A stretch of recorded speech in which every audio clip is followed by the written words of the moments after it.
Good afternoon and welcome to the February 3rd, 2021 formal meeting of the Phoenix City Council. I will now call the meeting to order. Will the clerk please call the roll? Councilman DeCiccio? Here. Councilmember Garcia?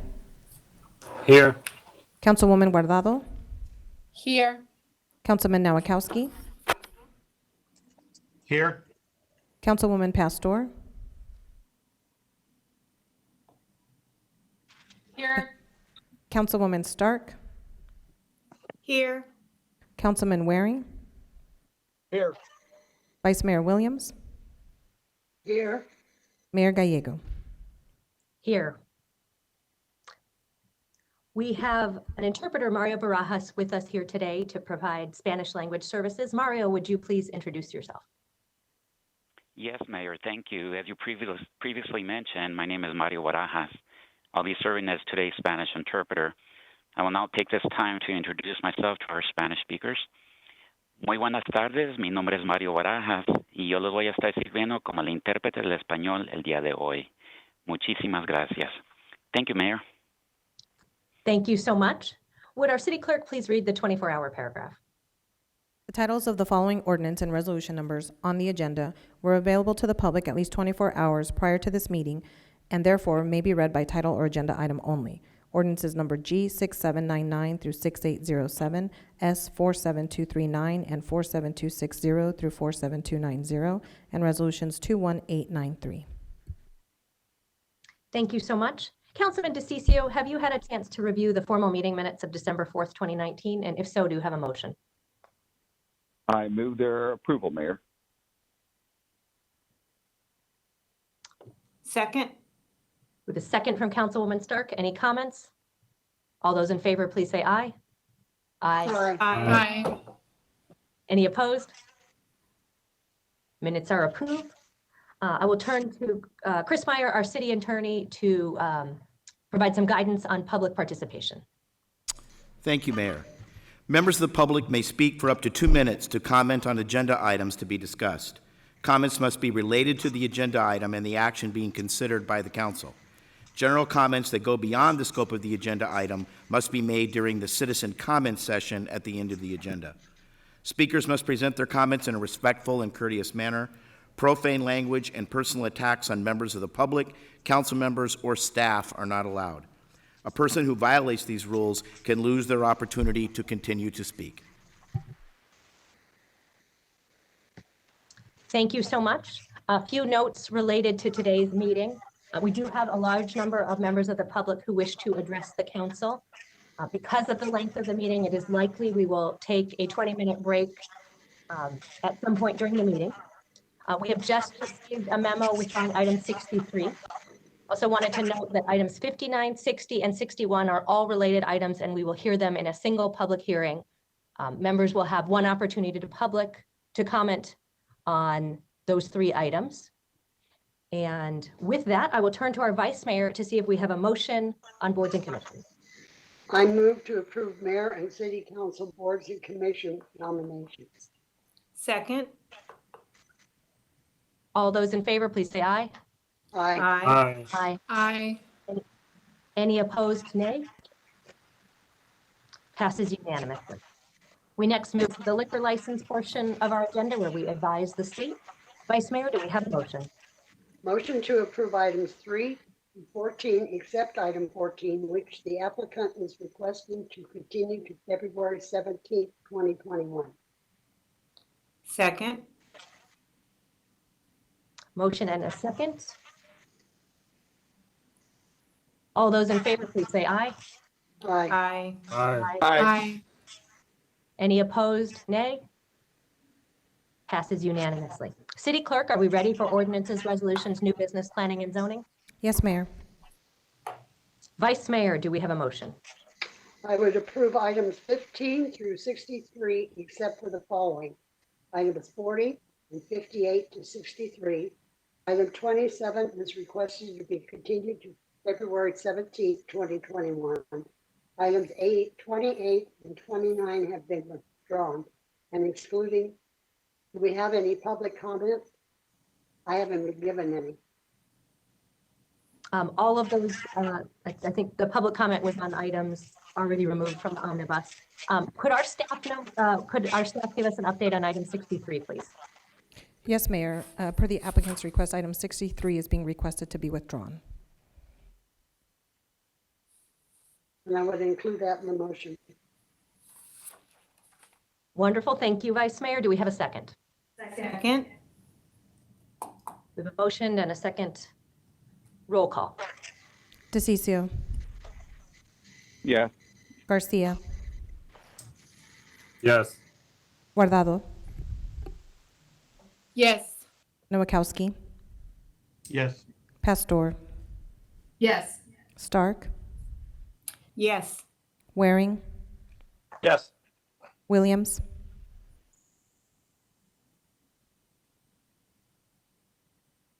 I apologize, Williams.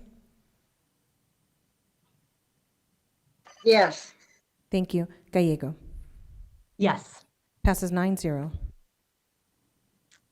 The next item is item 40, which is residential parking permanent ordinance in District 3. Councilwoman Stark has been working very hard on this. So I will turn to her after our city clerk reads the title. Item 40 is for ordinance G6803, an ordinance amending the the code of the City of Phoenix, Arizona residential parking permits by amending section 36-157.3 of the Phoenix City Code permits area to expand area 12 of the residential parking permit ordinance. Thank you, Mayor. I think all of you know John Seifert, who used to be our assistant street transportation director, lives in this neighborhood. He and Jim Phillips have been working on this. I have received nothing but support for that. So with that, I move approval. Second. A second from Councilwoman Pastor. Any comments? Roll call. DeCiccio, Yes. Garcia, Yes. Guardado, Yes. Nowakowski, Yes. Pastor, Yes. Stark, Yes. Waring, Yes. Williams, Yes. Gallego. Yes. Passes 9-0. Congratulations to all involved. We next move to the planning and zoning portion of our council meeting. We will begin with item 58. We will hear a staff report and then open public hearing. And we will have two presentations, one from the appellant and one from the applicant of 5 minutes each. And then a few people are wishing to provide public comment on item 58. I will turn it over to our Planning and Development Director, Alan Stevenson.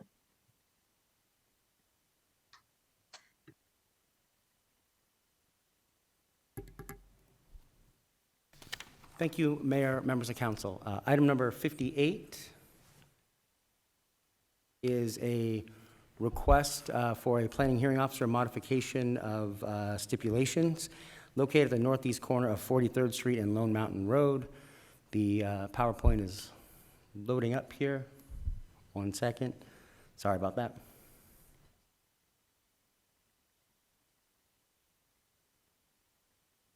Okay. Well, it helps if I turn the PowerPoint on with the remote. So here we go. Here's the location of the subject site. Here you see the northeast corner of 43rd Street and Lone Mountain Road. It is a site that zoned PUD back in 2014 for an assisted living facility.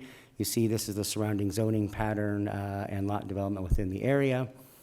This is the original site plan that was approved back in 2014.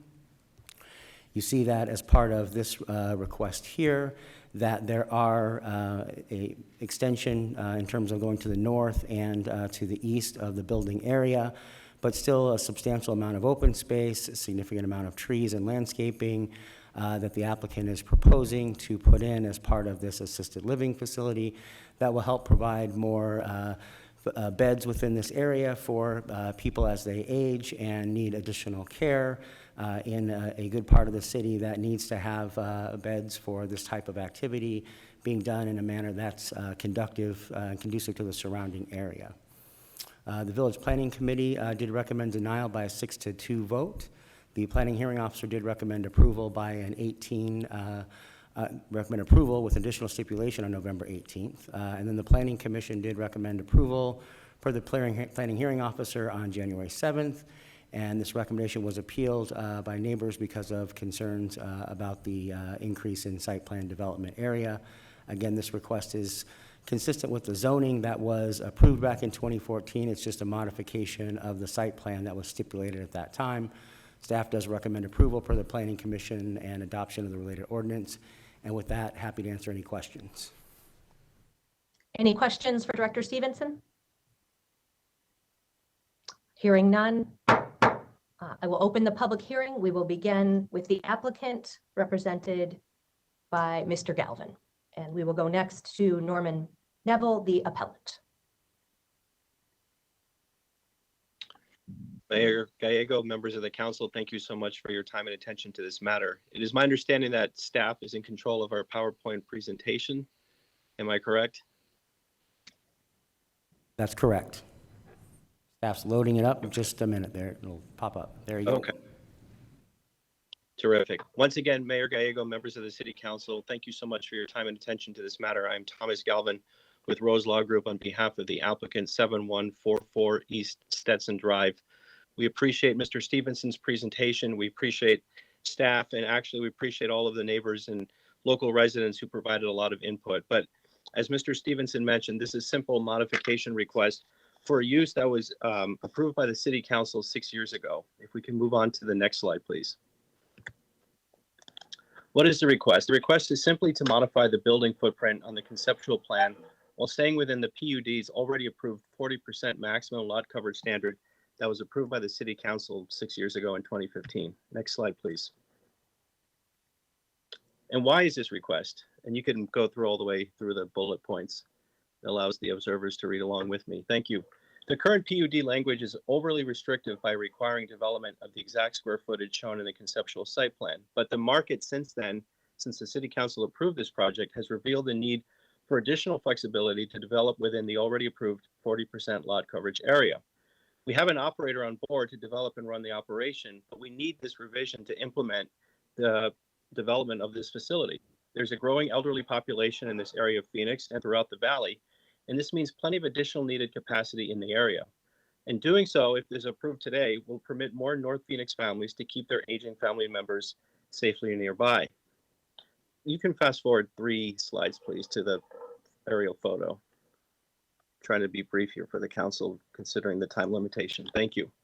As you can see here, despite our request, we are still maintaining compliance with all of the development standards already approved by the City Council. We are not proposing any change to the number of lots, to the height, to the maximum lot coverage, to the considerable open space, to the considerable building setbacks, and to the accessory building setback. What is highlighted here in yellow is that the city has already approved a max 40% of the net lot area. And as you can see from this rendering here, there's considerable open space in this pretty considerable sized property. The only request we're making today is to allow for the flexibility from what is already a restrictive number to allow the operator to operate a facility that would go up to the maximum, but doesn't have to be of the 40% net lot area. Next slide, please. As you can see here, we meet all of the development standards, even if the project was approved today. And we are going to ask you to move to the slide number 9. Right. So one of the questions, well, previous slide, please. Yes. So one of the questions raised by local opposition, the handful of folks that will probably be speaking today, is considering traffic. And I have to tell you that, and I'm sure you already know this, that the residents at senior care facilities are not driving in and out of facilities quite often, if at all. The only people that we anticipate to be driving at any considerable rate would just be the employees who are making shift changes and or family members who are coming to visit their family members who are living and residing at these facilities. But the residents themselves will not be driving their cars. There is an elementary school across the street which has provoked some considerable consternation among the local neighborhood concerning traffic, but that does not have anything to do with our proposed use or our proposed application today. So according to our study, This project would only generate 14 trips during the peak AM hour and 22 trips during a peak PM hour. Next slide, please. So we've addressed the school traffic issue. Next slide, please. And this is to address the other concerns that have been raised recently over the past few months. What about on-street parking? There will be no on-street parking. We have sufficient parking on the site, as you saw in the previous slide. What about the smell of food from the dumpsters? Actually, that is an issue that has been raised a few times, and we just want to assure the City Council that any assisted living facility is already an approved use with a kitchen and will comply with Department of Health Services requirements. And finally, is this making the building too big? Well, actually, we're not changing the maximum lot coverage. We're maintaining it at the 40% that was already approved. We're not altering any development standards. And any larger building will have a minimal impact on the surrounding area due to the nature of the use and what Mr. Stevenson said earlier. So to wrap up here on the final slide, we believe that this application complies with approved development standards and does not seek any deviations. And once again, we appreciate your time. Thank you. Thank you for your presentation. We will next go to the appellant, Mr. Nalville.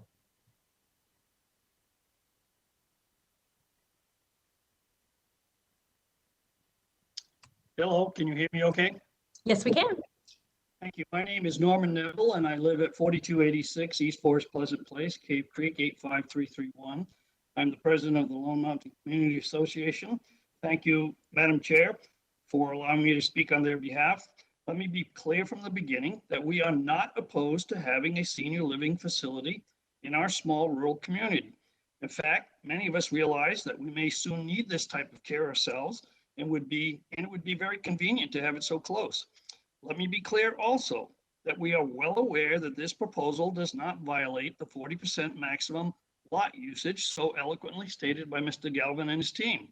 However, we do sincerely question why the council approved it on July 1st, 2015 in that manner, while the original proposal was for a building to be 27,421 square foot, 50 to 60 bed maximum facility, surrounded, as you saw, by lots of green areas to be a buffer against adjacent homes and with a lot coverage of only 14.9%. That is exactly what attracted us to the original proposal and convinced us to drop our vigorous opposition to the zoning change requested in 2014. We do understand that the proposal was conceptual and that changes could be made, but 27,420 square feet to 73,825 possible square feet and a 14.9% to a 40% lot coverage, really? So what is it we are opposing? What do we feel has been violated? Simply put, we feel betrayed by the landowners and that they are now grossly violating the intent of the original proposal. In 2014, as many concerned homeowners asked tough questions at numerous, often contentious meetings, which were required of the landowners, we protested the size of the building originally proposed. Finally, after months of meetings, we were given a verbal agreement by the landowner's representative at the time, Mr. David Vine, that no attempt would ever be made to increase the size of the scaled down version of the original proposed facility, if, in fact, we dropped our vigorous opposition to the zoning change request. We did just that. Further, we now feel that the original proposal from 2014 was nothing more than an attempt by the landowners to silence the overwhelming homeowners' opposition to the zoning change from S1 to the PUD zoning that now exists there. And that the intention all along was that once the zoning was approved, they would go through the modification process provided by the city and build a very large 100-bed facility anyway. This is betrayal.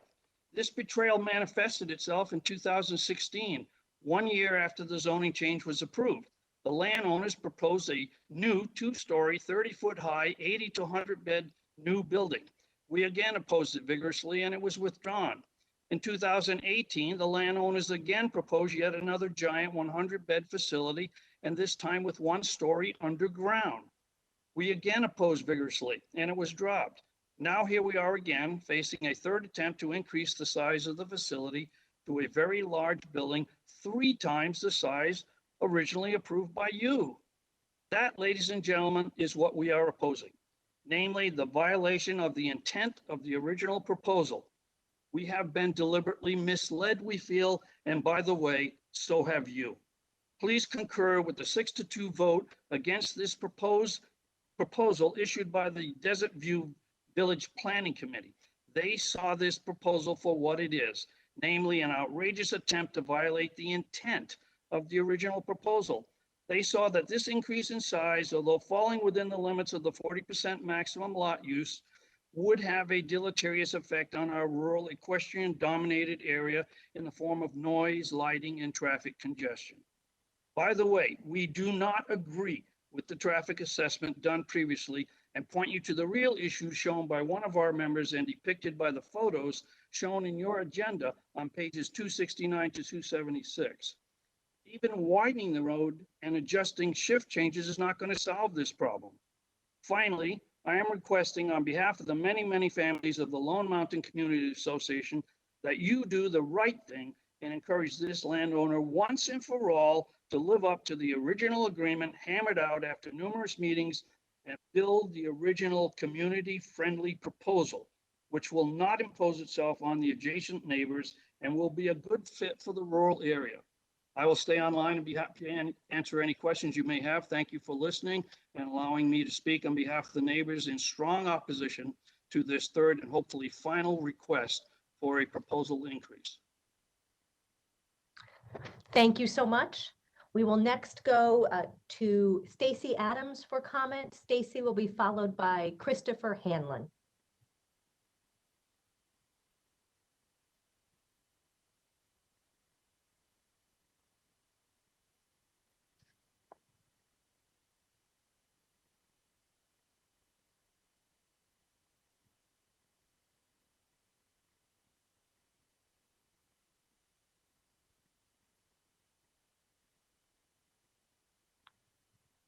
Stacy, are you on the line?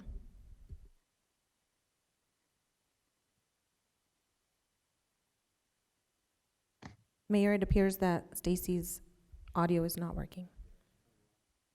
Thank you. We will go to Mr. Hanlon, followed by Glenn Lenzen. Hi, I'm Chris Hanlon. Can you hear me? We can. Thank you for letting me speak. And I want to second everything that Mr. Neville has said so eloquently.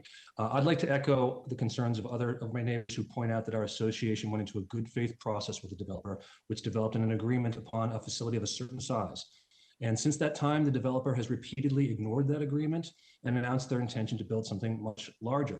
And at a fundamental level, I would hope the council members would agree that this is wrong. It shouldn't be permitted. Not if council members claim to serve the interests of Phoenix citizens who are engaged in protecting their quality of life and that of their neighbors. I want to talk about a particular issue concerning yet another effect of this project, which has been touched upon already. If this is allowed to expand this way, I am deeply concerned about the effects this facility will have on traffic patterns in the neighborhood. The crossroads nearest to this proposed facility is the intersection of Cave Creek Road and Lone Mountain Road. This intersection is traffic light controlled, and as there's also an elementary school nearby, at certain times of the day, especially, cars can line up.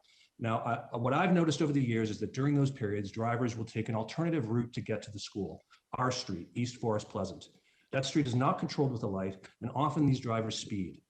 As the developer's representative has mentioned, both employees and the family and friends of residents will be driving to this facility on a daily basis. I really don't understand how he has generated the numbers he has presented. That's not what my degree is in, but I would submit that a factor like this is not so blithely determined as he suggests.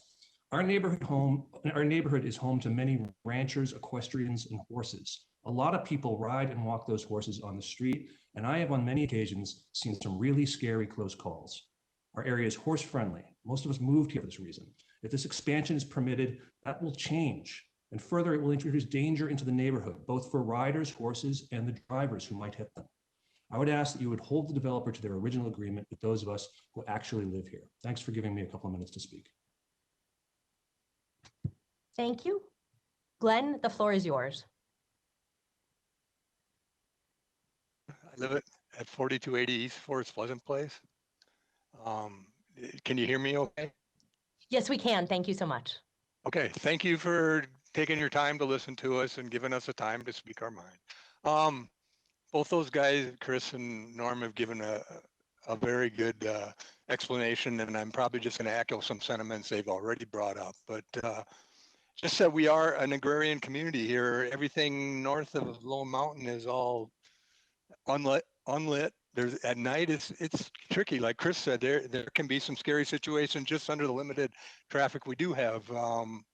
And you know, I think at different times it's going to bring more traffic into that scenario where they're going to come down these roads just because it's another way they can get over without going through a traffic light. They can drive through our areas or through these agrarian areas where there can be animals, people, and kids. You know, and it's just I just have that concern for that. And so it's mostly that. And then also I have a concern over the lighting. We like our dark skies here. It's part of what draws people to Cave Creek. And I just think with the upgrade of the size of this project, I think it's going to require more lights. They're going to bring them closer to the roads. It's just like, I don't know, it's just going to take part of the effect that we all like to live here for. And just like Norm and Chris have said, we aren't against the project. We just against the scale and how it went from what we approved to being this monster project. And I just don't think it's a fit at that size. We'd like to see one at the smaller size, but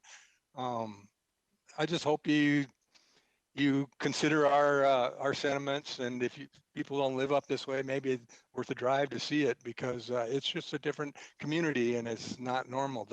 The sidewalks even on the other side are right on the road, so any additional traffic makes those dangerous, because you can be walking and, like Chris has said, people come flying down that road. It is 35, but very few people drive 35 on there. You bring more traffic, there's going to be more chance of, because there's a drainage ditch offset from the sidewalk, and that makes it harder for where you're walking literally right off the curb. You're walking on a sidewalk, so when they come flying by, that is dangerous. I'm sorry, I overspent my limit here. Thanks for listening to me, and hope you consider our issues. Thank you. Thank you. Our final speaker on this item will be Troy Clark.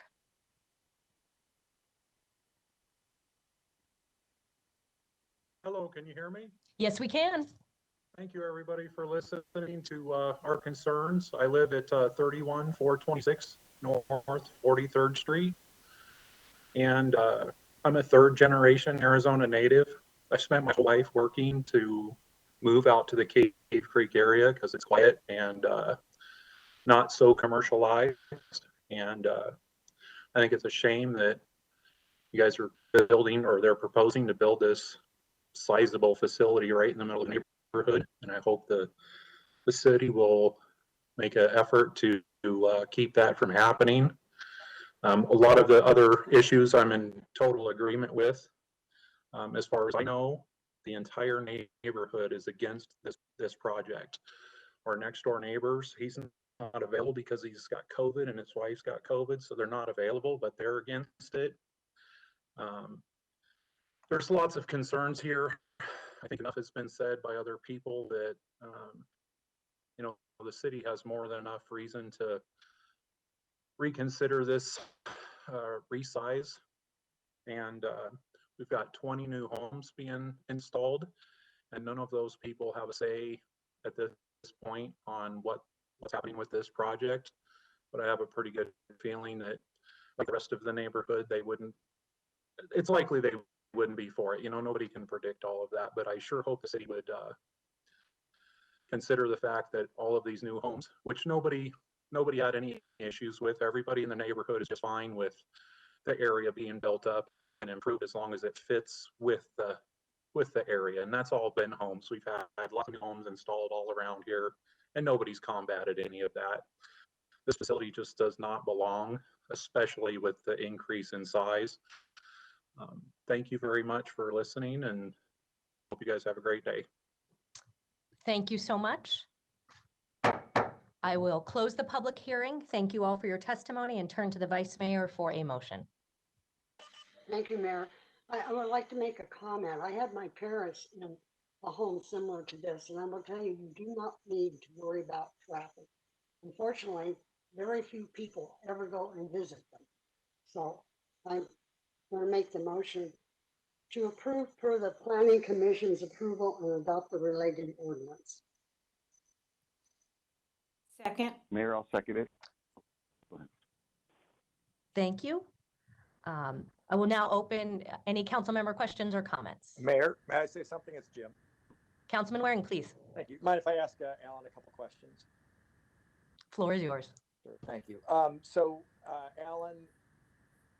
in the presentation from the applicant, they talked about, I think it was 14 trips in the morning and 22 in the evening. That's the total. That's not the difference between the trips under the old proposal and the new one. That's the total trips. I wasn't clear when I saw that. Mayor, Councilman Waring, I would ask the applicant just to pull up the presentation to go back for that. I believe that it is the increase from 14 to 22, but I just wanted to make sure that it's clear in that regard. Okay, I thought my understanding was the 14 was the trips in the morning and the 22 was the trips in the afternoon. But you're right. I should have just addressed the applicant. I'm sorry.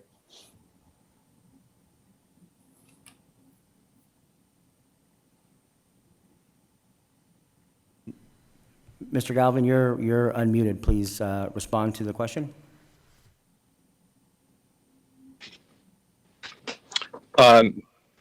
Mayor Gallego, Mr. Waring, yes, your assumption was correct. These are the total added trips as a result of our request for the stipulation modification. Okay, thank you. So I'd like to go back, Mayor, if I could, to Alan again. Please do. Alan, so thank you. At least one of the speakers, traffic came up several times. Can you sort of explain how the city evaluates these traffic studies? They don't just get to make up numbers, right? I mean, it's based on sort of other facilities, et cetera. Could you walk through briefly how that works? Correct, absolutely. Thank you, Mayor, Councilman Waring. An applicant's required to either submit a traffic statement or a traffic study, depending on the intensity of their request, and that information is based upon ITE Transportation Institute standards, which studies similar types of uses, and based upon a square footage that is proposed, there are different factors that calculate the amount of traffic that is generated for each particular type of use. And then the applicant will have to hire a traffic engineer who is, an engineer that is licensed by the state to extrapolate that information and make a projection about what the traffic is going to be generated by the proposed development. And that's what gets submitted to the city, and then in return is reviewed by our traffic engineers as well. And with that, I'm happy to answer their questions. Yeah, thanks, Mayor. Thanks, Alan. So it's not something that's just, you don't get to just make it up. It's not a guess. It's an estimate based on an awful lot of data collected over a number of years. And this is, I believe, senior centers are the lowest business use in terms of traffic generated. Is that a fair statement? Mayor, Councilman Waring, that is correct. They're on the very low side of it. Yeah, because I'm pained to echo what Delta said. I'll just be honest with the applicant. I wouldn't even have entertained this, given what the neighbors have said about, 5 years ago, what happened, and then there had been other attempts to bring this forward. But I can tell you, just as a public policy person who has to think about the entire city, and I don't mean to be overly personal about this, but as also someone who just got done as of last June with 5 years as the primary caregiver for an aging adult. I learned a lot in those 5 years, hung in there as long as I could. But I will just say this, there is an extreme shortage of beds. We are not just talking about it for this case. This is something that's come up years ago. There have been places that have closed down. There was one down by Camelback that people could not find places for their aging adult. I would also tell you, as someone who now has an aging adult in their family in a home or a facility, thank goodness the one that we found is 10 minutes away, because it's if you're trying to work and so forth, it can become just quite an issue. And so, all I can say is in Phoenix in general, there's a big shortage. But in our area, particularly as you go north, it's a huge issue. And I did appreciate Mr. Neville, and I think at least one other neighbor had mentioned, they recognize this shortage. But I also understand their concerns. The traffic issue, Alan, the number of cars we're talking about, is that even going to be really perceptible to neighbors? I know that's maybe a tricky question, but it's not a lot of extra traffic, and is the lowest amount of traffic really of any use that would be found there, correct? Mayor, Councilman Waring, that is correct. It is a major arterial street and a collector street, and as that area continues to develop, the marginal increase in traffic won't be a significant burden on that area or perception of additional traffic from just this one use. Yeah. So I just sticking with the traffic theme for a minute. I don't know if Keeney Knudsen is there. He didn't speak, so I guess I'm assuming not, or I guess on the call. Either way, what I would like him to do, though, we have had issues in this area before and talked about it, although not as much recently, but there had been concerns. So I would like to sit with him and the neighbors and revisit the traffic flow up there and what the city could possibly do to help. We have done this before, but I don't think when Keeney was head of the department.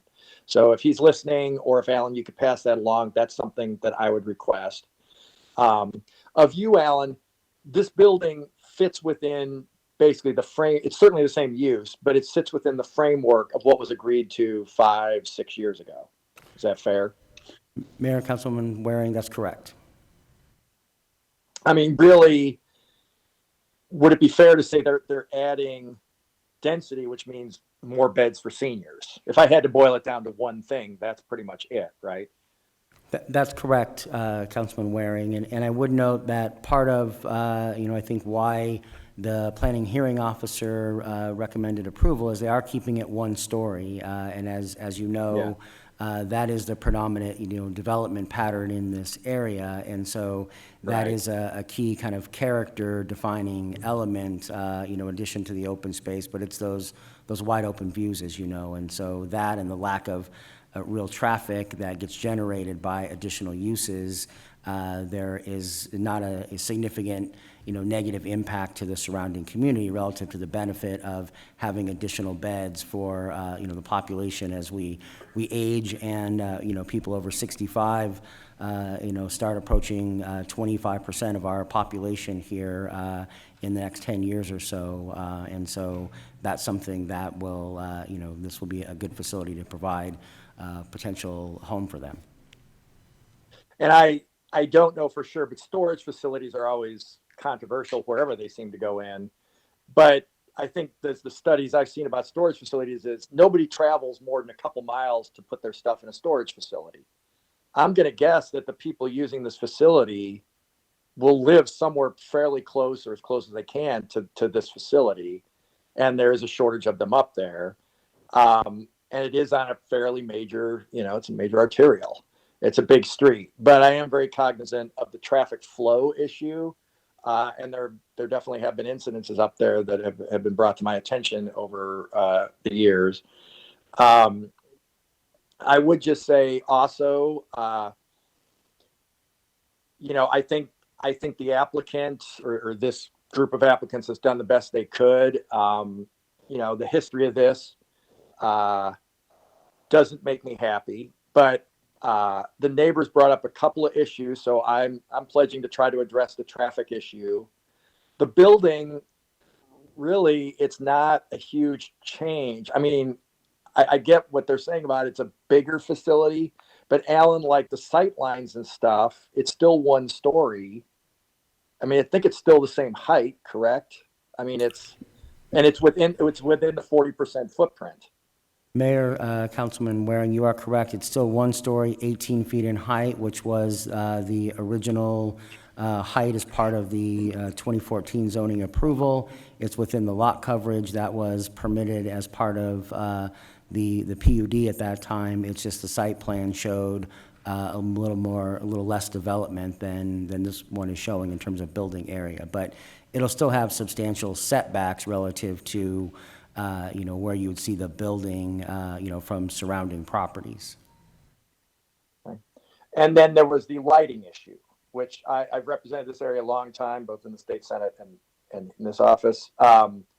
So I'm going to ask the applicant, if Mr. Galvin is still on the phone, if we could switch over to him, Mayor. And I guess maybe Alan, you do that. Yes. Okay.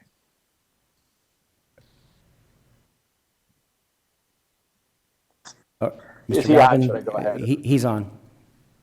Oh, Mayor, Councilman Waring, this is Tom Galvin. I'm here. okay. So Tom, I would appreciate your support if we get requests about any kind of traffic pattern or so forth. We'll have Keeney look at it again.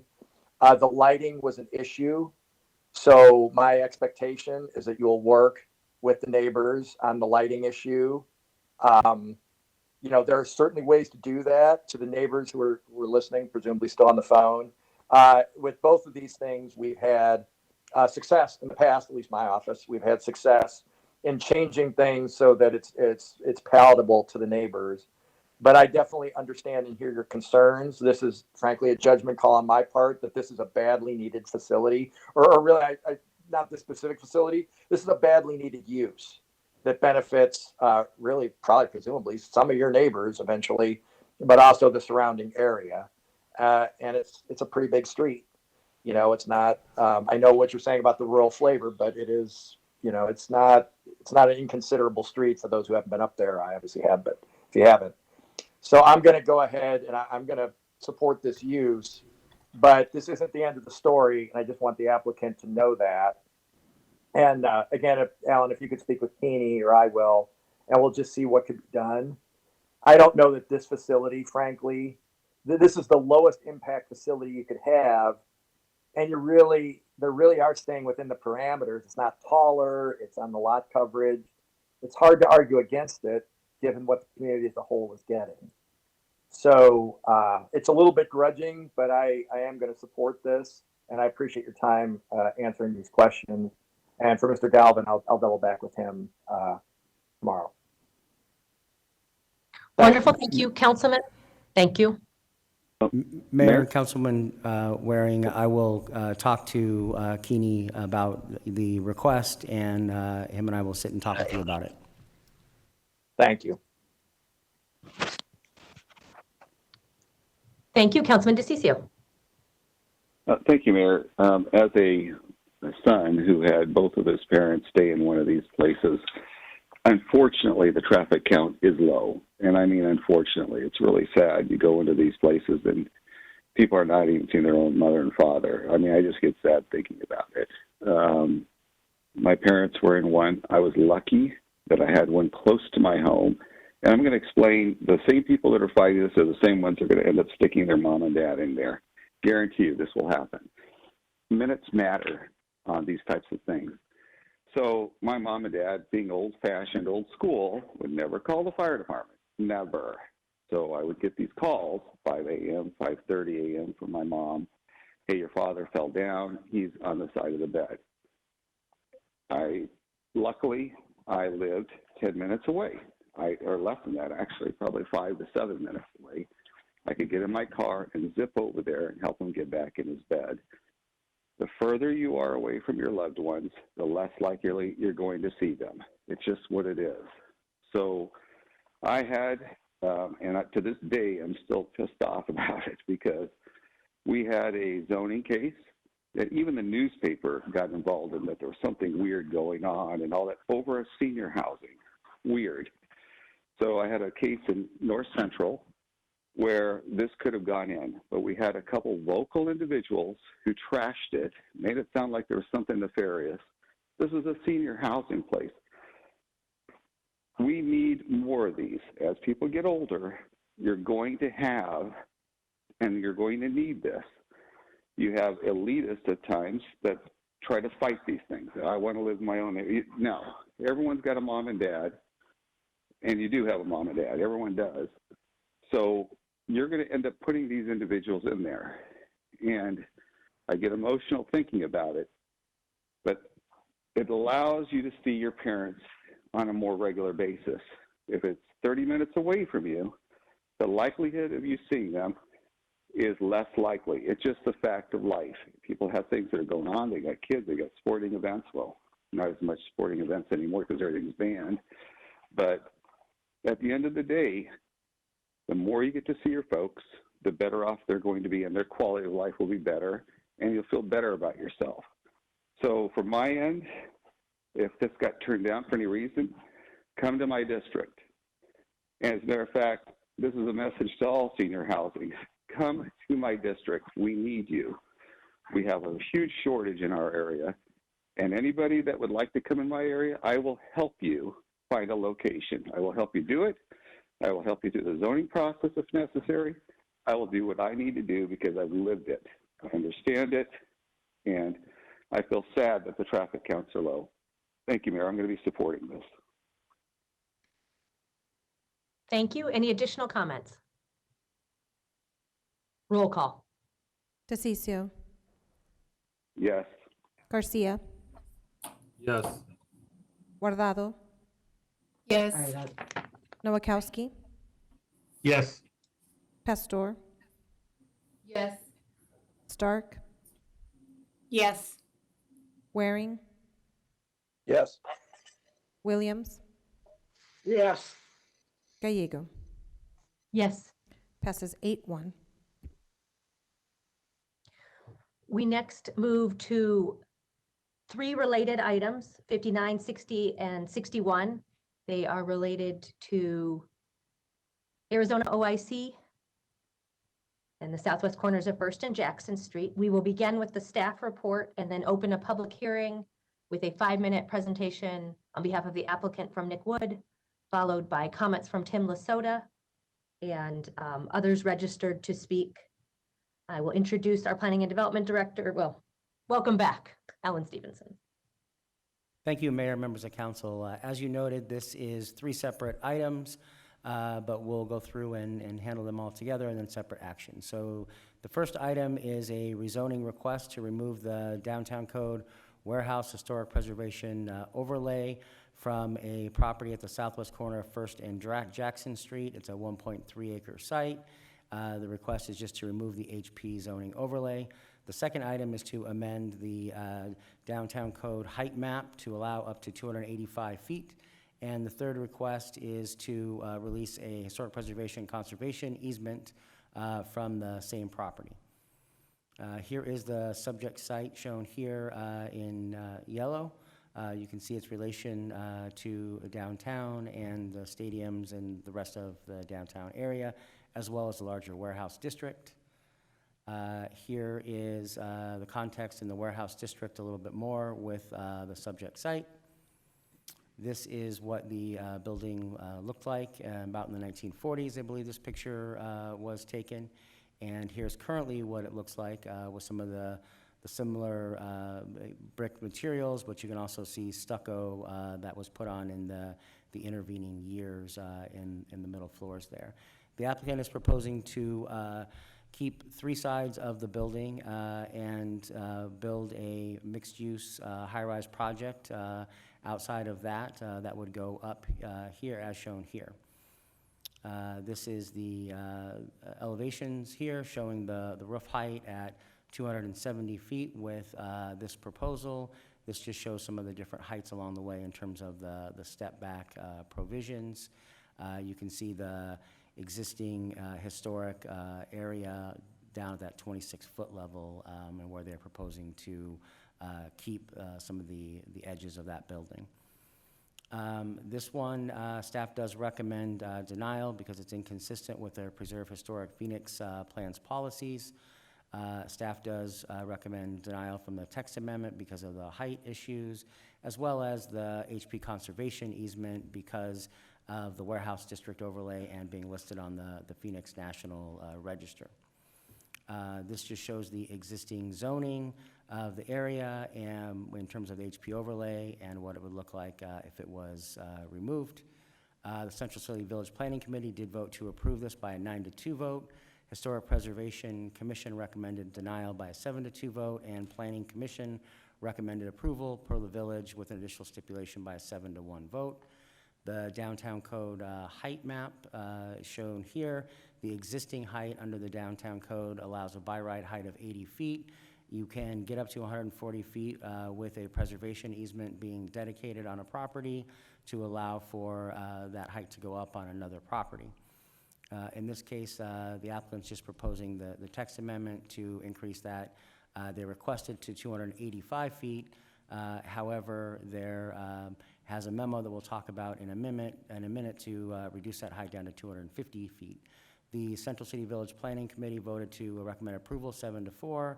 The Historic Preservation Commission recommended approval with a maximum height of 218 feet by an 8-1 vote, and Planning Commission recommended approval as well. Finally, this is the third item, which is the removal of the conservation easement. That's just the historic facade again. In this case, there were two easements that were put on the property because the property owner had come to the city requesting preservation grant funds. Each time they were put for the minimum amount, which is 15 years, but they do run consecutive, and so that's why there's still a conservation easement on it.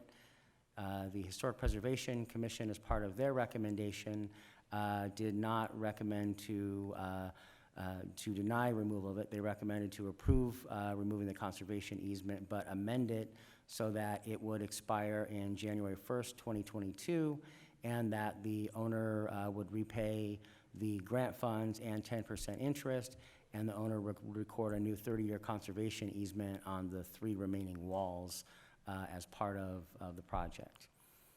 So jumping back so we can finish on the final ones here, item 59, which is the HP removal. Staff does recommend that we would approve it pursuant to the memo that was outlined of what would happen with that, with the idea being that the zoning, if approved today, would then be effective on February 4th, 2022, which would allow for the applicant to file a demolition request that would begin their 1-year hold starting tomorrow, so that in 2022 they could then go forward and pursue building permits. The expiration of the HP overlay would also do that as it relates to the conservation easement. This would permit the staff to concurrently process the plan reviews. We wouldn't issue any permits, but we would do at-risk plan review process so long as the applicant pursued that through the process.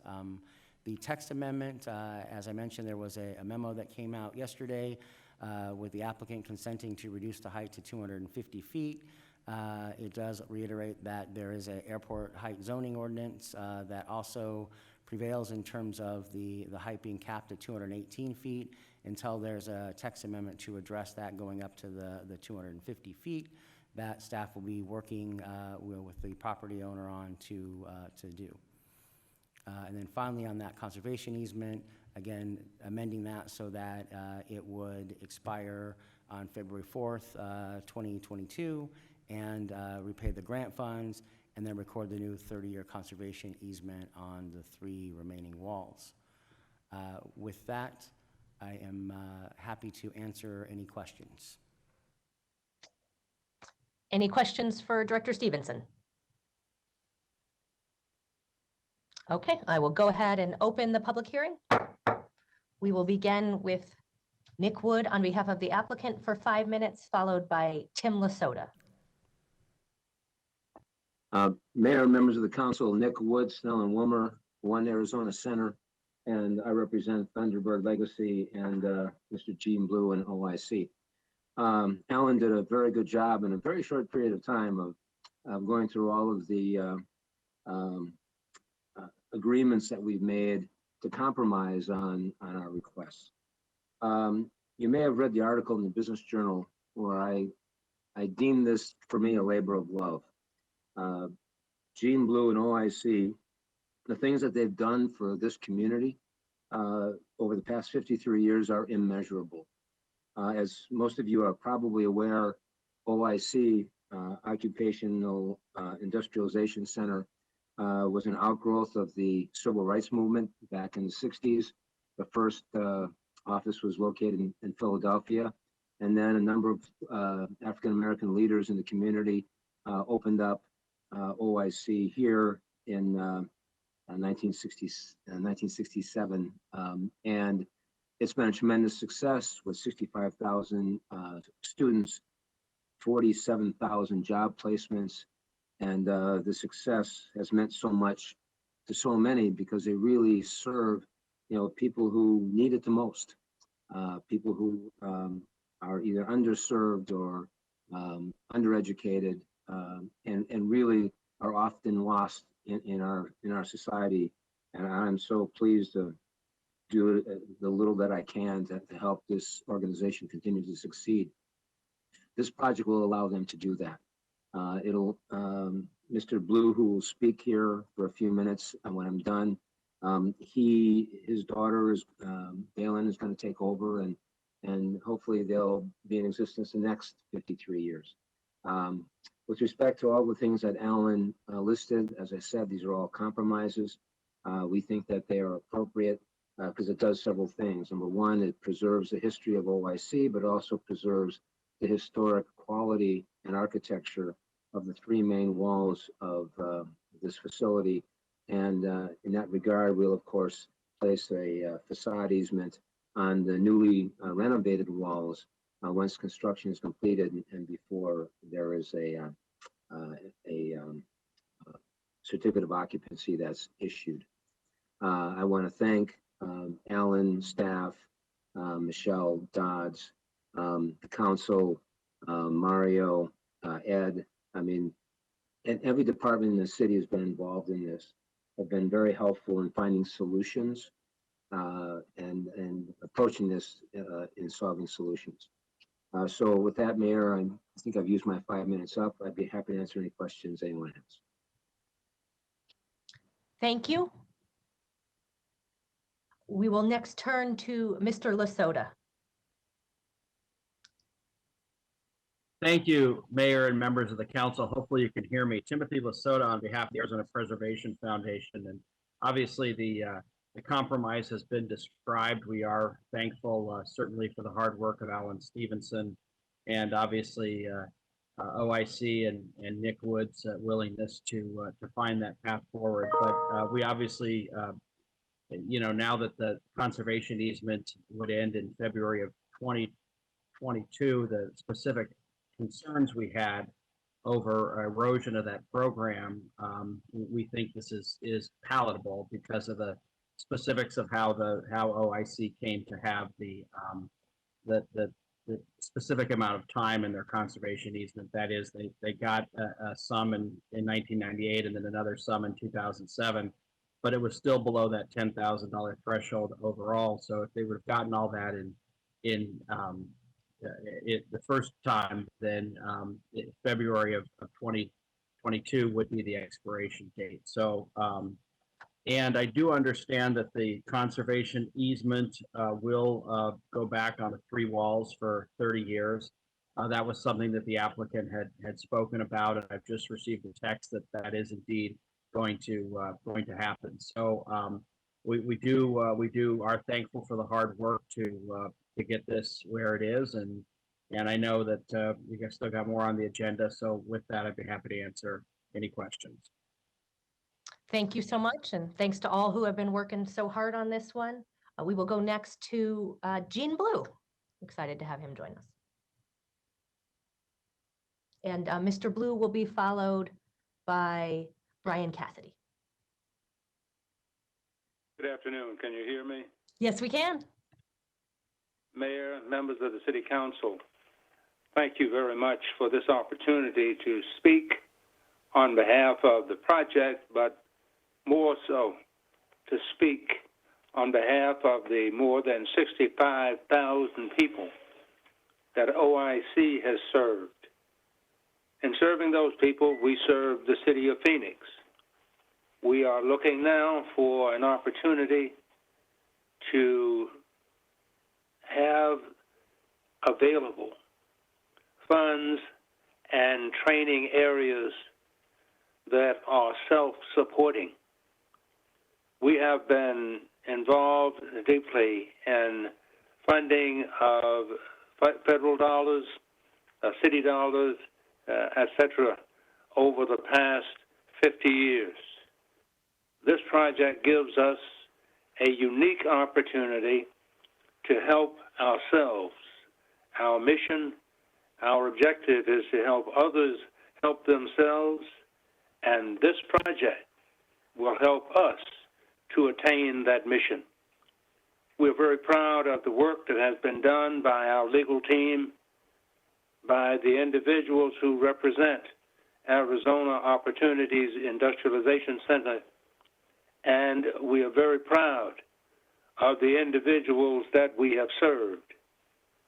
Those individuals include notaries, including our current chief of police, and many individuals who served on the city council, as well as in other public elected positions.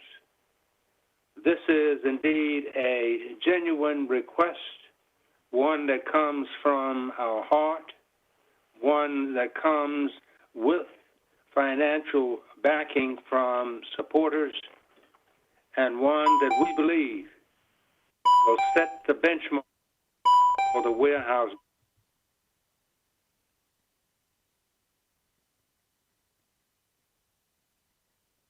Thank you so much for your important work. Mr. Cassidy will be next, followed by Bill Scheel. Thank you, members of council, mayor. I'm Brian Cassidy. I'm an architect with CCVG Architects. Our office is 1 block south of this project.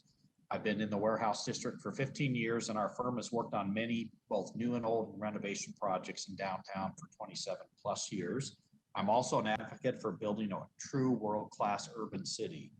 The OIC building is right in the heart of our warehouse district. We are literally 2 blocks from Cityscape and Block 23. We're across from the arena. We're 3 blocks from our baseball stadium, and we're 4 blocks from the convention center. So we are literally right in the heart of the entertainment district, and very soon we will be back to more plus events going on in this area, something we're very excited for. Jackson Street is very narrow, and it's a very short street. It goes from the baseball stadium to the Human Service campus, and it's very narrow, it's very intimate, and it's very pedestrian friendly. We think our proposal will help support that. We intend to not only renovate, but preserve the facade for a much longer time. But more importantly, our hope is to create a really dynamic mixed-use project that still maintains the great character of the warehouse district, but allows us to add street retail, more hotel rooms, and high-end housing units, which support the diverse range of housing that we really need in our downtown, not just obtainable, but also high-rise living and ownership housing. That's kind of the missing part of our downtown. So we hope you will support this application. People have worked for many years very hard on this. We think it'll be a great addition to the warehouse district. And I also chair the warehouse council, and that warehouse council saw this presentation just over 2 years ago, and more than 50 people supported it unanimously, both members and owners and property owners in the area. So thank you for your consideration. Mr. Scheel will be next, followed by Dr. Warren Stewart Sr. Thanks for the opportunity to speak. I'm Bill Scheel. I live at 301 West Linwood Street. I'm a member of the Historic Preservation Commission, and I want to advocate for the HP Commission recommendations on these items. Part of our responsibility as a commission is to problem solve, and that's what we tried to do with our motions last month. We felt strongly that revoking the HP easement and the HP overlay zoning as requested would set a terrible precedent and essentially end our historic overlay and grant programs as we know them. Why would the city do HP overlays or give grants to save a historic property if the zoning could be revoked or the grant could be returned at any time and the easement revoked? But we also realized the importance of OIC to the community and saw that the way the 2 separate easements were stacked upon each other 14 years ago seems a bit inequitable. So we recommend modifying that HP easement, now scheduled to extend through 2028, in a way to allow the project to go forward next year, while also protecting the historic preservation ordinance and specifically our grant program. And regarding the overlay zoning, we feel strongly that the intent of the ordinance to require a year delay before demolition or major construction starts must be protected. So any changes to the overlay must respect that 1-year delay before work can commence. And reinstating an easement on the remaining 3 walls is important as well to preserve that bit of history. In conclusion, the Commission recognized the contribution OIC has made to the greater community over the last 50 years and the strong support for this project. We looked for a way to preserve our HP grant and easement programs, which have served the city well, and came up with a compromise to address the easement issue that could have delayed development until 2028. Thank you, and I'd be happy to answer any questions. Thank you so much. We will go next to Pastor Stewart, followed by Donna Reiner. Mayor Gallego and City Council and staff and all on this call, thank you very much for the work that has been done. It's very obvious from the many meetings I've attended in support of this project that compromise, that working together has come forth in a successful way. So I want to commend all of those involved. We see this not only as a project that will extend the legacy of the Arizona OIC and what Gene Blue has done over the course of half a century. We see it also as a very significant African-American footprint in the downtown area of the 5th largest city in our nation. And that speaks volumes, as well as the legacy of Phoenix OIC, Arizona OIC, and Mr. Gene Blue.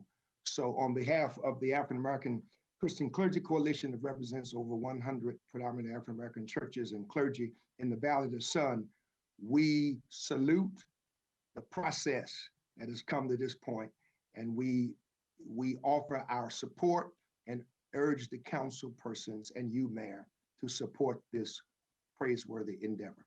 Thank you very much. Thank you. Donna Reiner will be followed by,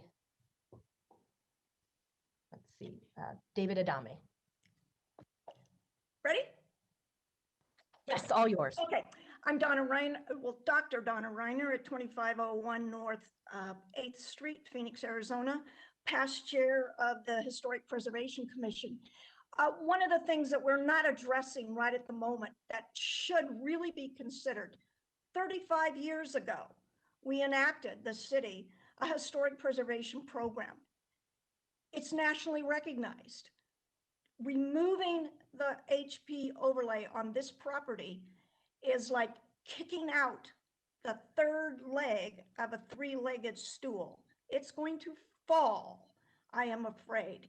And that will be devastating, not only to our cultural heritage, but the preservation program in total. It is not something that can't be done. It could be a win-win. When Mr. Wood presented his pictures, he showed things that had a certificate of appropriateness from their HP places. It could be done here, but it seems like the developer refuses to negotiate.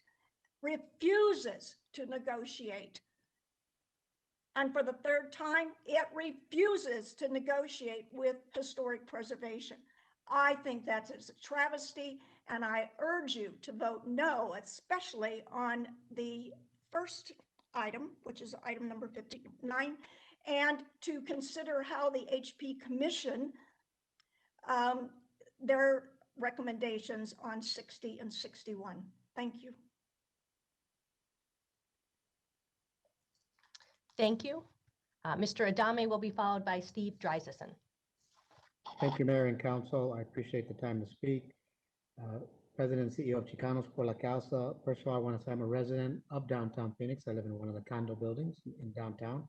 I love downtown and what's happening with downtown. Chicanos por la Causa has also been very supportive of downtown development, including providing $12 million worth of new market tax credits for Cityscape. And with regards to OIC and my friend Gene Blue and all the work and commitment he's made to this community, we have been partners as organizations. And this is a way that nonprofits now are working toward being as self-sufficient as we can. It's becoming tougher and tougher. It's even going to be even tougher coming out of this pandemic to raise dollars to continue the great work, whether it's providing 65,000 jobs that OIC is referencing today. But we have nonprofits are working through this. So this is a great model that can be shown to the nonprofit industries, especially community development agencies that are working hard to continue to provide services. 1/3 of the jobs are not going to come back after the pandemic. That's the numbers we're hearing. And OIC is going to be part of the solution after that. And this project will even add to the part of solution. So I'm in support of this, all three of the items on the agenda, and would hope the council would be as well. Thank you. Thank you. Steve is next, followed by George Dean. City Council members, my name is Steve Dreisison. I live at 1125 West Culver Street here in Phoenix.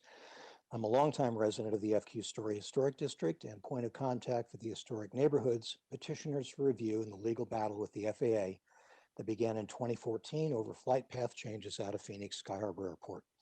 As you know, that resulted in a victory in the U.S. Court of Appeals in 2017 and a subsequent joint settlement agreement with the historic neighborhoods, City of Phoenix, and the FAA to revert the westerly departure routes to approximate those in place in 2014.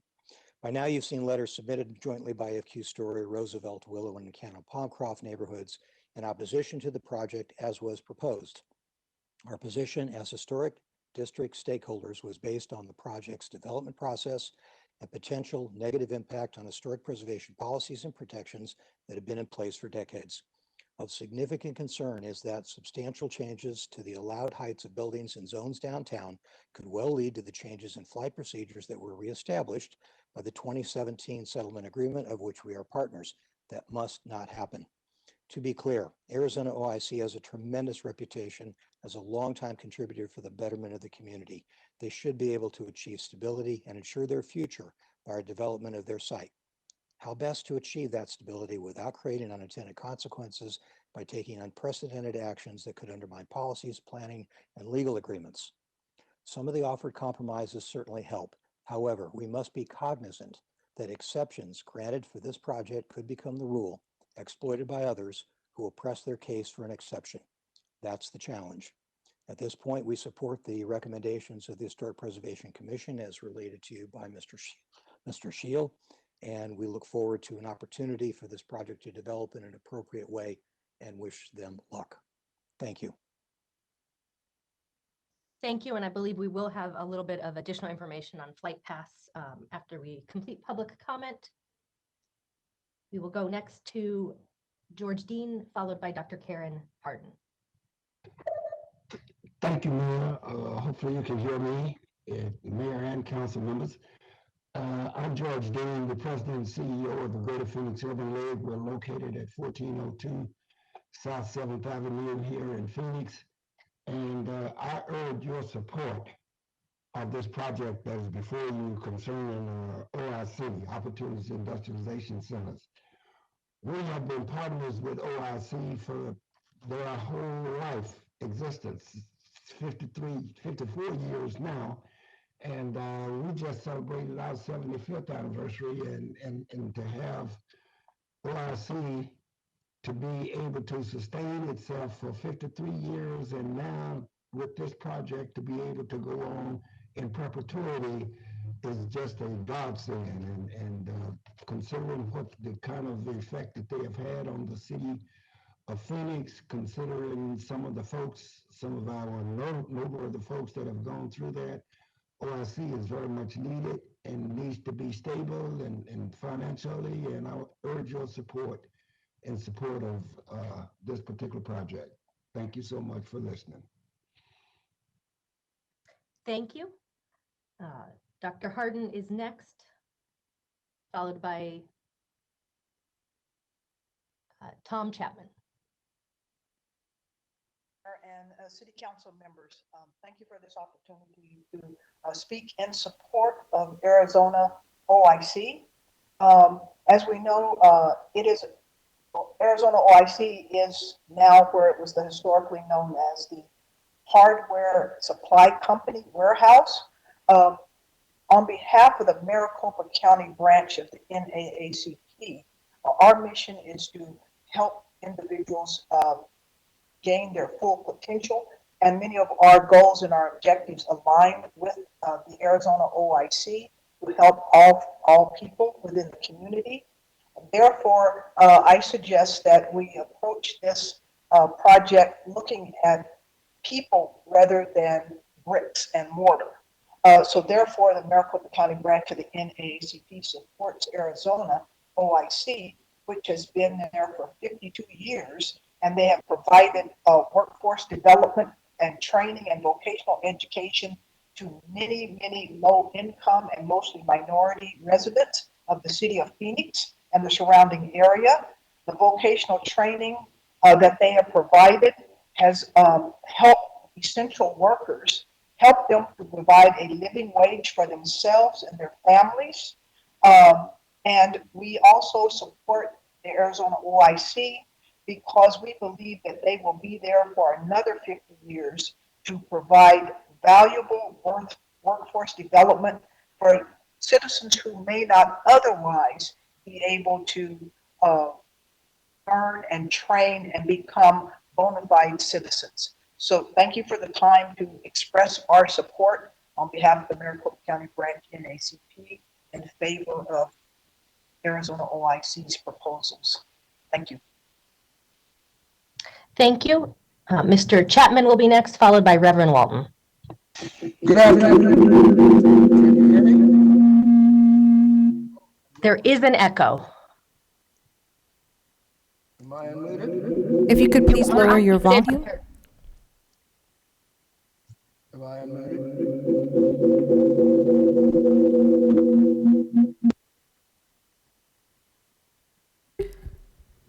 Mr. Chapman, if you could please lower your speaker, that may help with the audio. Just a moment, I'm sorry. Pardon me. Speaker.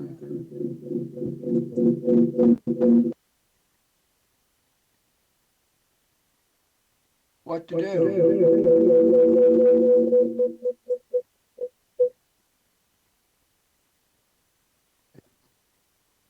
If you could try one more time, please. How do I do that?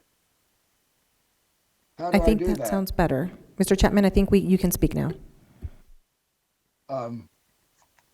Mayor Kate, members of council, can you hear me? Not yet. Yes, we can hear you. Oh, thank you very much. It's always kind of fun to follow my esteemed colleague, Donna Reiner. My name is Thomas N. Chapman, and I reside at 102 West Maryland Avenue, Unit B2, Phoenix, Arizona, 85013-1241. I'm a past chair of the Heritage Commission, also past vice chair and chair of the Phoenix Historical Preservation Commission, and I'm here today with respect and love for our wonderful city to oppose agenda items 59, 60, and 61. Because I believe it's very necessary for all of us to remember that if you don't remember your past, you won't know your future. And more importantly, that we maintain our historic designations that are already there. And if we don't do that, the city, I believe, will start in a slippery slope, which will serve not only the city at all, but also the services the Phoenix Commission and its offices work. I wish you all well, appreciate the consideration, and stay safe.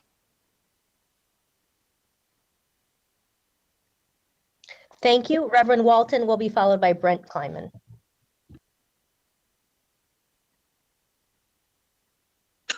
Thank you so very kindly, Madam Mayor, members of council.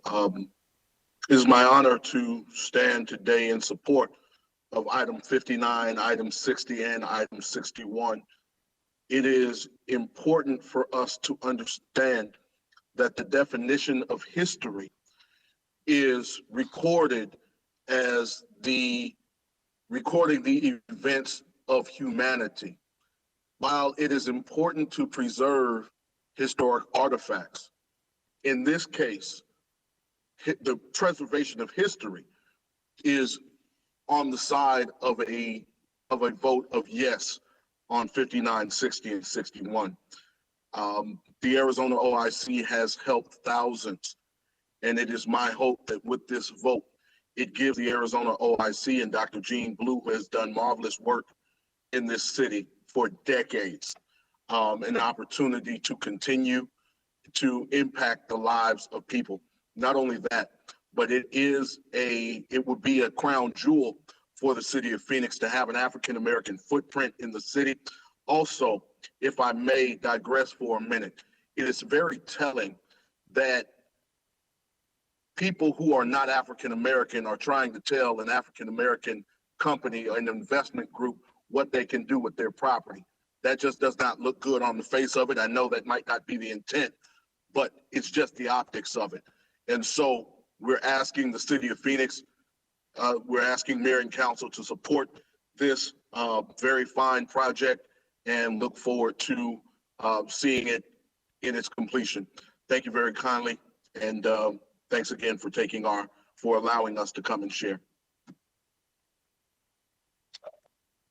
Thank you. Mr. Kleinman is next, followed by Tommy Espinoza. Madam Mayor and members of council, I want to thank you for having this meeting and allowing us to share our concerns with this. I put in that I was opposed to these three motions prior to hearing of the most recent memo and the status of the changes that have been made in the last 24 hours. And I'm very happy that the decisions to compromise have been made. I want to place, along with Mr. Dreissensen, some of my concerns in regard to the height and the FAA, but Madam Mayor, you mentioned that there will be more news in regards to that. So I have faith that the city, that Sky Harbor Airport are working in conjunction for the best interests of protecting so much of what we worked for a few years back in regards to the heights and the flight paths and things such as that, because I think this is an important project and I would just hate to see it come at the expense of another important project that we worked on not so long ago. So I would just ask that the city make sure that they best utilize their skills and ability to make sure this doesn't create a problem with the FAA.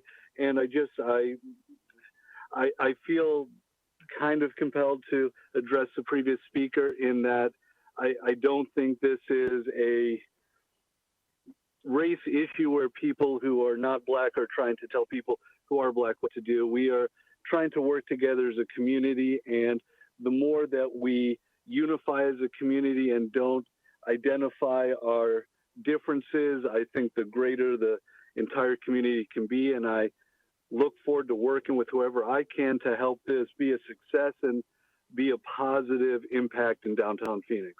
Thank you very much. Thank you.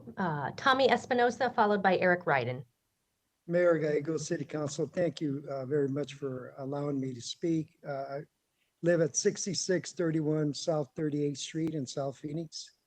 I am president and CEO of the Raza Development Fund, a national community development financial institution, and our corporate headquarters are here in Phoenix. I'm here in support of the OIC project, and I must confess it's like seeing a full circle. When I was running Chicanos por la Casa in the mid-70s, Gene Blue came to me because none of the financial institutions wanted to finance buying this building. And Chicanos por la Casa was actually going to provide the financing, but one of the banks stepped up after they found out that another minority was going to provide financing. I've marched with Gene Blue together with Black community, with Pastor Stewart and so on. When I see this project, I just see that we're finally making some true economic change for the city of Phoenix and for our communities of color. OIC has served many of our community residents, and I believe this really puts a shot in the arm in a positive way for our Black community, our Latino community, and our poor Anglo community and Asians in a manner that the city of Phoenix can be proud that while most people are struggling with how to deal with the ethnic issue, that here we are in the city of Phoenix going up with a high quality development that impacts so many of us and poor communities. So thank you very much, Mayor, and thank you, Council, for allowing me to speak in support of OIC. Thank you so much. Eric Ryden will be our final speaker on this item. And members of the council, thank you for giving me the time to speak. My name is Eric Ryden. I live at 1609 West Monte Rosa Street, 85015. I'm a preservation planner and an architectural historian, and also a member of Preserve Phoenix. And Preserve Phoenix is a nonprofit. We're advocating and promoting the historic preservation process. And I just want to kind of reiterate an alternative to the applicant's decisions here. They've gone to great lengths to legally circumvent what is basically just design guideline process.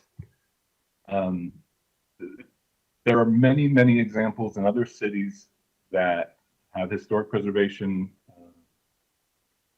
processes, and we would encourage that the applicant go for a certificate of appropriateness. And because of the OIC's importance, they overshadow the old historic warehouse, and they should be considered a very important part of the history of that building. And so we would encourage the applicant to go update the register so that the OIC can be recognized and its legacy be highlighted. It's clear that they care about the building.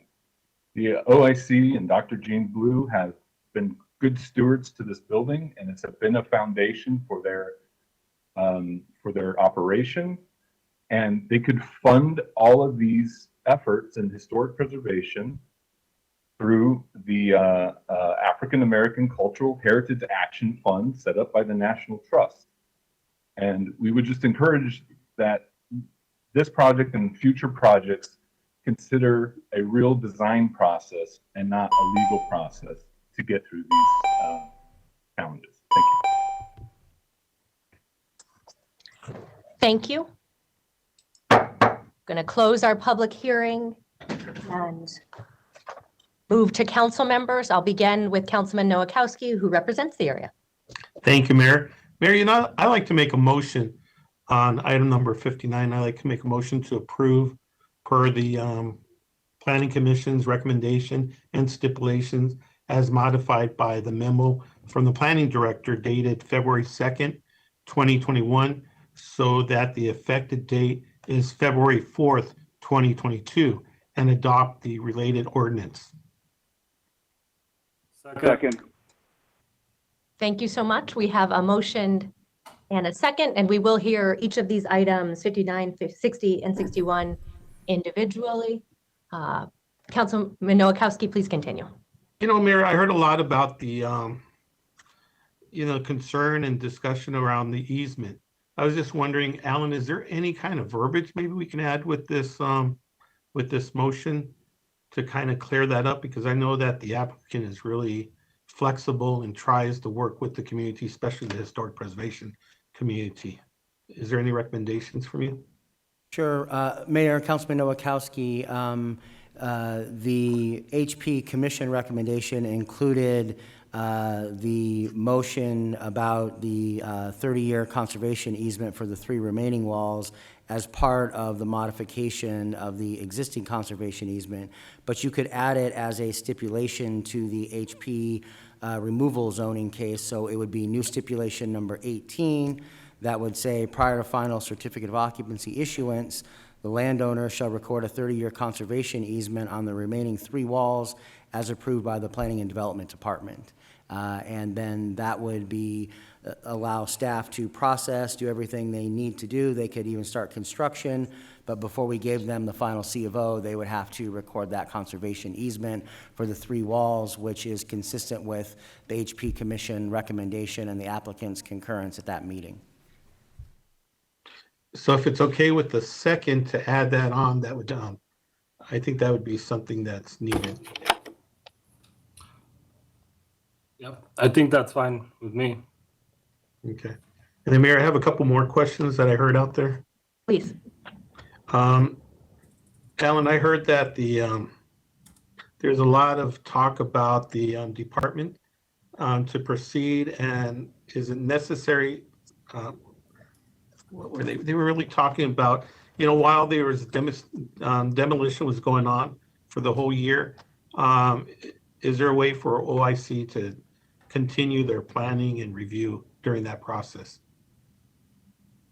Mayor and Councilman Nowakowski, the motion includes that the effective date of the ordinance won't be until February 4th, 2022. So that is a one-year stay of the demolition. So they would file for that demolition, but it would not be anything that the department would issue a permit for pending that one-year stay of demolition.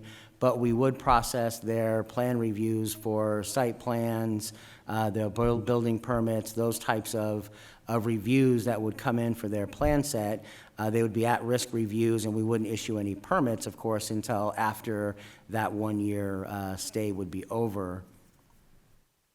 And Alan, there's a 30-day hold right now. So what happens with that?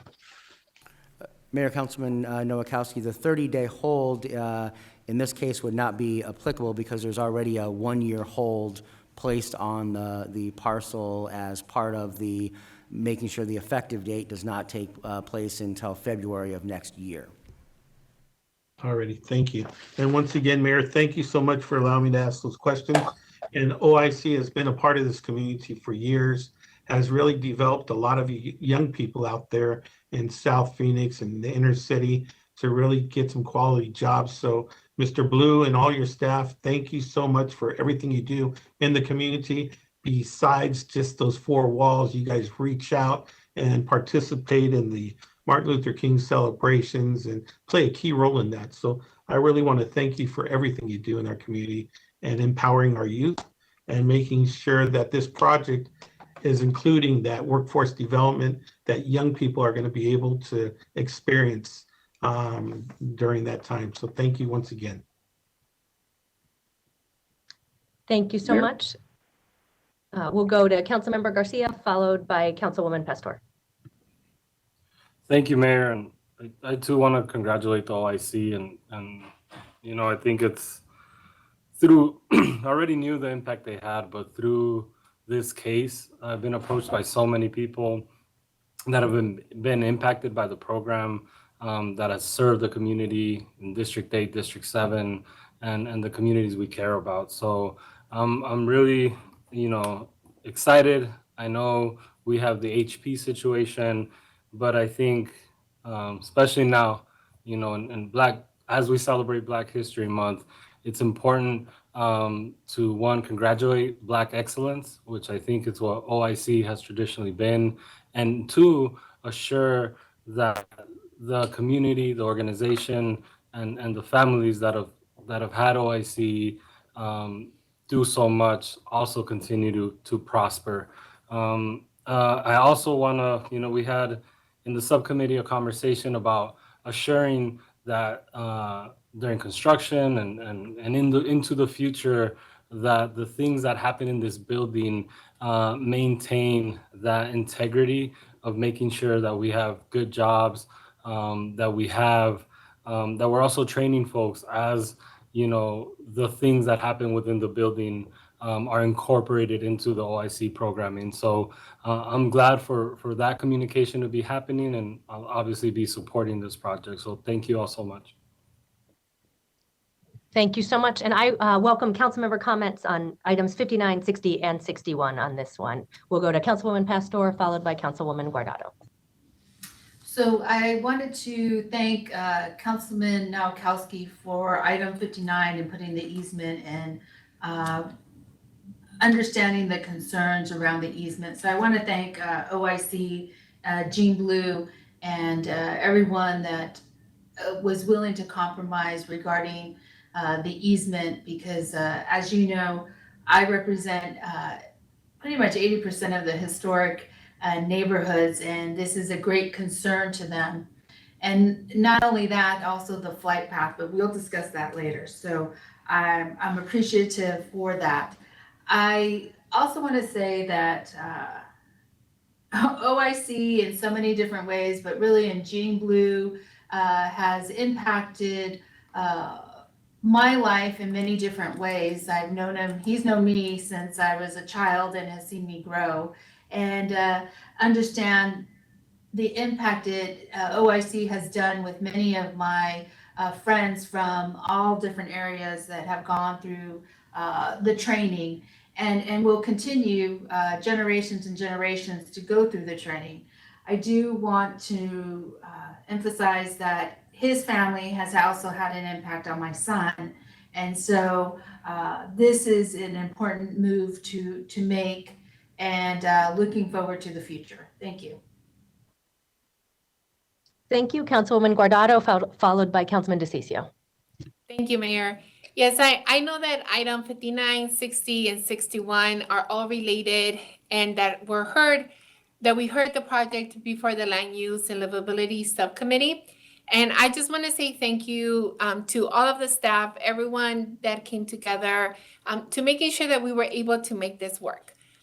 This is a very comprehensive project. It's a project that came together by the leadership of many, many different people. But I think the big thanks goes out to Mr. Gene Blue for your vision and for everything that you have given to our community and to different people around our amazing state. And I know that we will continue to do that.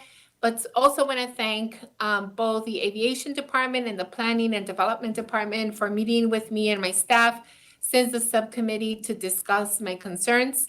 I am glad that our city staff has worked so hard to find compromises and alternatives that allow this incredible, important project to move forward. And again, I am extremely grateful to Mr. Gene Blue and all of those at the OIC as they work to continue their important mission to serving the needs of our working class families. I am very excited to be able to support this project today and looking forward to all the great things that are going to come out, the training and the inspiration to our youth. Even though we are the 5th largest city in the country, I think we have a lot of young people as well that can definitely take advantage of everything that OIC does, and looking forward to the partnership with everyone at OIC and hoping that this will be a great success. Thank you, Mayor. Thank you. Councilman DeCiccio. Oh, thank you, Mayor. I'm excited to support this. When we look at the individuals that were in front of us, George Dean, David Adami, Gene Blue, Pastor Stewart, these are individuals that have done nothing but give for over 30 years to our community, constantly gave to us. And they provided to our community, provided to our city. They made our place a better place to live. They made our city better because of how hard they fought many battles. And people forget how hard, and I want to talk more about what they've done in the past and what they're doing today, because this reflects on what's happening here today. So these individuals have given their all. They barely made it when they first started. For over 30 years, each of them barely made it. I remember what happened in the 90s and how hard it was for these organizations to survive. So one of the most impactful things I heard was from an individual saying this gives them the chance of self-sufficiency. We should be doing this with nonprofits throughout. When they have an opportunity to do something good for their organization, because they've given in so much throughout the years, we should be giving them a hand on this. I heard one other individual talk about that it's time for them, they ought to be giving more. So the question is not how much do they need to give. When do we reach a point where as a city we quit asking and taking from them? You know what I mean? So we cannot ask more of individuals than they've already given. You just can't do that. It's not morally right. So I'm strongly supportive of this.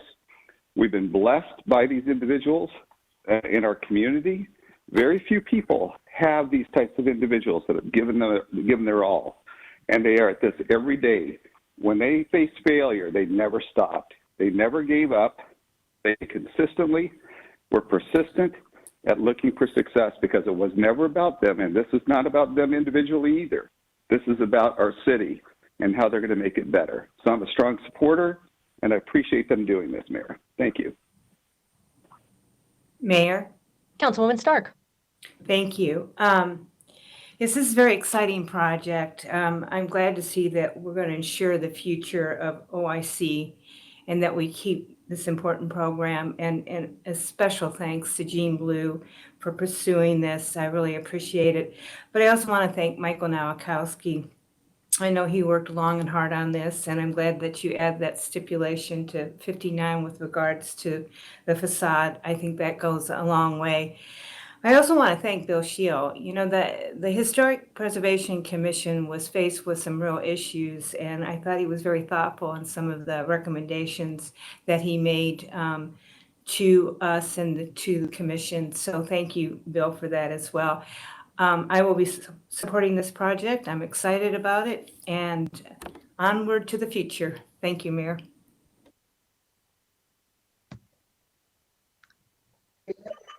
Councilwoman Williams. Thank you. I want to echo Councilwoman Stark. You know, I think the city of Phoenix can be so proud of our community. I remember, I think Jean Blue and Kurt Magnum come to my office 2 years ago to talk about this project. It's taken a long time. It's taken many compromises, great thinking out of the box, finding a way to make it happen. And the amount of time that not only the community has put into it, but staff is absolutely remarkable. I think it's important to note how everyone found a solution and is making this happen. I want to congratulate everyone that's been involved, including our Councilman Nowakowski, who has put a lot of time and effort in this and finally brought it to conclusion. I will be supporting this, and I want to congratulate OIC and all involved in the success. Thank you.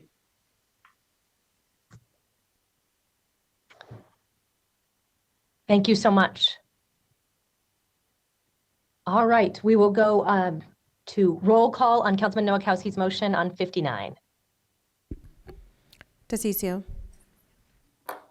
And one quick comment. Michael, you did an amazing job on this. Thank you for bringing this forward. And I think the entire city needs to be grateful for the work that you did on this. I vote yes. Garcia. Yes. Guardado. Yes, and also I also want to thank Councilmember Nowakowski for all your hard work on this. Thank you. Nowakowski. Thank you. Yes. Pastor. I'm a yes, but I also want to explain my vote. I was the probably standing no vote because of representing the historic districts and also the FAA flight pathway. And so I want to thank everybody that was able to get to where we needed to get to with the historic piece and also the pathway, the air flight pathway. But Jean, more importantly, Gudelia is watching us. Thank you. Stark. Yes. Waring.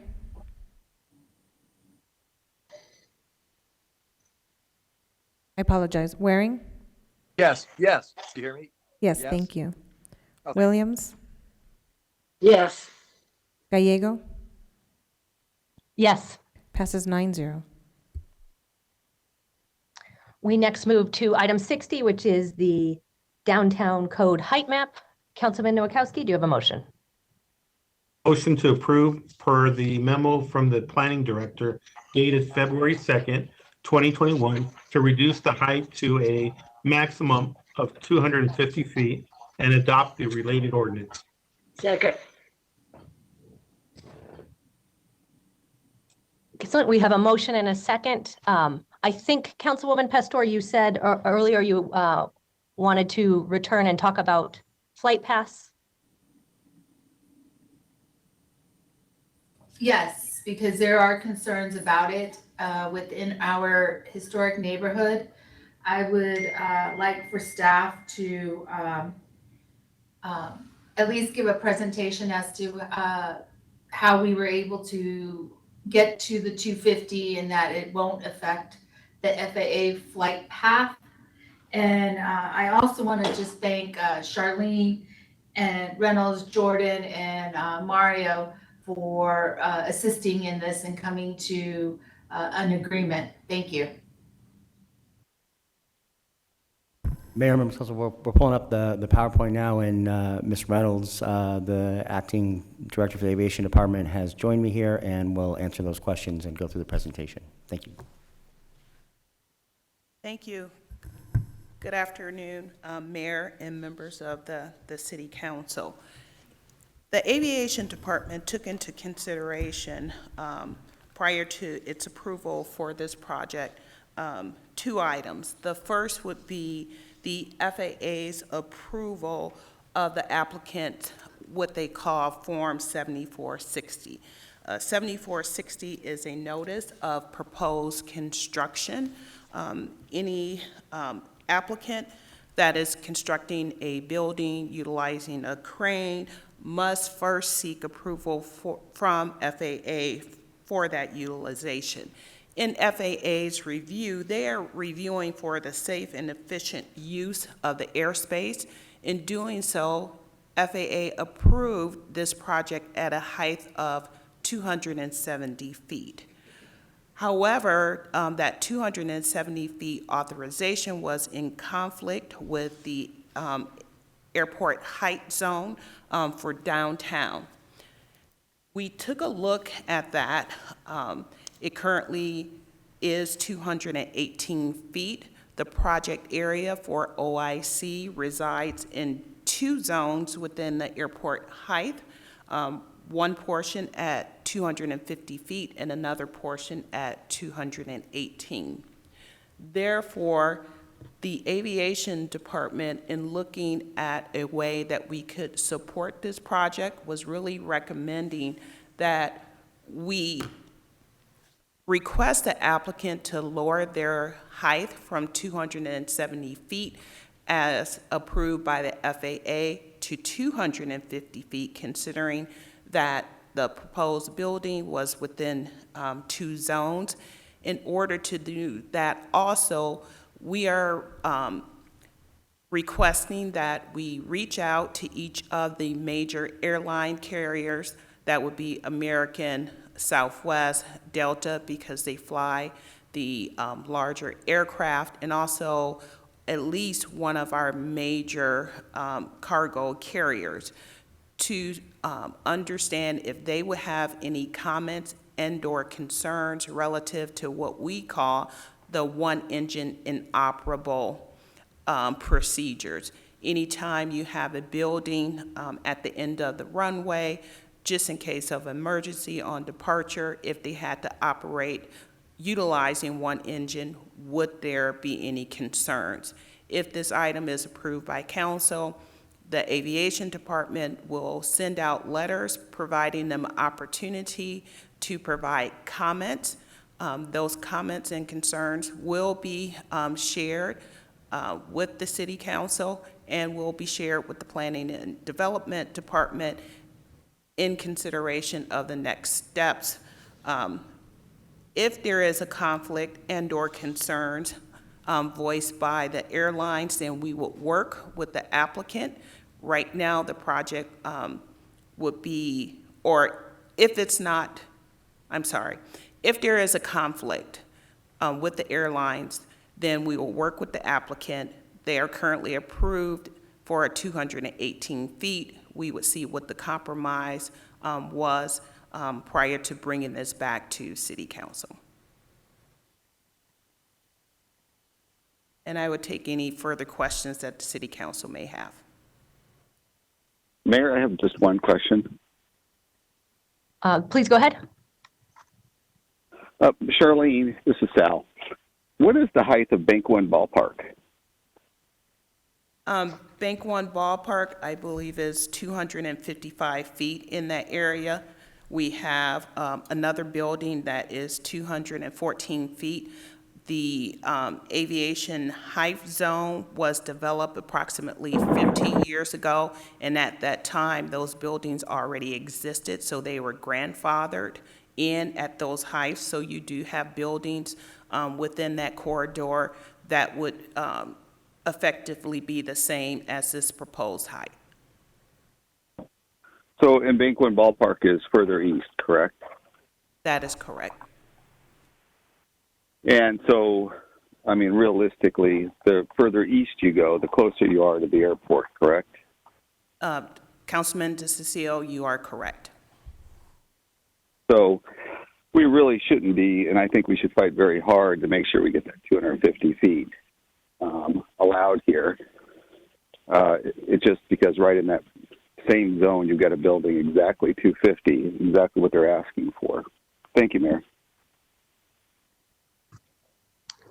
Thank you. Any additional council member comments or questions?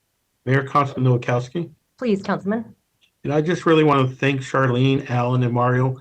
I know that there was some last minute rumors going out there that it would change the flight path into the historic neighborhoods and all that.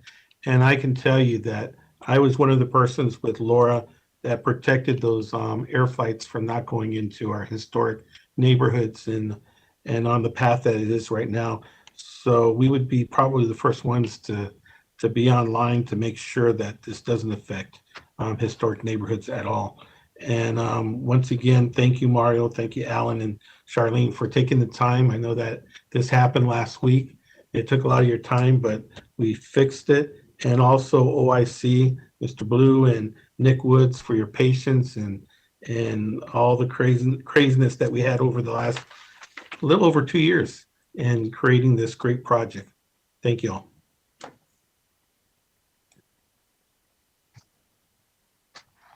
Thank you.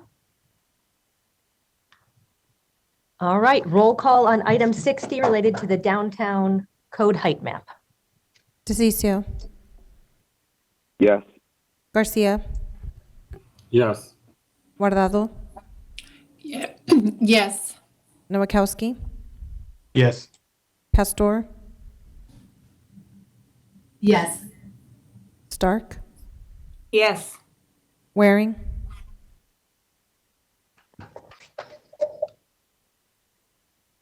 I apologize. Waring. Waring. He was a yes, yeah. Yes, I was here. Can you hear me now? I can hear you now, Councilman. What was your vote, please? Yes. Thank you. Williams. Yes. Gallego. Yes. Passes 9-0. We next move to item 61, which is related to the historic preservation conservation easement. Councilman Nowakowski. Motion to amend the conservation easement per the Historic Preservation Committee's motion as modified by the memo of the planning director dated February 2nd, 2021, which continues the easement until February 4th, 2022. Second. We have a motion and a second. Any comments? Roll call. DeCiccio. Yes. Garcia. Yes. Guardado. Yes. Nowakowski. Yes. Pastor. Yes. Stark. Yes. Waring. Yes. Williams. Yes. Gallego. Yes. Passes 9-0. Thank you. We've taken steps today to accomplish two important things. First, I hope we have created a brighter pathway for the future of Arizona OIC and the work they have been doing for over 50 years in helping so many people who needed a good partner. And second, we are taking steps to protect the integrity of our historic preservation ordinance. I think it's important to note for future development in the warehouse district that many of the incentives we have just begun to use in the area to rehabilitate and conserve those buildings will not be fully utilized if developers use this zoning entitlement process to get additional height without meeting the criteria of the downtown code. We should not forget when it comes to the warehouse district or any of our other historic buildings, we are not only working towards responsible development, but also seeking to achieve a greater good for the overall public. As we look towards our budget for the next year as a city of Phoenix, I think this is a useful vote to remind us that we need more tools for historic preservation And I certainly would be supportive of increasing grant funding for Historic Preservation Office to have more tools. We have an amazing history as a city. OIC is an important part of that, and we want to continue to protect and celebrate it. We next move to item 62, which is the southeast corner of 13th Avenue and Madison Street. We will begin with a staff report.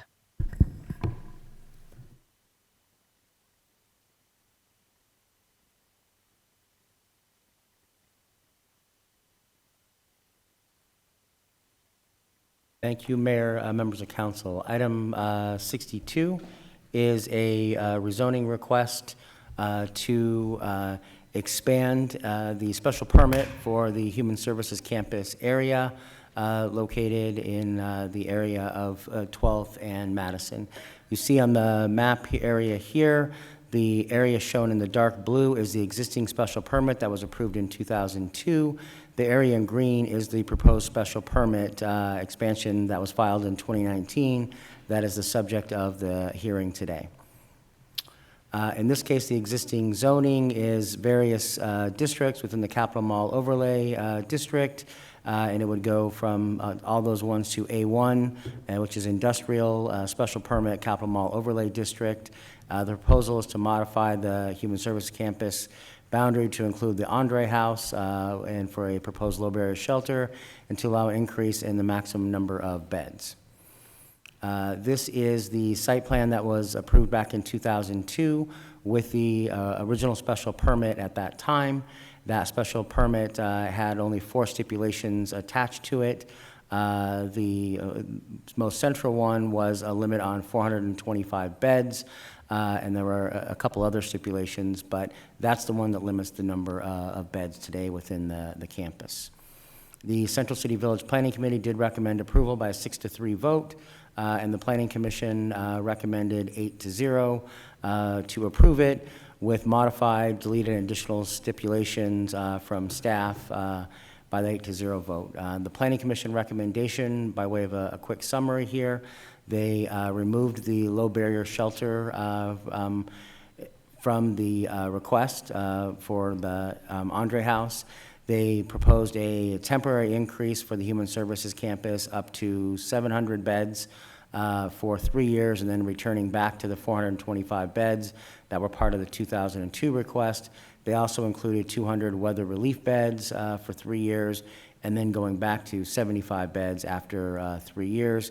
They also increased the staff requirement of having the Human Services Campus clean up a larger surrounding area from once per day to twice per day, and added a stipulation about having some additional waiting areas and queuing space on the Human Services Campus so that individuals who are lined up for services are also on that private property before they would then spill out into the public right-of-way on the sidewalks. One of the key items, just to provide for a background perspective, is these 2 different areas, Area A and Area B. Area A is the existing special permit area, and then Area B is the expanded area that includes the Andre House, where they are providing their existing meals, but also property to the east that would be the subject site of the proposed low barrier shelter if this request is approved. This map shows the cleanup area that was discussed, and so the area shown in purple is the neighborhood cleanup area, and then the area shown in yellow was what the Planning Commission recommended. So you see the Planning Commission had a much larger area and also upped that from once per day to twice per day. Staff does recommend approval per the Planning Commission recommendation and stipulations that were outlined in the memo from the director that came out earlier today, and adoption of the related ordinance. I did want to add and summarize that memo real quick. One of the items that is in that is this new site plan, which is dated January 14th. It includes that Andre House shelter for the low barrier in that north kind kind of east corner of the subject site, labeled as a shelter there. The site plan prior to this one just had the existing building footprint that was there at the time. It's the difference between about a 5,200 square foot existing building and the proposed 10,000 square foot for the low barrier shelter.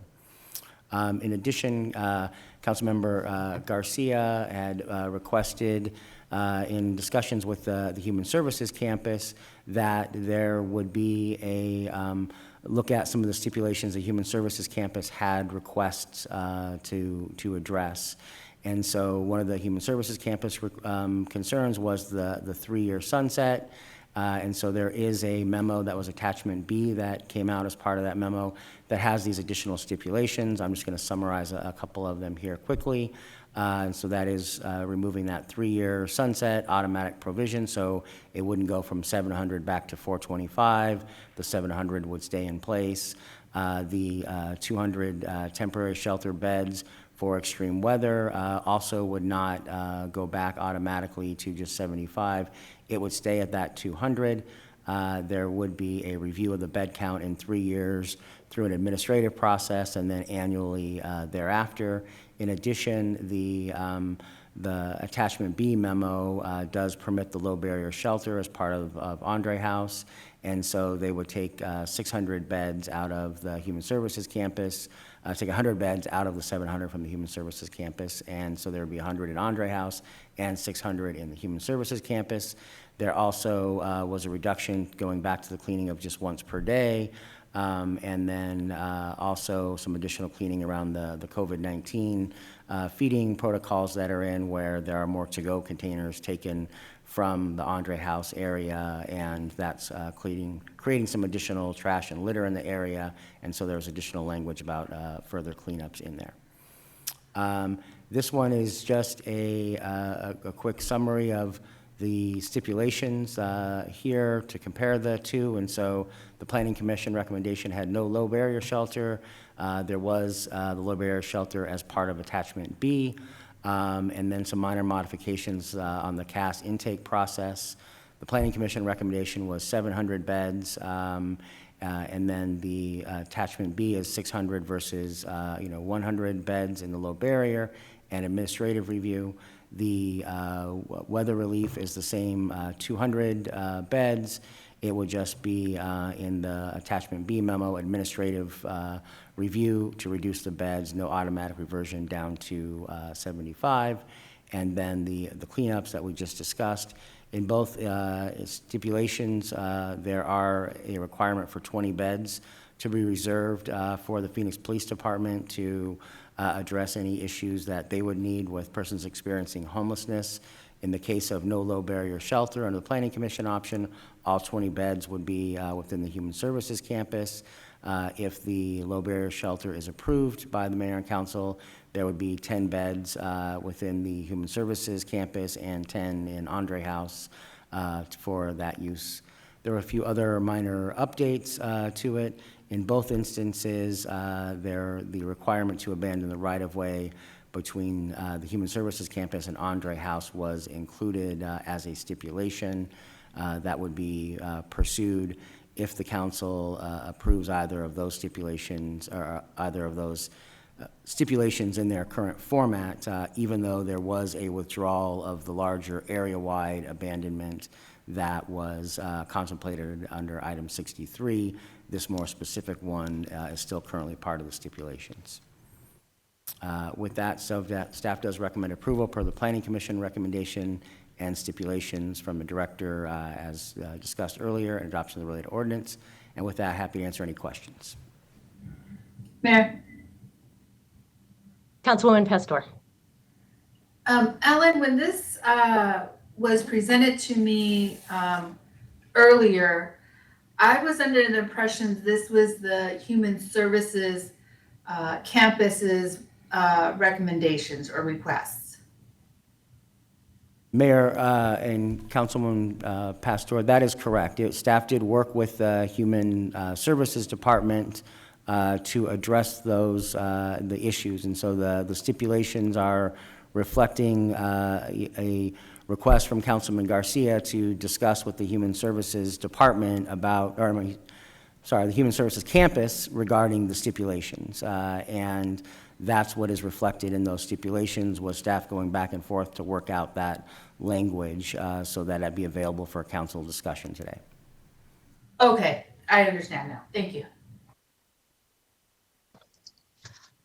We will have two 10-minute presentations, one from Paul Gilbert on behalf of the applicant and one from interest on the other side, beginning with Bill Moreland, Ian Francis, and Angela Ogile.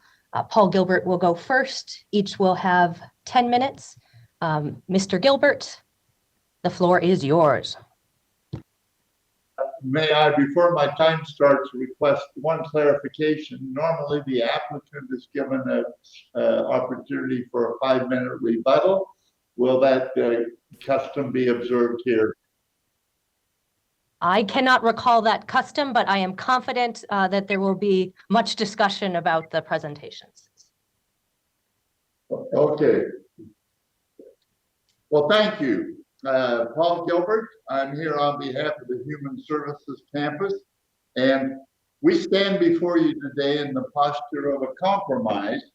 We're not, by the way, would you throw up the first slide for me, please? There. This shows the boundaries of the campus. We have reduced our request on the number of beds from 1,000 to 700 regular beds, and then 200 for extreme weather beds, as proposed by the Planning Commission. Additionally, we have agreed to the 3-year review period with the minor exception of the automatic termination. More on that compromise later. I submit that as we reason together, we need to focus that we're talking about today human beings that don't have a place to sleep, eat, or bathe. Next slide, please. There is a great need for what we're asking for. I believe that need is generally accepted. I'm not going to spend a lot of time on it. But basically, there's a desperate need for more beds. People are suffering and dying. 500 expiring homeless died in the first 9 months of 2020. The 2020 point in time conducted by MAG shows there are 3,767 homeless people. That's an 18% increase over the previous year. And I submit, although I hate to admit it, it's going to get worse as we continue into COVID and the attendant evictions that are taking place. CAS is currently turning away 500 people a month. We need these additional beds. Next slide, please. The current standing of the recommendations is that we have approval of the Central Village. We have a positive recommendation from the planning staff. Indeed, 2 of the findings made by the staff are relevant here. 1, they point out our proposal will improve the safety and cleanliness of the campus. 2, the stipulations address the impact of the neighborhood. We are also here in the posture of the Planning Commission basically agreeing on the need, and they gave us the number of beds we are agreeing to now. Lastly, the Capitol Mall is administered by the Arizona Department of Administration. We have a letter from them in support of this application. In summary, virtually every recommending body is in support of this application that is before you. We also, next slide please, are before you with the support of the neighborhood. We will hear and be regaled with numerous comments about the neighborhood and the fact that some of the neighbors don't support this. But we've spent 2 years working with the neighborhood. We've had over 30 meetings, And the map that is before you shows the supporters based on the zip code. 1,357 live in or around District 7, and 229 live in the immediate area. All these people are in support. In addition, you have 400 letters of support and 24,000 signed on a petition in favor of expanding the Human Services Campus. Next slide, please. Additionally, look at the organizations and neighborhood associations that have written you in support. I won't go through all of them because of time constraints, but it's important we come here with the active support of the Phoenix Downtown Neighborhood Alliance, the Phoenix Historic Neighborhood Coalition, Midtown Neighborhood Association, Coronado Neighborhood, the Phoenix Commission on Human Relations, etc. Next slide, please. A common canard is that additional beds will bring more homelessness to the area. That is not a correct statement. It is not, and I'm not going to refer to the Field of Dreams except to say this is not build it and they will come. The people are already there. When we turn them away, they stay in the neighborhood. In 2005, underscoring this point, the county had sheltered 500 people in an overfull shelter and parking lot. The county closed that in October of 2018, putting 500 people back on the streets. What happened to them? They didn't go away, they stayed. So now we have 500 additional people that we have the challenge of sheltering. The most recent street count on November 18th showed that 986 people in the area, and we are currently only sheltering 425. CAST has a certificate of occupancy currently to shelter 700 people. We have the capacity right now. Quickly, and I don't have enough time to go into a lot of detail on this, but we are constantly being regaled that our proposal somehow contradicts and is contrary to the city's recently adopted homeless plan. Contrary. New slide, please. In the city's homeless plan, we are identified as some of the community partners. They specifically identify our shelters. They also specifically identify the need for pets and service animals. We are providing that with the Andre House. We support regional shelters. Next stipulation, or next slide, please. Stipulation 15, of which we are in an emphatic agreement, says that we are to work with the city to participate in providing and expanding regional shelters. We welcome that opportunity. Next slide, please. I don't have time to read all this because of the time constraints, but here are a plethora of examples of where we are providing efforts to expand regional shelters. Cash recently tried to open a West Valley shelter and sought emergency funding from the legislature. Unfortunately, COVID terminated the discussion, but we're back at it. We belong to an alliance of providers to set up regional level solutions. HSC is the head of a coordinating entry system for single adults supporting 19 other access points across the county. This coordinated entry system currently prevents about 4,000 people per year from coming to the campus. We cannot accept, or I'm sorry, new slide, please. We can accept the commission recommendation, as Alan has pointed out to you, with 4 major exceptions. One, We made many compromises, but the four we have to insist on.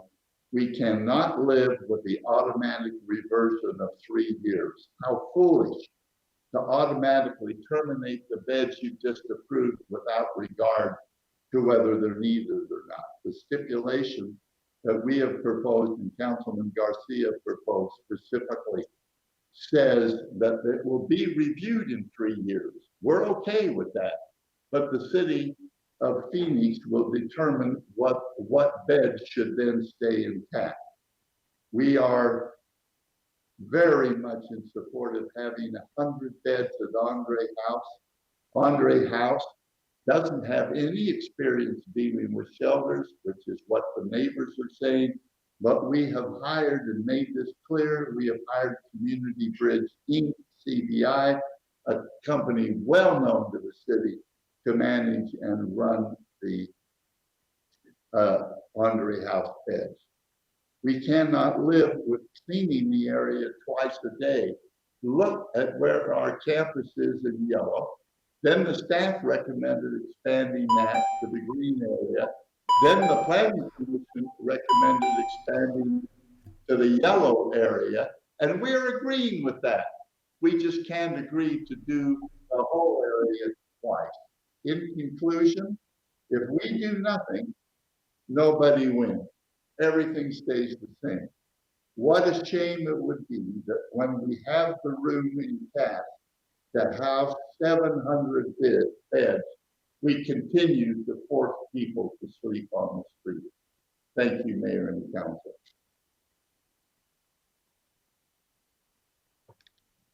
Thank you. We will go to our second presentation, and if staff could unmute Bill Moreland, Ian Francis, and Angela Ogile. Good afternoon. This is Bill Moreland. Can everyone hear me? Yes, we can. Okay, wonderful. Thank you very much. I'm Bill Moreland.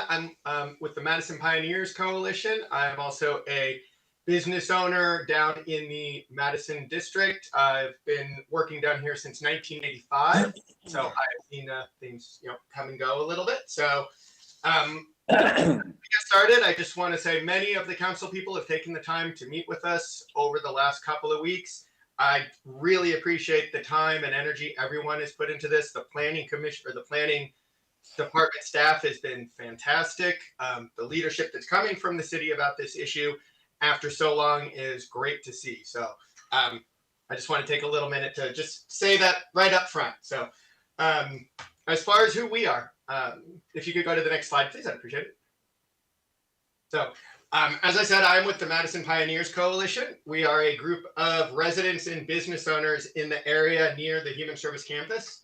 So we first got together a little over a year ago. We did not get together about the expansion. We got together because we saw what was happening in our neighborhood, which was an increase in crime, an increase in trash, and just, the neighborhood was not looking good. We got together because we wanted to see what we could do about it. Early on, we included the Human Services Campus and Andre House in some of our meetings because we wanted to be a part of the neighborhood.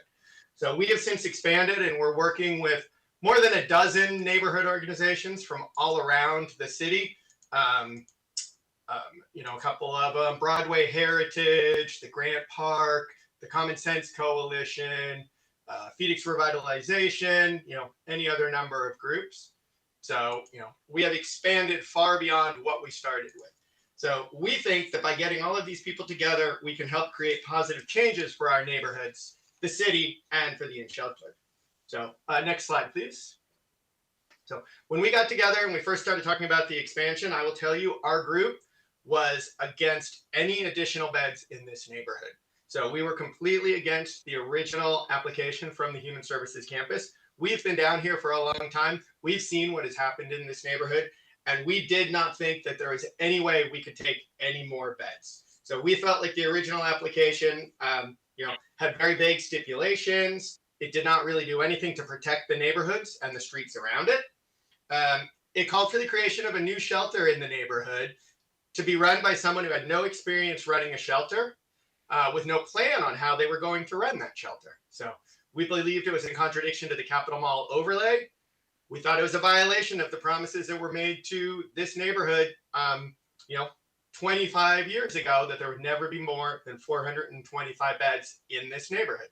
We thought it was in direct opposition to the city's homeless plan that they had just taken all the time to put together. They called for regionalized, smaller shelters.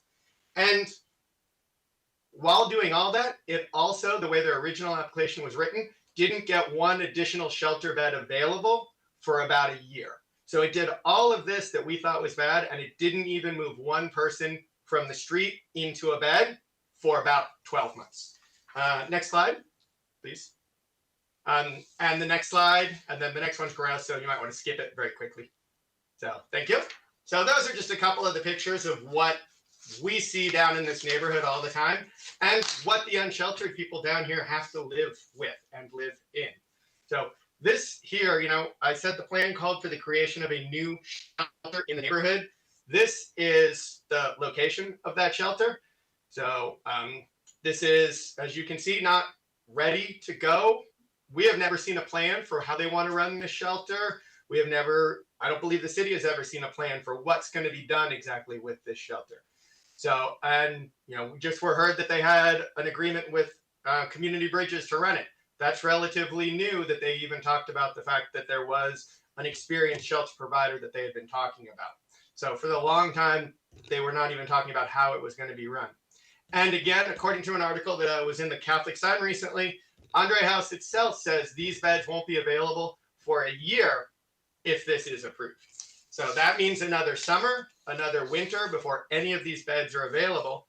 And the way the original application was written, not one additional bed could be created in the existing shelters until this place had a certificate of occupancy.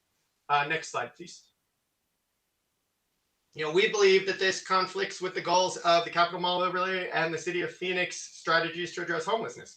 The Legislative Governmental Mall Commission called for reducing the concentration of homeless services within the area. This would increase the concentration. City of Phoenix plan calls for a regional approach. This would continue to bring more services into this area. Next slide, please. So after we initially were completely against the idea of any kind of expansion, our group started looking for ways that we could find a compromise. We listened, Mayor Gallego, last March, I believe it was, when you talked about tentatively supporting the expansion, but with strenuous parameters. We talked to the Human Services Campus, Andre House, the city and the county. We took part in discussions and forums with the Capital Phoenix Community Alliance, who helped create the campus in the first place, but who have not endorsed the expansion yet. So we talked to neighbors from around the city. And as many of you have had the misfortune to know, we have attended every public meeting we could find and made our voices heard. So next slide, please. Now we support a compromise. We have moved. We agree with what the mayor has said, what many of the council members are saying, what the Human Services Campus says, and what Paul was just saying. The situation has never been worse than it is right now. As I said, I've been down here since 1985. The neighborhood has never looked this bad, and it has never been harder for the people experiencing homelessness. We don't think that there is enough done right now by the city. We still believe that the city of Phoenix does more than any other agency in the state, but more is needed. And that is why, after a lot of thought and a lot of soul searching and a lot of discussion, we support the compromise proposal that was passed unanimously by the Planning Commission last month as they passed it. Next slide, please. The compromise, as Paul Gilbert said, allows for 900 beds. This is very close to the 1,000 that the campus asked for and very far away from the 425 that we were originally pushing for. The compromise also can provide beds in just a few months at the existing CAS facility, rather than waiting a year for a new facility to be up and running. The compromise keeps the footprint of the Human Services Campus where it is today, instead of expanding it across the public street. The compromise also helps ensure that Human Services Campus and the neighborhoods have to work together to minimize the impacts on the surrounding area, and in order to do the best job that everybody can for the unsheltered. And we think it supports the goals of the city's plan by discouraging the concentration in this area. Next slide, please. And there are people who are opposed to the compromise. And, some of the things they will tell you is that the low barrier shelter is needed in this area. We believe more beds are needed. However, in this neighborhood, CAS already operates a model that is very low barrier. So almost anything that a low barrier shelter will allow, CAS will allow. They bend over backwards to reduce the barriers to entry. More shelter beds are needed. They are just not needed in this neighborhood. What is needed is building on the success of what's already here with more beds and more resources. Opponents say the compromise or say the 3-year sunset will keep them from being successful. We believe the 3-year sunset is necessary because we need to put pressure on the city and on other agencies in order to do something. If there is no deadline, no one is going to focus on other solutions. And the 3-year sunset is critical if other neighborhoods are going to be willing to work with the city to build new shelters. If the city can't be counted on to follow the promises that they made, then no other neighborhood is going to want to have a shelter. And opponents of the compromise are going to say some of the requirements are too strict. If the city wants to open up facilities, these requirements are needed. It is almost like a truism that no one wants to shelter in their neighborhood. You know what? That's not true. So UMOM, Phoenix Rescue Missions, Project Haven, they're all supported by their neighborhoods. What no one wants in their neighborhood is the current HSC model that involves things spilling out into the streets, that involves, horrible situation for crime, for the health, both of the residents and of the unsheltered in the neighborhood. So, and I was hoping to have a nice wrap it up catchy slide at the end. But, I just want to say, I feel like we have come a long way as a group in order to try to support what the city and honestly what the campus wants to do. And we just hope that today the city council will do us the favor of supporting us in what we're trying to get done. And I will now turn it over to the other presenters in my group. Mr. Moreland, members of the other presenters, there's 22 seconds left for the other two presenters in your 10 minutes. Oh, I show 8:45. Okay. I apologize.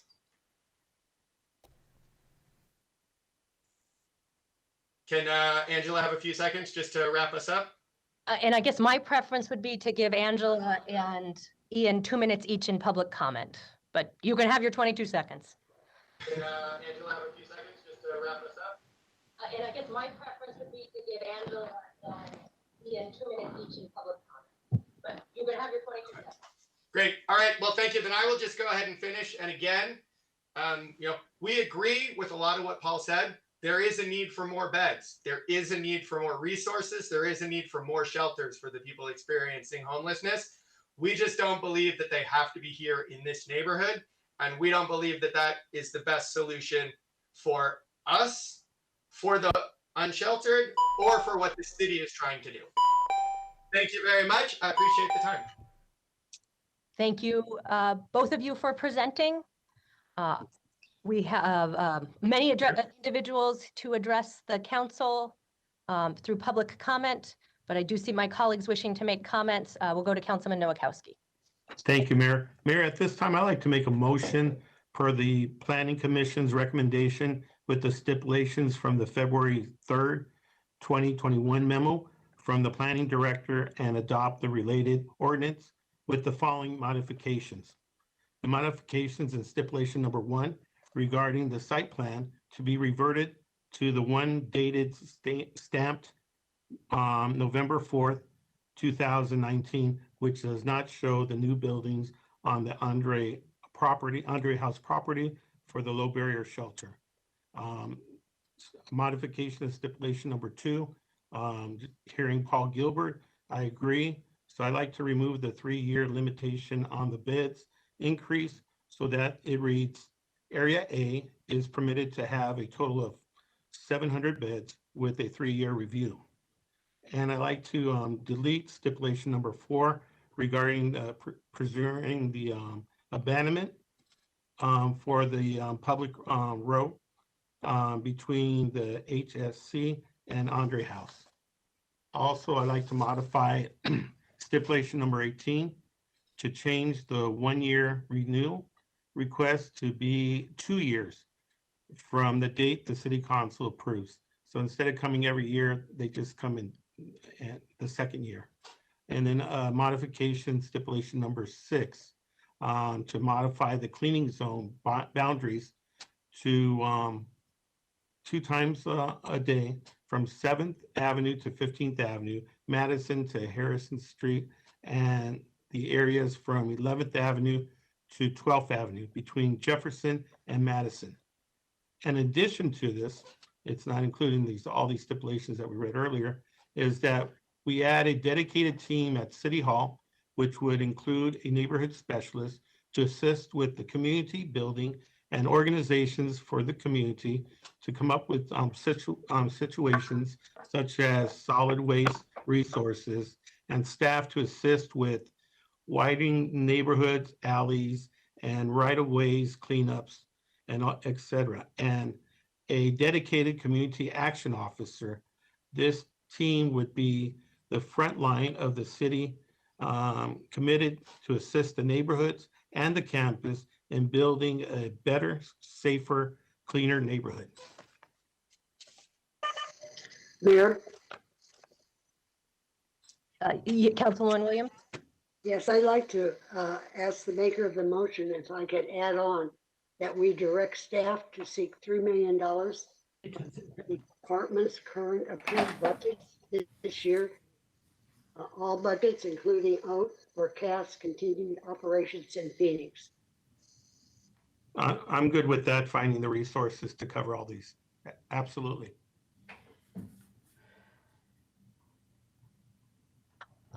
All right, we have a motion. I think do not have a second.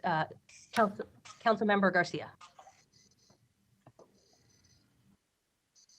Could we, Council or Vice Mayor Williams, could you clarify what you just said? I didn't catch it. CAS needs money to operate other facilities and programs they have, not only at the children that we're discussing, but in other areas. And so I ask that we direct staff to go through all city departments and come up with an additional $3 million for CAS to continue all their operations in Phoenix. And it's a one-time contribution. And did you second that, Vice Mayor? I made the motion, I can't second it.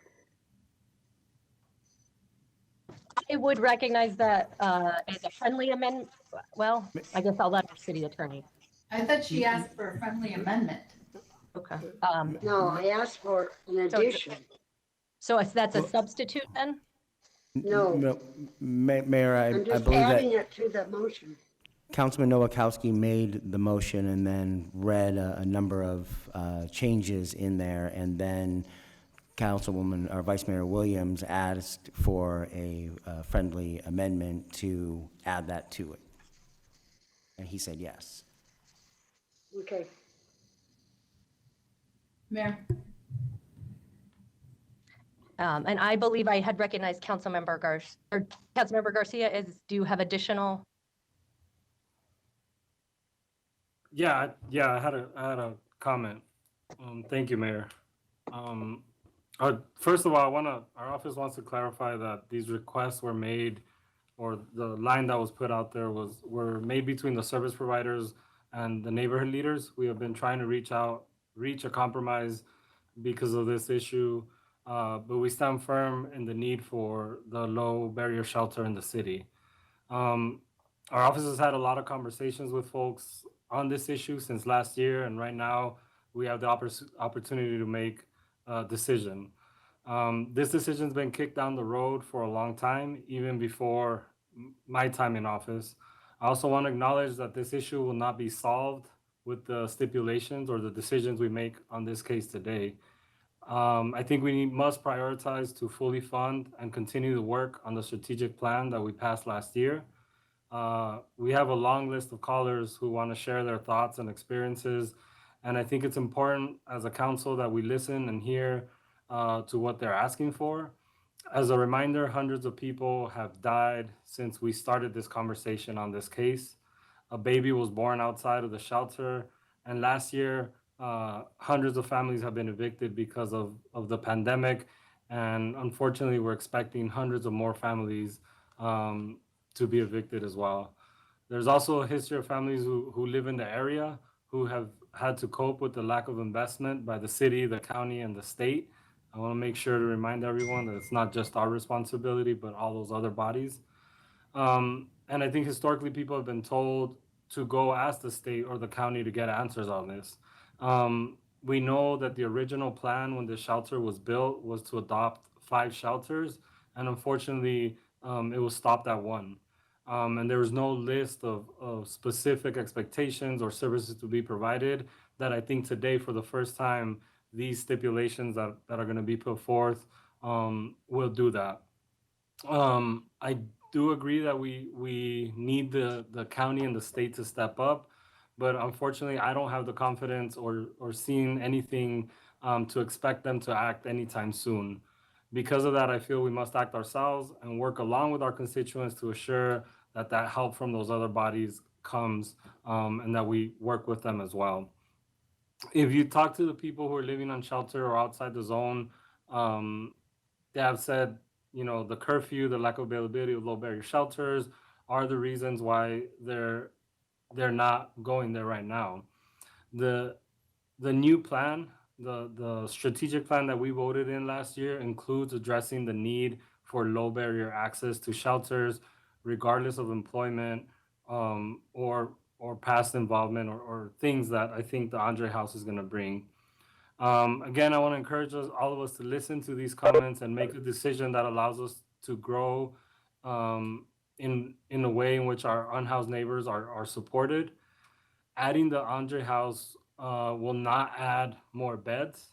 If you go back to the graph, we are simply moving 100 beds that the neighbors and others in the planning commissions have approved, and making them go to the Andre House. I don't know how the Andre House got vilified the way it did, for the decades of work that they've done. We got a bunch of letters from Brophy High School, from a lot of the churches that work with them. And so I don't understand why this hesitation or animosity has come towards the Andre House. If we don't allow a reputable organization like the Andre House an opportunity to better serve the people that are out there, we are also losing an opportunity to move our strategic plan forward. We have the ability to prove with adopting the Andre House that a smaller, different type of shelter might fit better for other people. And so I would like to make a substitute motion to approve ZSP 2-19 per the Planning Commission recommendation, with the stipulations from the February 3rd, 2021 memo from the Planning Director, contained in attachment B, and adopting the related ordinance. I also would like to... Mayor, Councilman Garcia, sorry to interrupt, but we don't have a second on the original motion.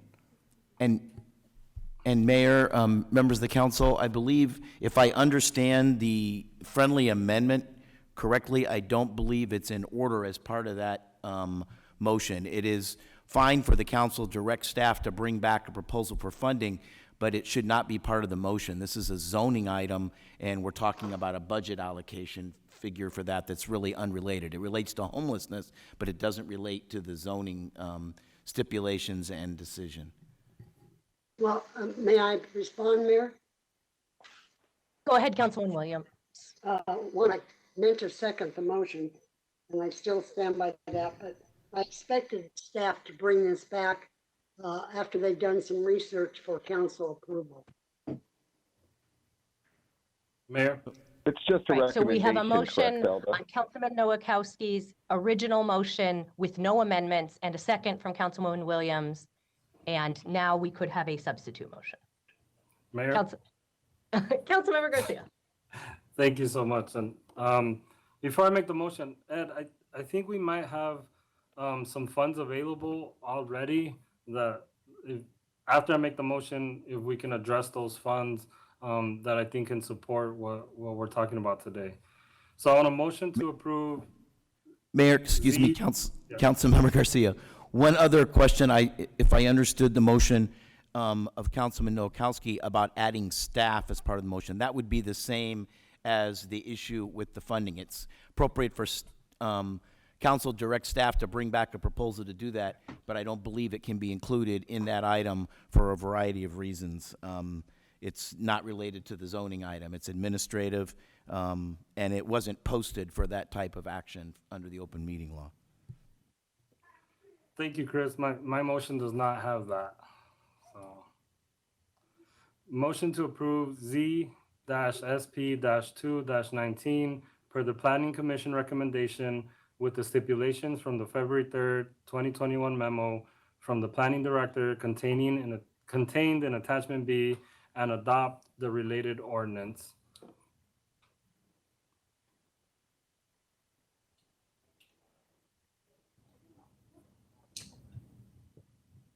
Is that the motion? Yes. Second. All right, we have an original motion and a substitute motion with both have seconds. Councilwoman Pastor. So this is for the city manager or staff. I would like staff to look at unallocated COVID dollars for several of the items within this zoning case. I know we're talking about a zoning case, but I just want to make it understand if there are unallocated dollars that we could support some of the items in the zoning case. Mayor, Councilwoman Pastor, there is in the item that was continued today for 2 weeks earlier in the agenda was a significant amount of money for emergency shelter grants that was given to the city as part of the COVID relief bill. And there's some other funds also from CDBG, Community Development Block Grants, and earlier emergency shelter grants that are potentially funding sources for some of the items mentioned here. So depending on, well, whatever motion passes, staff will come back in 2 weeks with the item that was continued, and as part of that, we can identify that funding which can be used for homelessness, emergency shelter, capital needs, and operating needs. Okay, because I also understand that there was unallocated, well, not necessarily unallocated funds, but there were funds in those areas that hadn't been spent that were then, as we converted everything into the general fund. So I would like to look at that allocation first before the 2-week one in 2 weeks. Mayor, Councilman Pastor, yes, we will identify all funds that we can identify that are available to support funding for homeless services, general funds, or federal funds allocated to the city. We will do both. Thank you.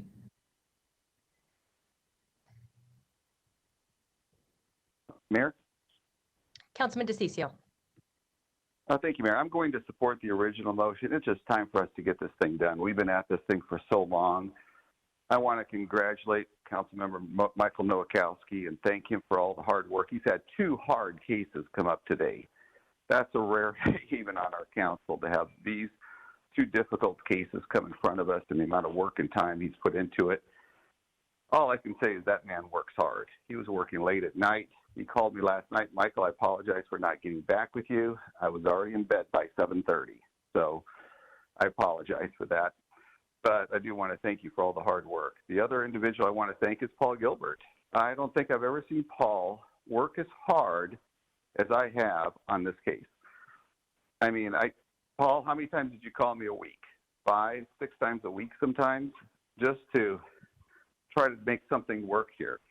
I think it's incumbent upon all of us to make this work. I'm going to be supporting the Nowakowski and Williams motion, but it's time to get this thing done. I fully expect this council to get this done. I think it's a very reasonable proposal that Michael put forward. It's one that's going to help us as a city, and I think that the $3 million is not going to be enough, quite frankly.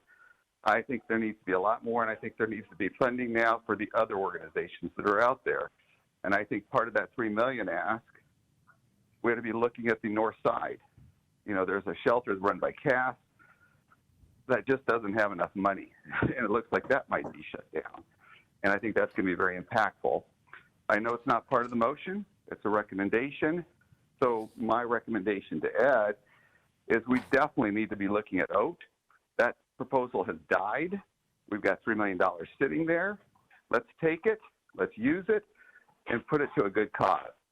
And this is, you cannot have a better cause than this. And any additional COVID money should be going to other shelters and really beefing up the shelters that we have now. $3 million is not going to be enough. We're going to need more. So I think the combination of OAT and COVID dollars is exactly what we need to be looking at. Thank you, Mayor.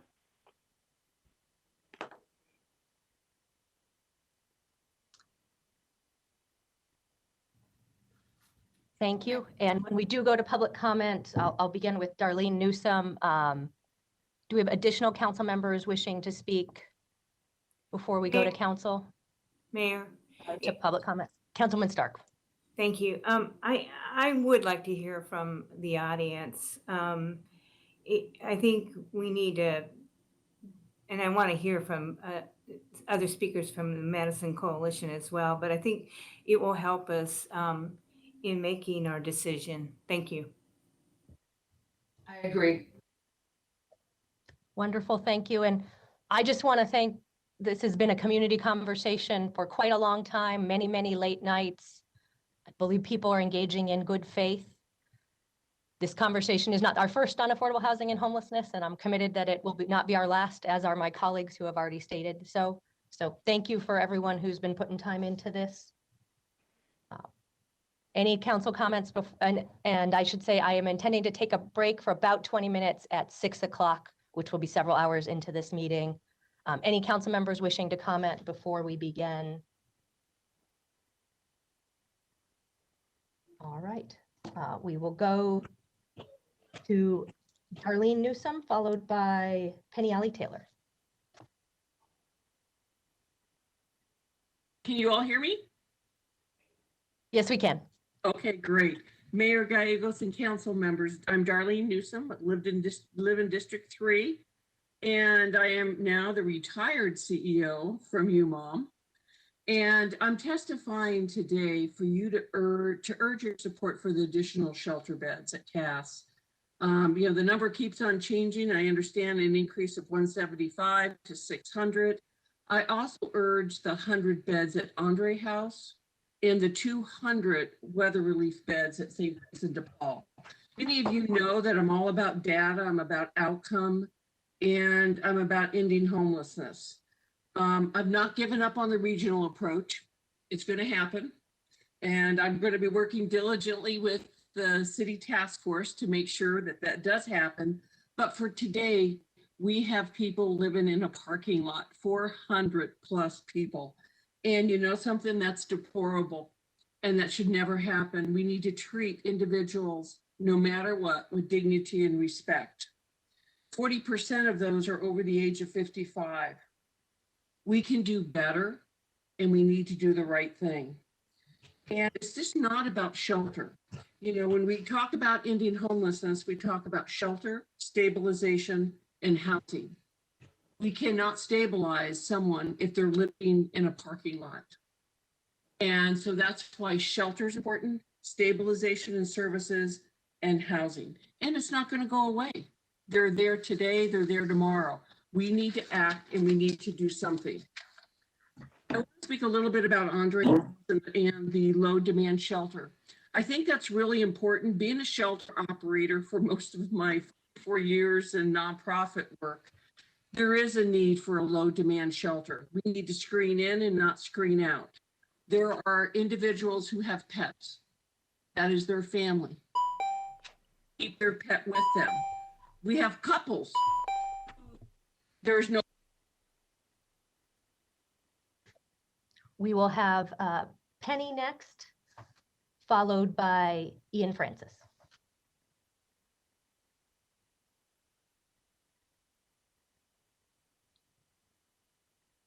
Hi, can you hear me?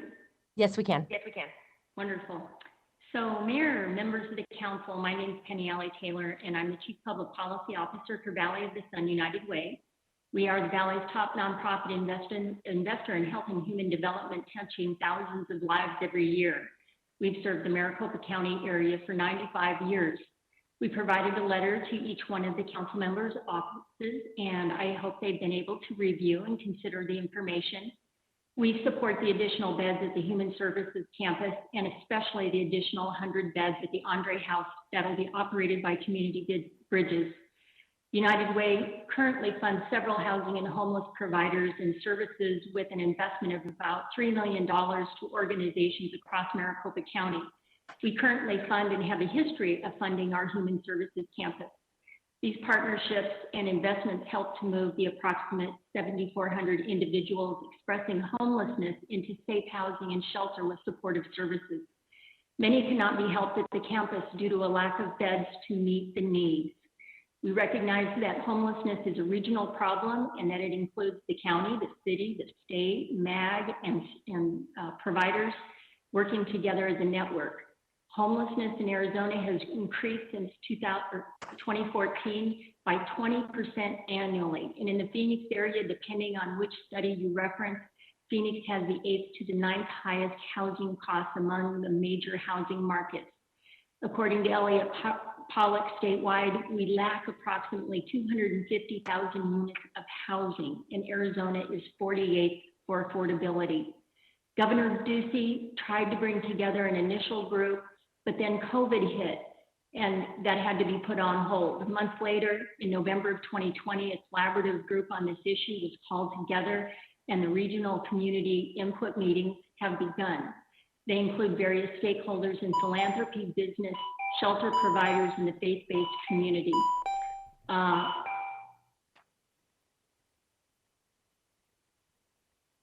Ian Francis will be next, followed by Angela Ogile. Mayor, city council members, and executive staff. My name is Ian Francis, West Madison Street, Phoenix, Arizona, resident of Phoenix, property owner, business owner, and neighborhood community volunteer. It's been a long road for everybody here today, there is no doubt. During this time, there has been much to learn about the challenges of homelessness and many ways in which people view there to be a solution. I've seen many sides. It's been a ride, though the final day of this hearing, I've learned a lot, both from my fellow neighbors, city planning representatives, and the direct advocates for the homeless. If it's one thing I've learned, it's compromise is necessary, even when it's a tough compromise. The most important thing we can do from here is set a positive example for both the communities in the city of Phoenix and all municipalities across Maricopa County, so they may follow suit in the future and have less hesitations when opening other homeless shelters in their communities, because there are thousands of people across the valley still in need of shelter. I give my pledge to continue to work hard, push our highest levels of government, most importantly Maricopa County, for funds and resources so that people who are most vulnerable in all municipalities will be able to get the services they need, especially mental health and addiction recovery services. I recently lost my father to alcohol and drug addiction just before the holidays, so I understand the value of these recovery services personally. With that, I support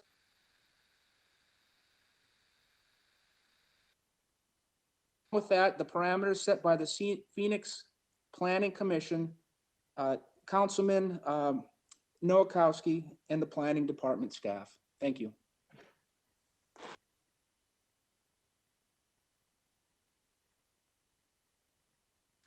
Thank you. Angela Ogile will be next, followed by Steve Zabilski. Thank you, Mayor and council members. We appreciate you hearing us this evening.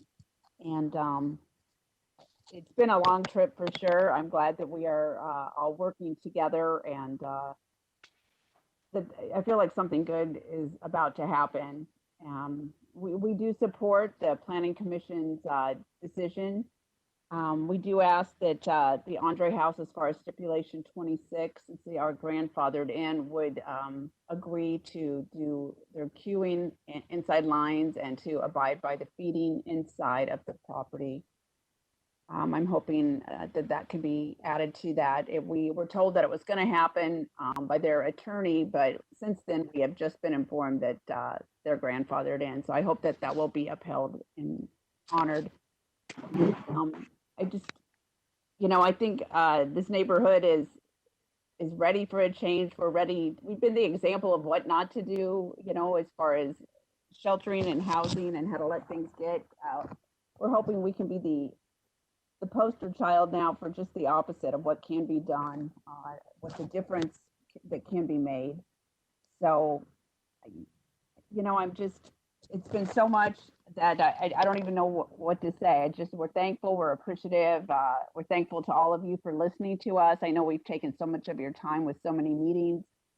And the Commission for Planning, Ellen Stevenson, we've all learned so much, and we feel like we're just getting started, and we hope that the city will back us to continue to further this neighborhood along, and that Maricopa County will get on board and start doing their part as well. Thank you very much. Mayor, can I ask Yes, Angie a question? please do. Are you still on the line? Yes. So very quickly, I know you're supportive of the Planning Commission recommendation and Councilman Nowakowski's. Is there a willingness for your coalition to sit down and continue discussions with the Andre House to try to see what we can do in the future? I don't mean to put you on the spot, but No, Councilwoman Stark, you're not. I think there always is. If I think that's an important lesson. We've learned lessons, and I hope have too. I mean, we need good neighbors. If we were good neighbors to each other, we wouldn't all be here tonight. So yes, we are always available to keep talking. And I think if we have open lines of communication, we were actually thinking, we should have 6-month meetings instead of yearly. Absolutely, we are. I've met so many people outside of our neighborhood. There's about 20 in this coalition and growing, and it would have grown more, but we just didn't have time. We were so enmeshed in meetings here, but we would love to talk about what can be done. I think if we see movement and we see a change in our neighborhood, we're open to anything. okay, thank you very much. Thanks, Thanks, you. Mayor. Thanks, Mayor. For her? Councilman Nowakowski? Thank you. So, Angela, you talked about stipulation number 26 and basically adding area B. So what you're asking is that the right-of-ways, the sidewalks, the streets aren't blocked, or what are you asking for? What we're asking is that the feeding be inside, that the lines for their establishments be kept inside their properties, not out on the street, winding on the street. It causes a lot of trash, crime. It's impossible for us to keep up with as neighbors and homeowners and businesses. It makes it very hard. The side of coming up 11th Avenue's had a great deal of crime, and we're still, they're functioning as residents and businesses, and it's made it pretty impossible for us to do either. Thank you, Angela. Thank you. A question to Alan. Alan, can we add area B to that, where they basically aren't blocking the right-of-ways and alleys and stuff while they're waiting for their food? Mayor, Councilman Nowakowski, stipulation 26 is worded in such a fashion to require the Human Services Campus as part of their operation and would apply to Andre House if they had a low barrier shelter that would require them to provide some additional queuing space on their property for people lining up. But we can't prohibit the use of the right-of-way at all, just like when cars are pulling into a shopping center and there's a a car blocking the way, and you have to sit in your car in the right-of-way and wait till it's clear to move through. The right-of-way is there, and people experiencing homelessness have a right to be there. We can't make it so they can't stand in the sidewalk and wait.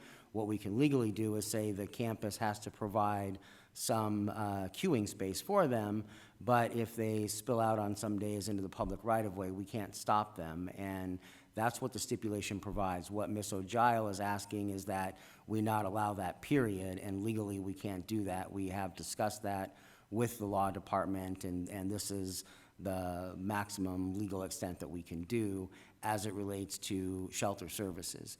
The part in Area B that she is requesting is that we would use this process to request additional beds to change the existing legal entitlements that Andre House has as a charitable dining hall that does not need a special permit because it predates the Capitol Mall overlay in that area. And so we can't use a current case to take away their legal rights and change that. So we cannot make it apply to the charitable dining portion that Andre House currently has as part of their existing entitlements.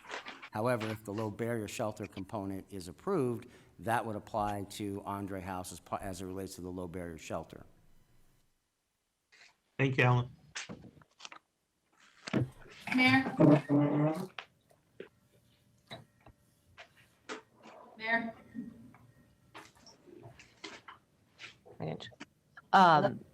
Councilwoman Pastor, please. Sorry. Alan, what I just heard, and I think this, I'm looking at your chart, where it states requires abandonment of road between HSC and Andre House.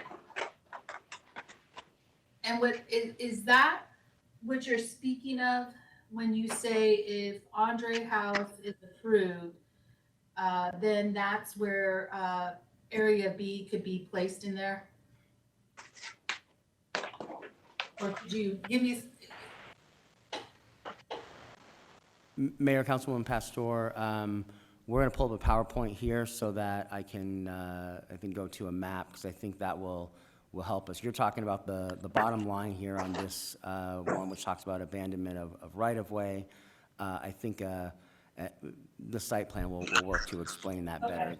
The stipulation that Councilman Nowakowski just referenced in stipulation 26 has to do with the queuing space and what happens when people are lining up to get into the shelter or to get a meal from Andre House. And currently a lot of that takes place within the right-of-way.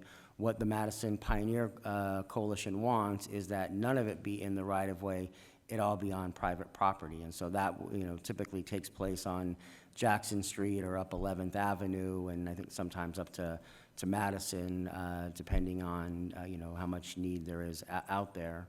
And so what we can legally do is the areas that are part of the special permit that would be given the ability to have either an increase in beds, as in the case of the Human Services Campus, or beds where they don't have any regarding the low barrier shelter, then we can have a requirement that says you've got to provide queuing space on your property, but we can't prohibit some spillover at times if things are busier and what's happening in the normal part of their operation, because it is public right-of-way that the city holds in trust for all of the public, including persons experiencing homelessness.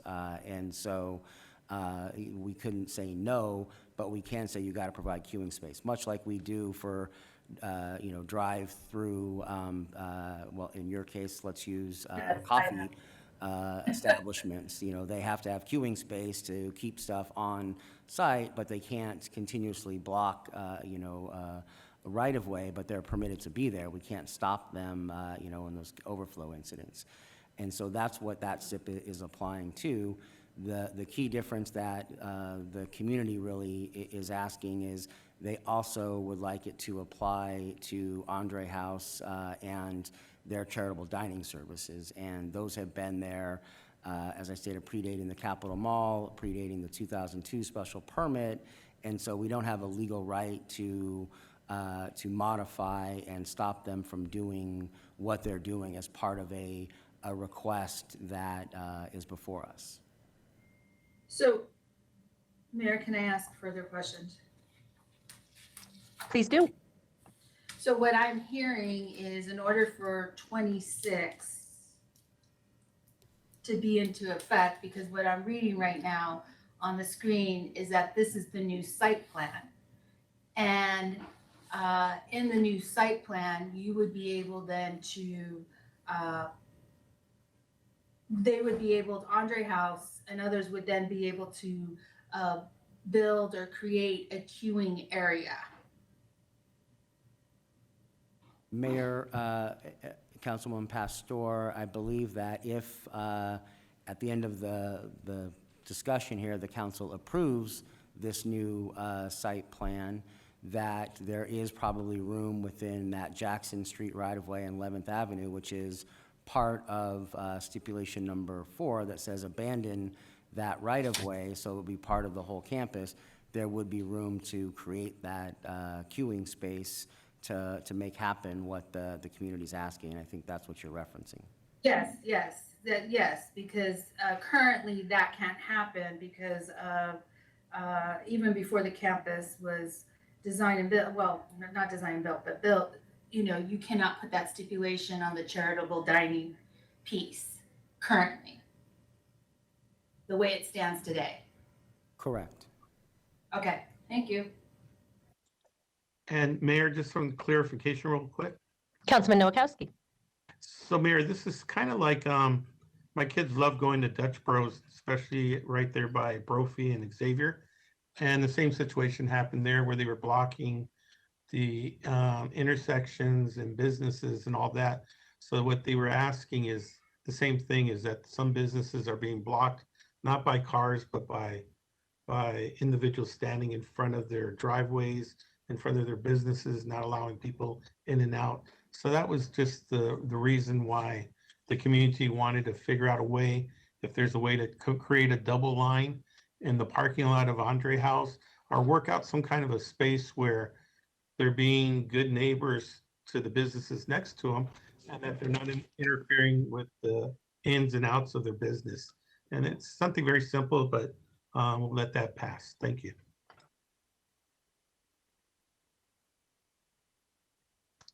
Thank you. And I think when we get to the folks from Andre House, they may have input on this. Do we have any additional questions for Ms. Ogile? All right, then we will go next to Steve Zabilski, followed by Jessica Bueno.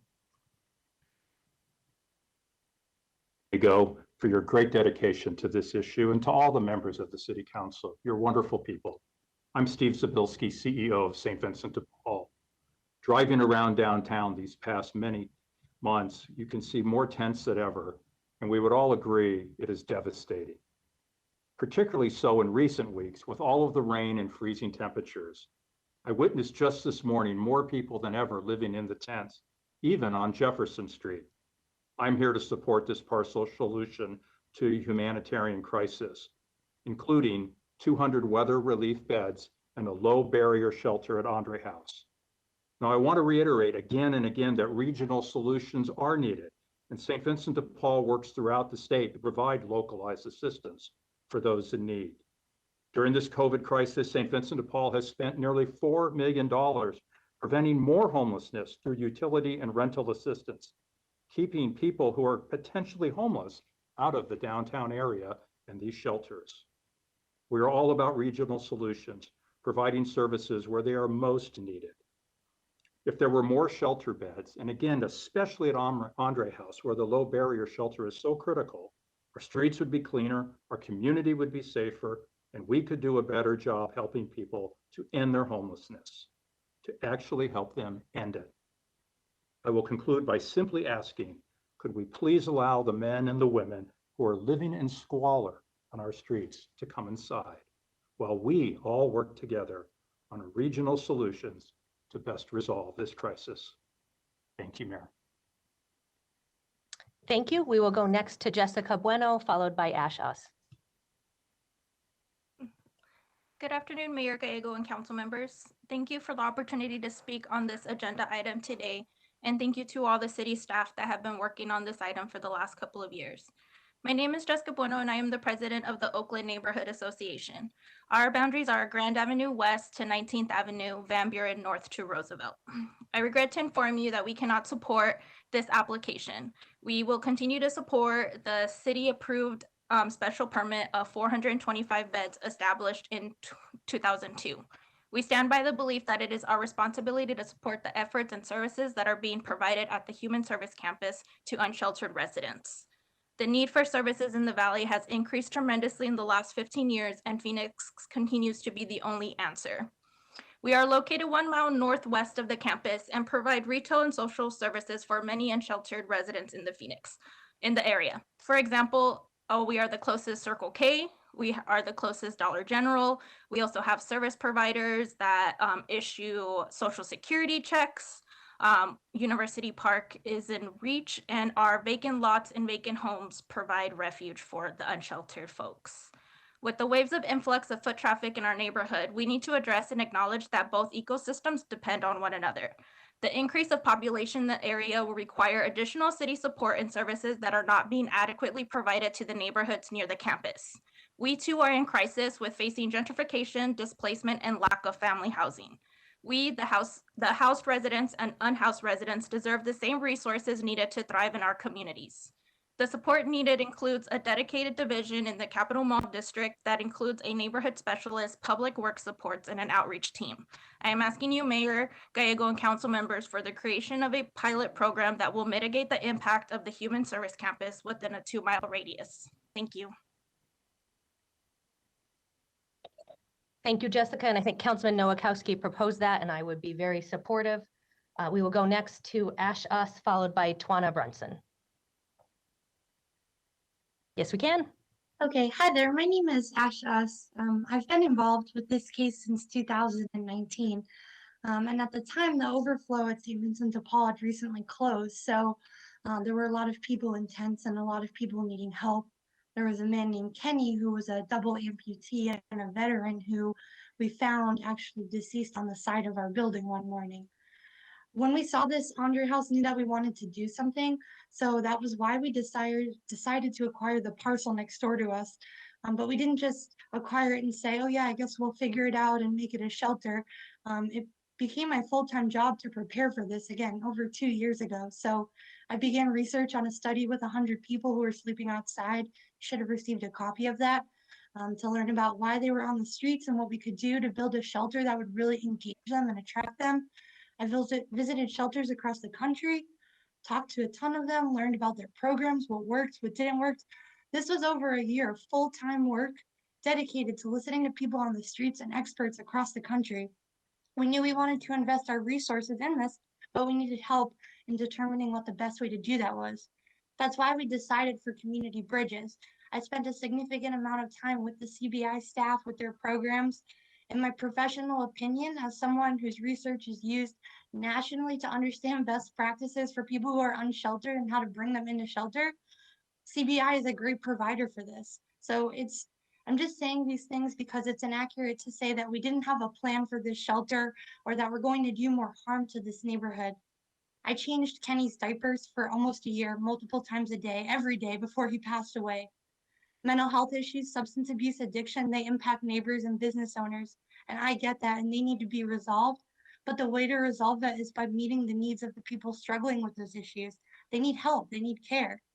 Andre House is investing in this building because people are dying, and we know that if we can't provide this program, we can't help them. Thank you for your time. Thank you. I believe Councilmember Garcia has a question for you. Yeah, thank you, Ash, and thank you for all your work. I wanted to ask you to explain a little bit more of what low barrier means to you all at the Andre House. And with that question, what does it mean for the folks that are out there, and why you feel the low barrier shelter is needed and who it will serve? Yeah, I think there's a lot of misunderstanding surrounding the term low barrier, and that gets confusing for folks. But what that means for the intended shelter program is that it's not going to be a ruleless shelter where people can do whatever they would like. It simply means that you try to understand why people aren't going into shelter and reduce the barriers to entry. So that study that I was referencing and talking about, I specifically asked people what barriers were obstacles for them to go into CAS or another shelter program. So there were some specific examples. If someone had a pet that wasn't certified as a service animal, that could keep them from going into shelter. Additionally, a lot of shelters may not be able to accommodate a lot of belongings. So with the new shelter program as run by CBI, there would be really sufficient storage for people's stuff. And I sent images to all the council offices of examples of the shelters that I saw that did that in creative ways. That would be another thing. We also know that people with really serious mental illness or people who maybe have a history of trauma, no matter what the campus may or may not do, they may not feel comfortable going onto a campus. And so there may be people who want a smaller shelter, and that's what I learned from the interviews. So those were things that people kind of spoke about and things that I definitely saw through the interviews and then through folks like Kenny, the man that I spoke about who passed away. Because he was a double amputee, he needed to have a caretaker with him. He didn't have any family. So on different days, it would be kind of different friends taking care of him. And so we think about how we can accommodate people with really unique circumstances. And I think this is what you were referencing and others have referenced with the city's plan and figuring out how to provide an alternative shelter option for people that is a little bit more fluid. That's what low barrier means to me. And I know that the director of community bridges is one of the speakers, and you could ask him specifically as they would be operating the shelter. But we used the research that I collected and our experiences to inform who would run this shelter. And that's how we ended up here today. Okay, I had another question for you, because I know you'd been working on setting up a shelter in other places in the valley. And so one of the things I said earlier is, I hope that,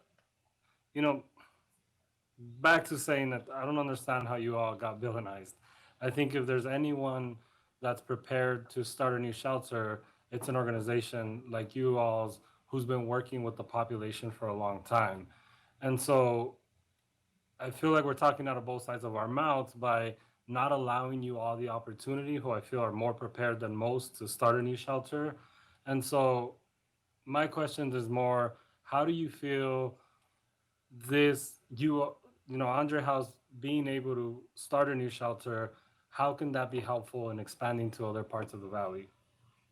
Yeah, I mean, this shelter in itself is a wonderful way for us to try something that we don't currently have in the same way. Yes, CAS is an extraordinary shelter that's lowered barriers and is working on that, but we don't have this kind of shelter program. CBI runs a similar shelter program called the Bridge for a smaller number of people, and there are some different eligibility criteria for the folks, but this would be an awesome way for us to understand how this works and how well we could serve people that aren't currently being served.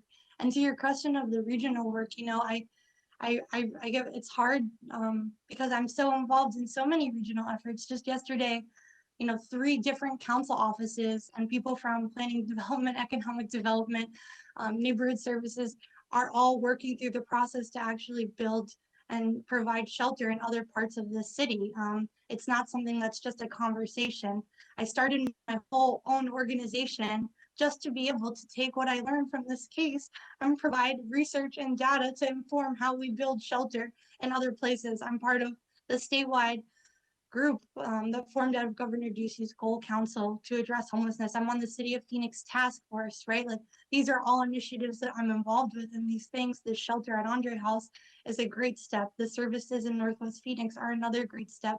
We're not talking about years away, and I just think that these things are happening and I'm committed to seeing them through. It's why I left an organization I love so deeply, Andre House, to start my own consulting group so that I could be full-time dedicated to making sure that conversations about shelter don't just die at the table. And you all know me, I'm very stubborn and very persistent, and I can make sure that things happen. I'm kind of annoyingly good at it. So I think we need to make this happen.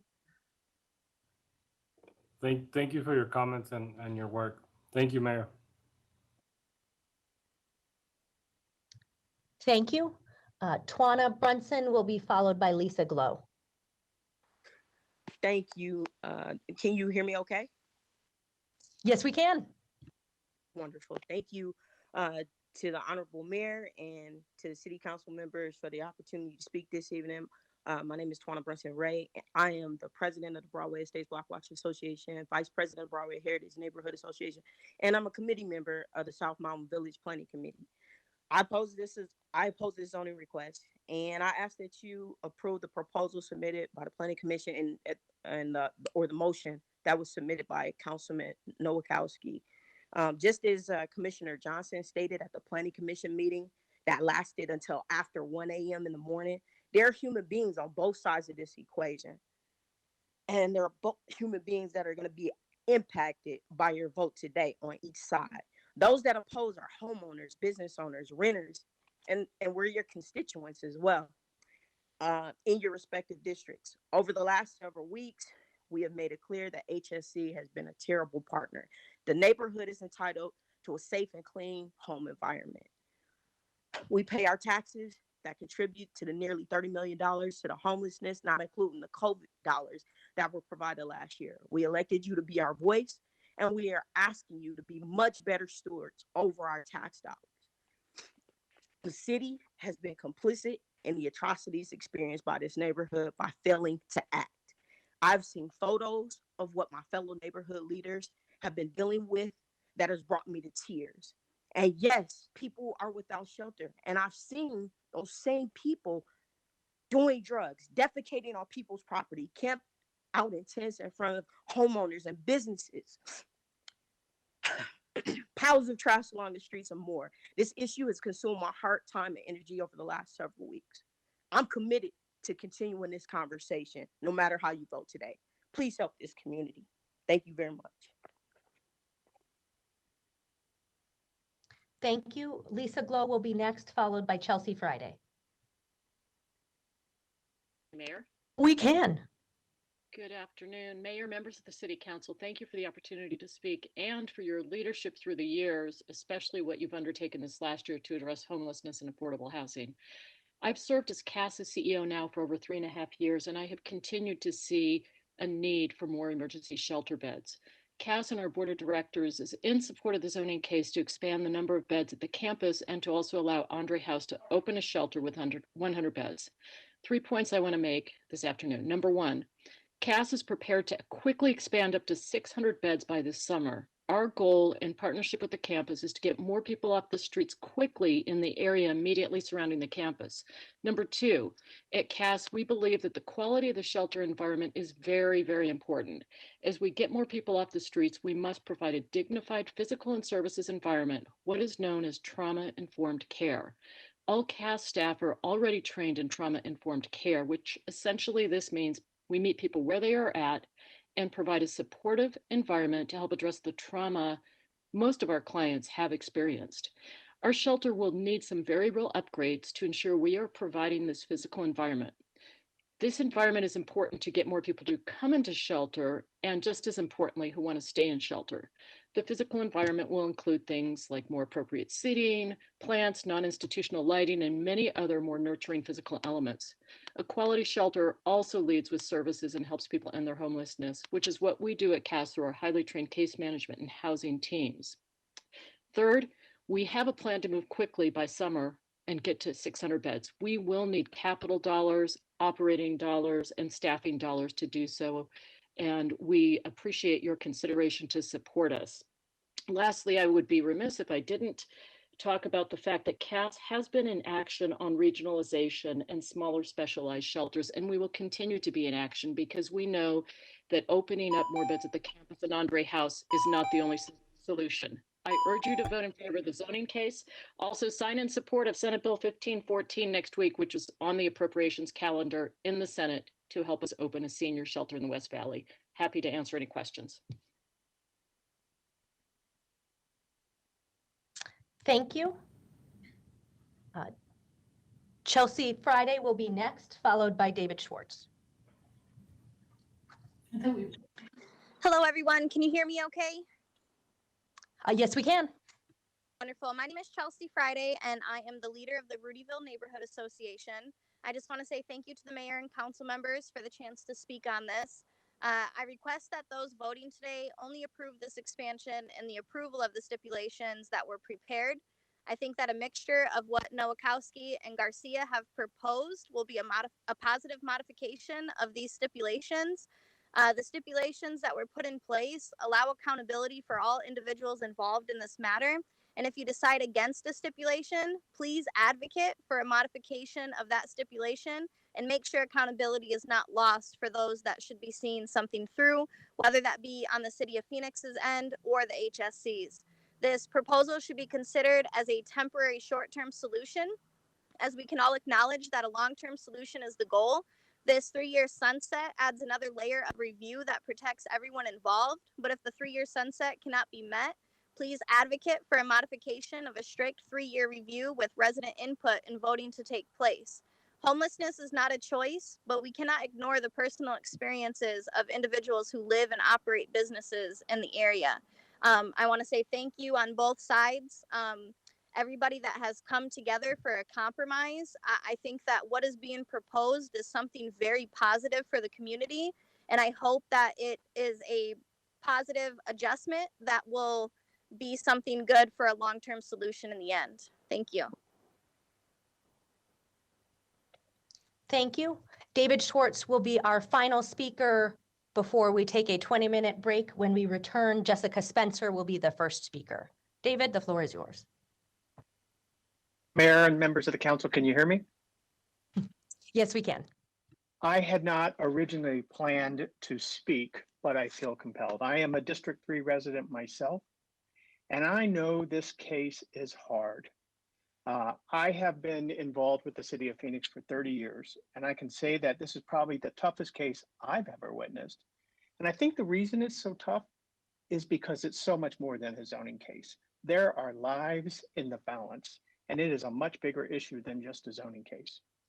I'm optimistic that you guys will do what's right. In the 30 years I've watched the City of Phoenix, always, the council, mayor and council always try to do what is the right thing. I'm optimistic that the Garcia motion will do the most good, and including the need for Andre House with the smaller specialized shelter. I encourage you to support it. The last thing I want to do is, I know, like I said, it's much bigger than a zoning case. There are 463 online comments on this case alone. And if I added it up right, there were only 11 opposed. I hope you take that into consideration as you guys deliberate this. Thank you very much for your time.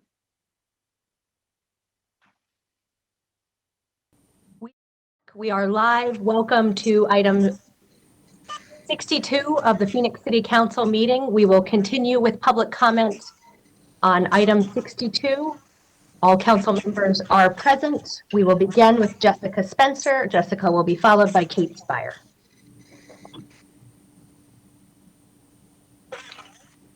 Yes, we can. Hello, my name is Jessica Spencer. I am a Navy veteran using my GI Bill to pursue a degree in social work. I am here today to use my privilege and my voice for those unable to be here today to tell you these stories themselves.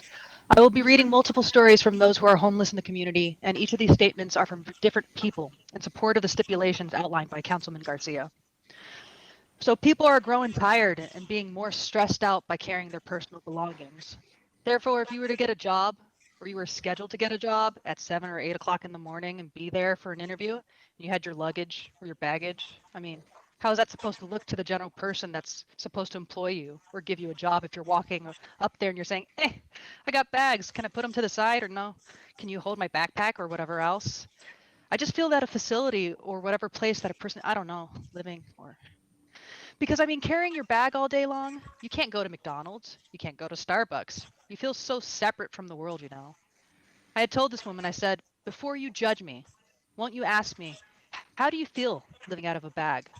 How do you think I have to feel adjusting my clothes to make myself feel presentable enough to even come into a place? So before you judge me and my bags, won't you ask me, you know, wow, how did you get into that position? Or something to make me feel like I'm walking instead of, you know, get out of my way. And I mean, some of us would love to be able to sleep for a couple of days without having to worry about the cops moving us or without having to worry about someone hurting us, you know? Thousands of different things can go wrong, especially when you're out there at night by yourself. Just to be able to sleep for a while, I'm just so tired all the time. We just want to be nice. We just want nice people to understand and hear us. Not many people listen to us out here and want to hear our ideas. Once again, I mentioned that I just read to you different accounts from different people. You might have all thought that they came from the same person, but this is the reality that they live in and why we need more beds. Thank you. Fire will be next, followed by Laurel Landmaid. Hi, this is Kate. I currently work at the Human Services campus, but I have not always worked here. Just been here for a year and a half. I'm in an admin position. I grew up in a great life of full things, purposeful things, hopeful things, joyful things, and I was lucky to have highly educated middle-class parents, a top public school education, and peers for whom graduating from college wasn't a choice, but just a given in our lives.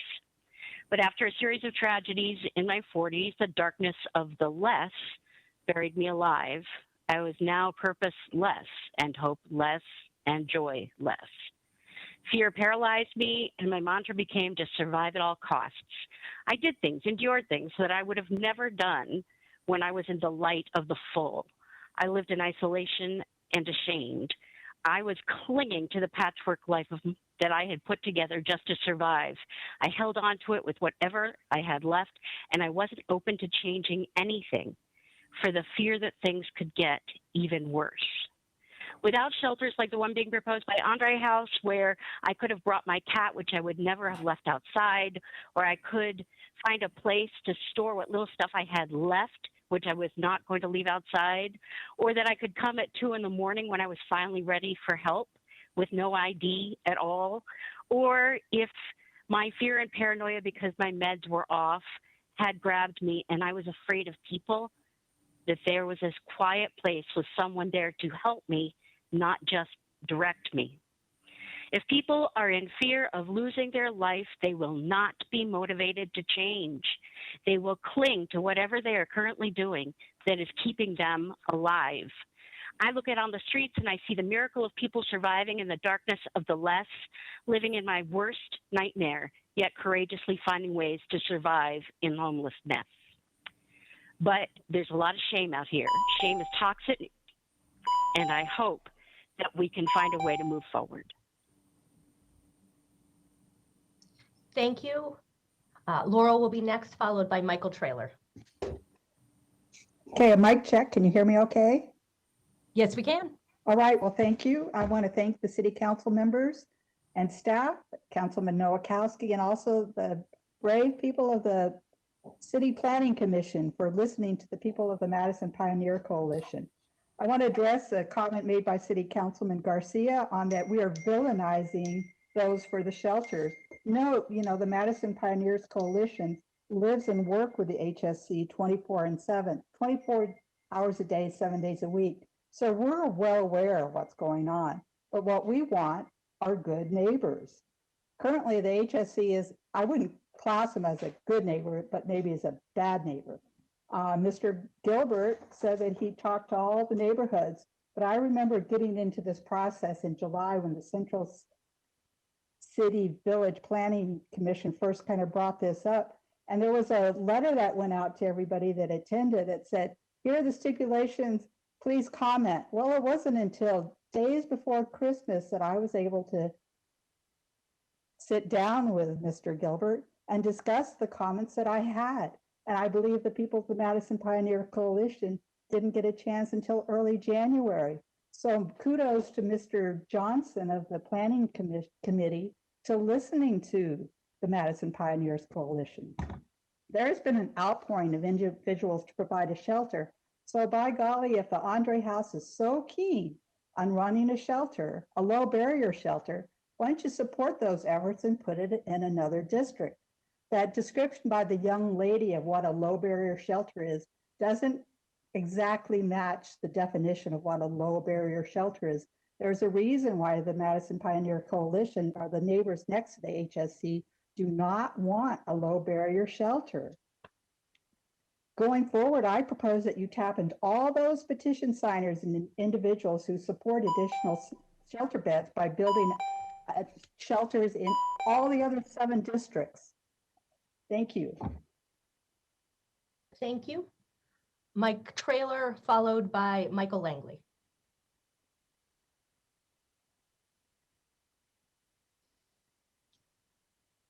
Mayor, Michael Trailer is not on the line anymore. Thank you. Michael Langley will be next. Good evening. Can everyone hear me? We can. Well, thank you, Mayor and members of council. And I'm appearing before you today with a slightly different perspective. This case has been roughly 2 years in the making. And as a member of the Central City Village Planning Committee, I was the person who made the motion that we approve HC's request to get this ball rolling. And after a 4-hour meeting, the motion passed due to the professional recommendation of city staff, double-digit stipulations, and 300+ public comments in support. And I did not move because it was a perfect situation. In fact, I voiced my concerns with respect to the police department's assistance on unfettered access to the shelter, but because very few of us know the indignity of trying to survive without the basics. And no one could forget that this is all happening in the middle of a global pandemic. According to reports, at least 500 unsheltered people in the county have died. That number will most certainly rise without action. Andre House needs these 100 shelter beds for community bridges. And studies have shown that millions of others who otherwise have shelter are at risk of being evicted across the nation, including countless numbers throughout Maricopa County, which will cost tens of billions without more action. And even if the council follows this homelessness plan to the letter, there will be other neighbors who will resist shelters in their backyard. And I empathize with the concerns of the neighbors. I really do. And I'm all for a regional solution, but if we can't muster the courage to help the most vulnerable among us during a pandemic, we never will. Some of you may have already made up your mind, but I really urge you not to let perfect be the enemy of doing the most good. The time for bad faith delays is over. And I urge you all to support Councilman Garcia's motion, and I hope the council has the fortitude to act. Thank you. Thank you. Tina Luna will be next, followed by Wendy Johnson.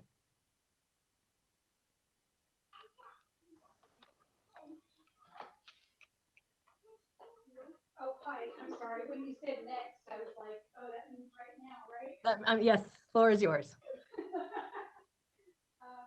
Okay, so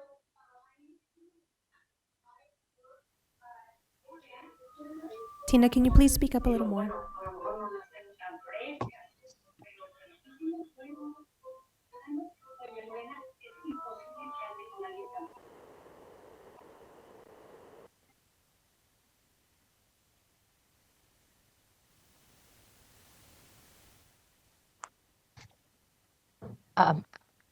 Thank you. Better, I'm sorry. So I work, I'll just make this really quick. I work at West Jefferson and 15th Avenue. I've worked in the actual Capitol and then in an outer office for almost 8 years. And, you know, I really agree with, I'm for this proposal. I agree with Councilman Garcia's amendments. I think that we need the beds. I think it's the perfect location. I've never had any problem with the homeless folks, the houseless folks in the area. It's just a heartbreaking situation. And I think the previous speaker was correct that if we wait for perfect, it's just never going to happen. And if we say not in my backyard, that doesn't help anybody either. We just need to, we have this opportunity. We need to just say yes, get it going, and improve the lives of our brothers and sisters that are out on the street. Thank you so much. Thank you. Wendy will be next, followed by Michael Rogers.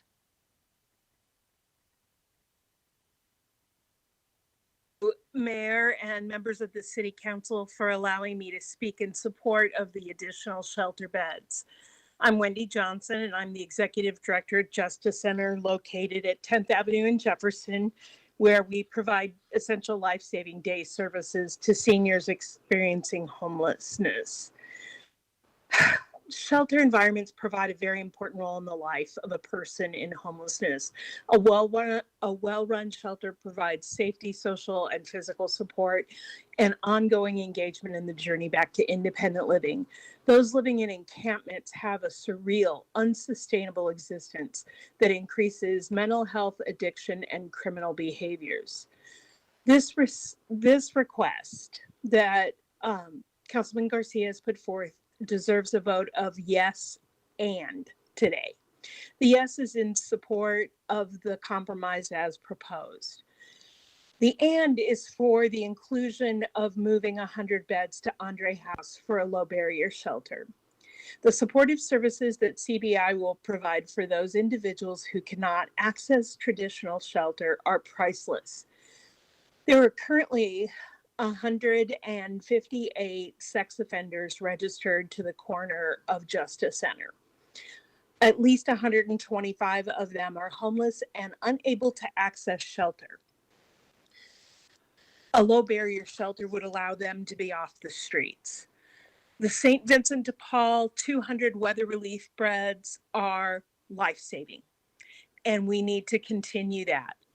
The final and is for a broader regional approach that allows individuals experiencing homelessness to receive services equal to what is accomplished on the Human Service Campus, but in their own neighborhood.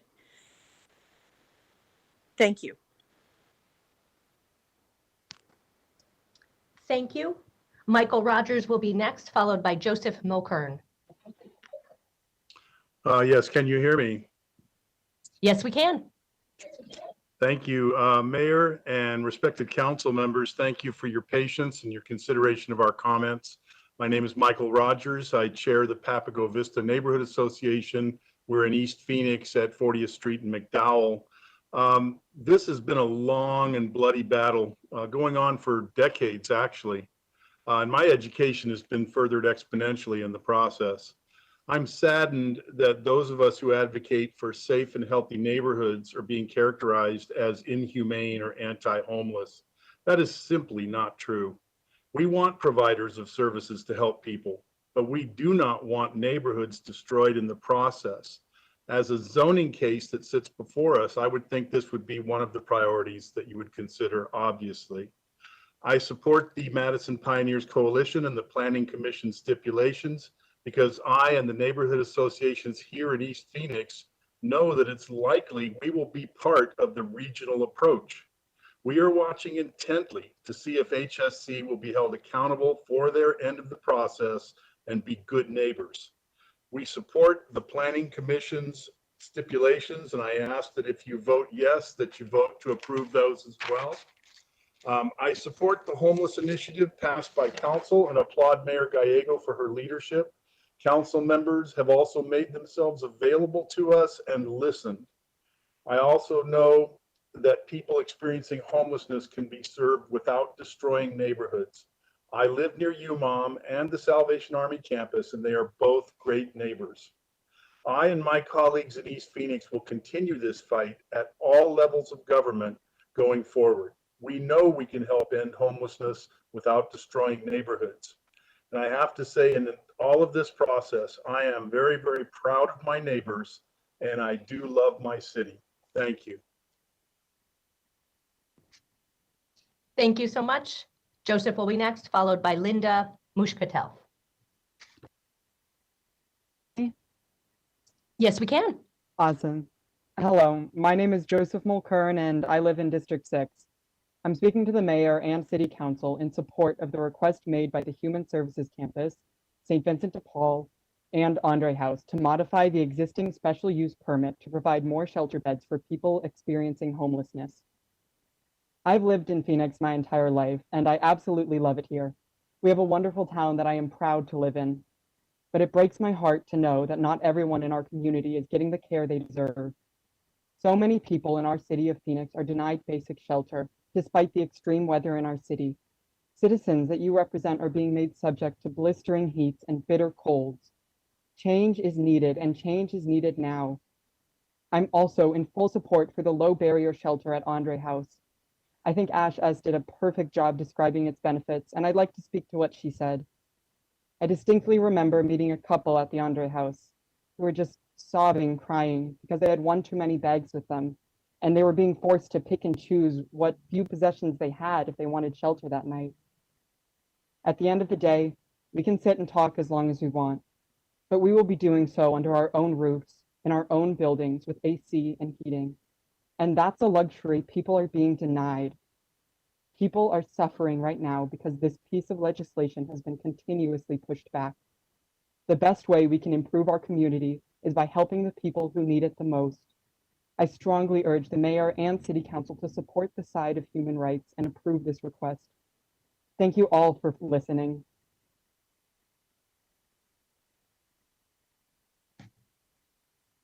Thank you. Linda will be next, followed by Doug Newton. Just making sure you can hear me. We can. Okay, great. Thank you for the opportunity to speak this evening.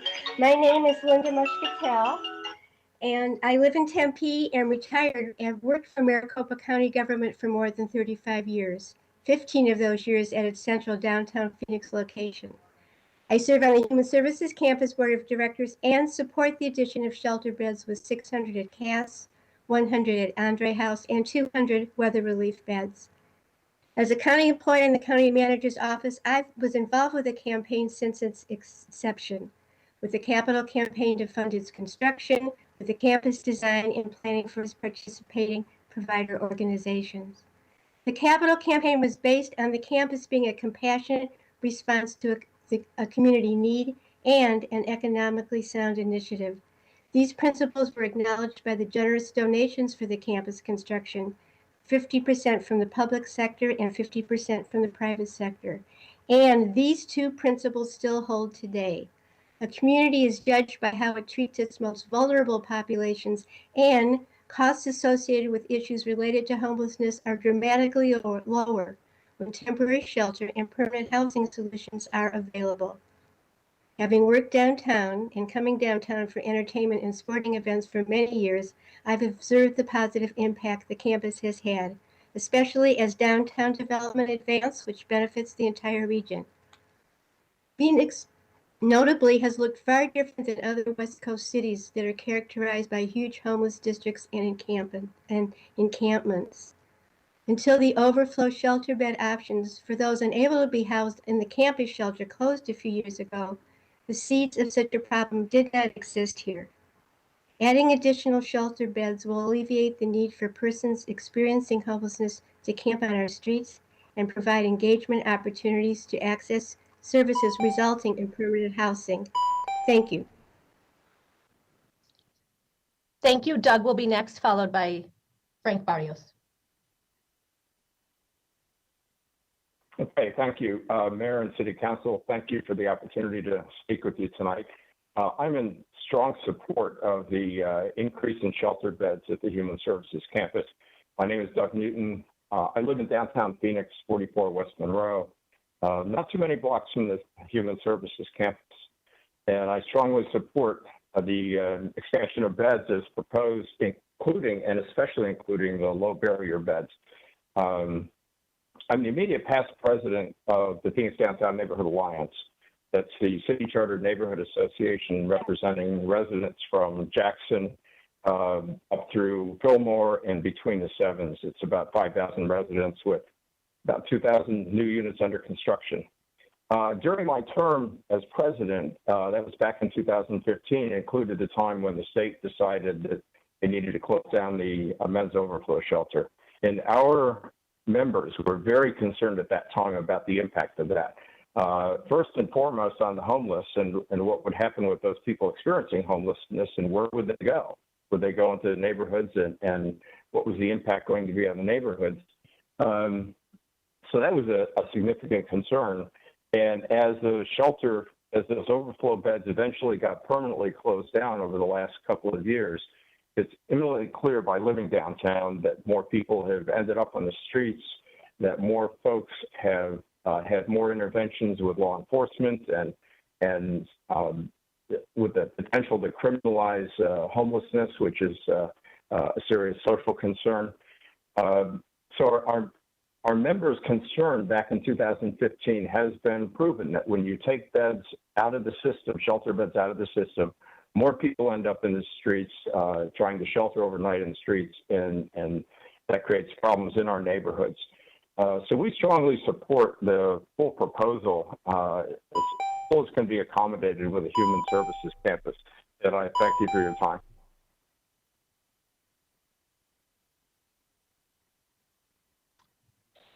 Thank you. And I think I may have made a mistake that Frank was registered in support, but not wishing to speak. So we will go to, I guess, Melissa Oyster, followed by Joe Riley.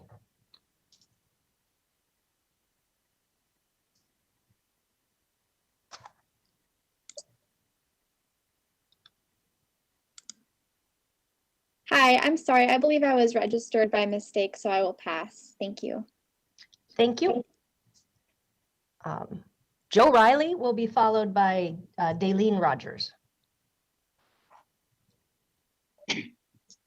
Thank you, Mayor Gallego and council members. My name is Joe Riley. I am a past president of St. Vincent de Paul and currently serve on the boards of St. Vincent de Paul and the Human Services Campus. I've been involved with the campus for 14 years and have been privileged to see it become a model for the nation. Its mission to end homelessness through collaboration is more important than ever. I strongly support the request to add shelter beds at the campus and a much needed low barrier shelter at Andre House to meet a dire need and help deal with a growing humanitarian crisis. A regional solution to homelessness is an absolute necessity, and the campus is actively engaged in efforts to bring about such a solution. But we cannot wait for that to happen. As you have heard several times, people are suffering and dying. Meeting the urgent human needs on our doorstep cannot be deferred without devastating consequences. The dedicated professionals on the campus offer caring and meaningful assistance to desperate people in a world where what they too often experience is harshness, indifference, ridicule, or worse. Their lives are transformed from feeling helpless to feeling hopeful, from feeling vulnerable to feeling valuable. The life-changing work of the campus is powerful proof that the term human family is an inspiring reality, not an abstract concept. We are all children of God, regardless of personal circumstance. It is my prayer that your decision will be guided by that eternal truth, and that you will approve our request to add shelter beds and help us bring hope to more of our suffering brothers and sisters. Thank you. Thank you. Daleen will be next, followed by John Westerdale. I want to first say I don't like staff to interrupt my elected officials. I, as well as the others in support, are with Councilman Garcia and Pastor's proposal and not Nowakowski's and Salvaticios' heinous plan to stop Andre House and Oat. White supremacy will die, whether he or the police union he seems to represent like it. Mayor and council members, I want to yield the rest of my time to the comments of our neighbors who live in the so-called zone, since you didn't ask or invite them. I hope I'm not interrupted at a 2-minute limit, as I am in service to many people who are equally Phoenix residents as HOA members. I speak for those who cannot speak for themselves, even if they don't have internet connections. These 10 comments are written in the form as Jane Doe or John Doe to prevent political persecution. These are in response to items 62 and 63. As I sweep and clean on 11th and Madison, my response to item 62 and the way it looks down here is we need more resources, such as the 500 more beds, showers day and night for everyone, more dumpsters and porta potties, at least 5 of them on 11th and Madison. As far as item 63, security alone is already crazy and threatening people's lives, let alone the cops who already harass us. We don't need more cops to threaten and arrest us. As far as item 62, this is another comment, I think we need more than just 500 more beds. For item 63, this place has been here a long time. You can huff and puff, and them boys, cops, still gonna be down here. The police come and arrest us for no reason other than being homeless, which makes getting off the streets even harder. When you're homeless, you don't have no civil rights. The zone to me is a prison, but with no resources. All they're gonna do is send me to another prison if this goes through. Just another day. But it's normal. I'm switching to the next page. I'm for the beds, but then what? We need more resources than that. We need a whole new structure, attitude, and resources to help homelessness in Phoenix. These policymakers seem to be buffoons. Moving the people, please let me continue. Please do not. John Westerdale will be next, and then I apologize to Frank Barrios. He does want to speak, and he will be after John with my apologies. John, the floor is yours. Thank you. Can you hear me? Yes, we can. Mayor, council members, I support the item and ask council to consider planning commission stipulations. The Capitol Mall is a humanitarian crisis. It's unsafe and unhealthy for the homeless. There are no immediate solutions, and because of that, the shelter does need to be expanded. But this isn't happening in a vacuum. There's a neighborhood with residents and businesses experiencing the violence, blight, and health risk. Homeless, mentally ill, and those suffering from substance abuse are brought to this area from throughout the county. Concentrating homelessness in an underprivileged neighborhood is wrong. It's immoral. Policy like this fuels systemic inequality. Remember, there are 3 elementary schools nearby. Phoenix is getting stuck with a regional crisis, and the county and state are doing almost nothing to solve the issue. From the Arizona Republic today, the state spends $800,000 per year on homelessness. Phoenix is spending tens of millions. Everyone on this call, our city leaders, we need to stand up and make your voices heard.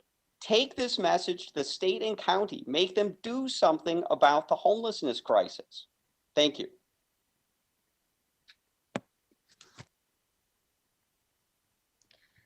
Thank you. Let's see. Chuck Ashby, followed by Janine Baber.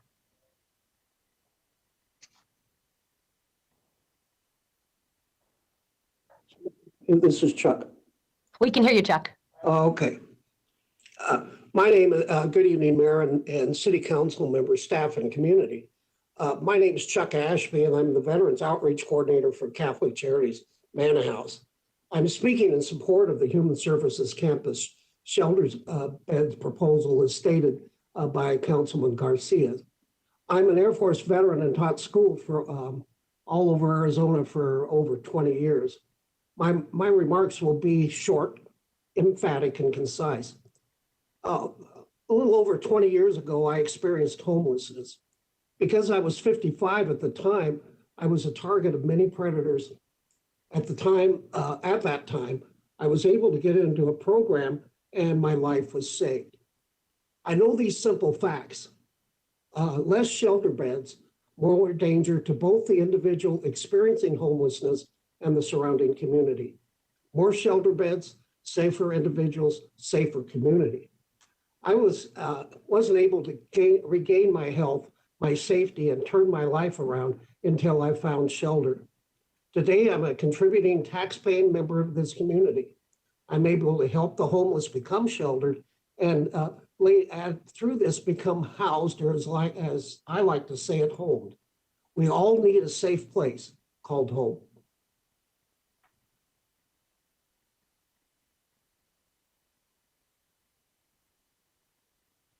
Thank you so much. For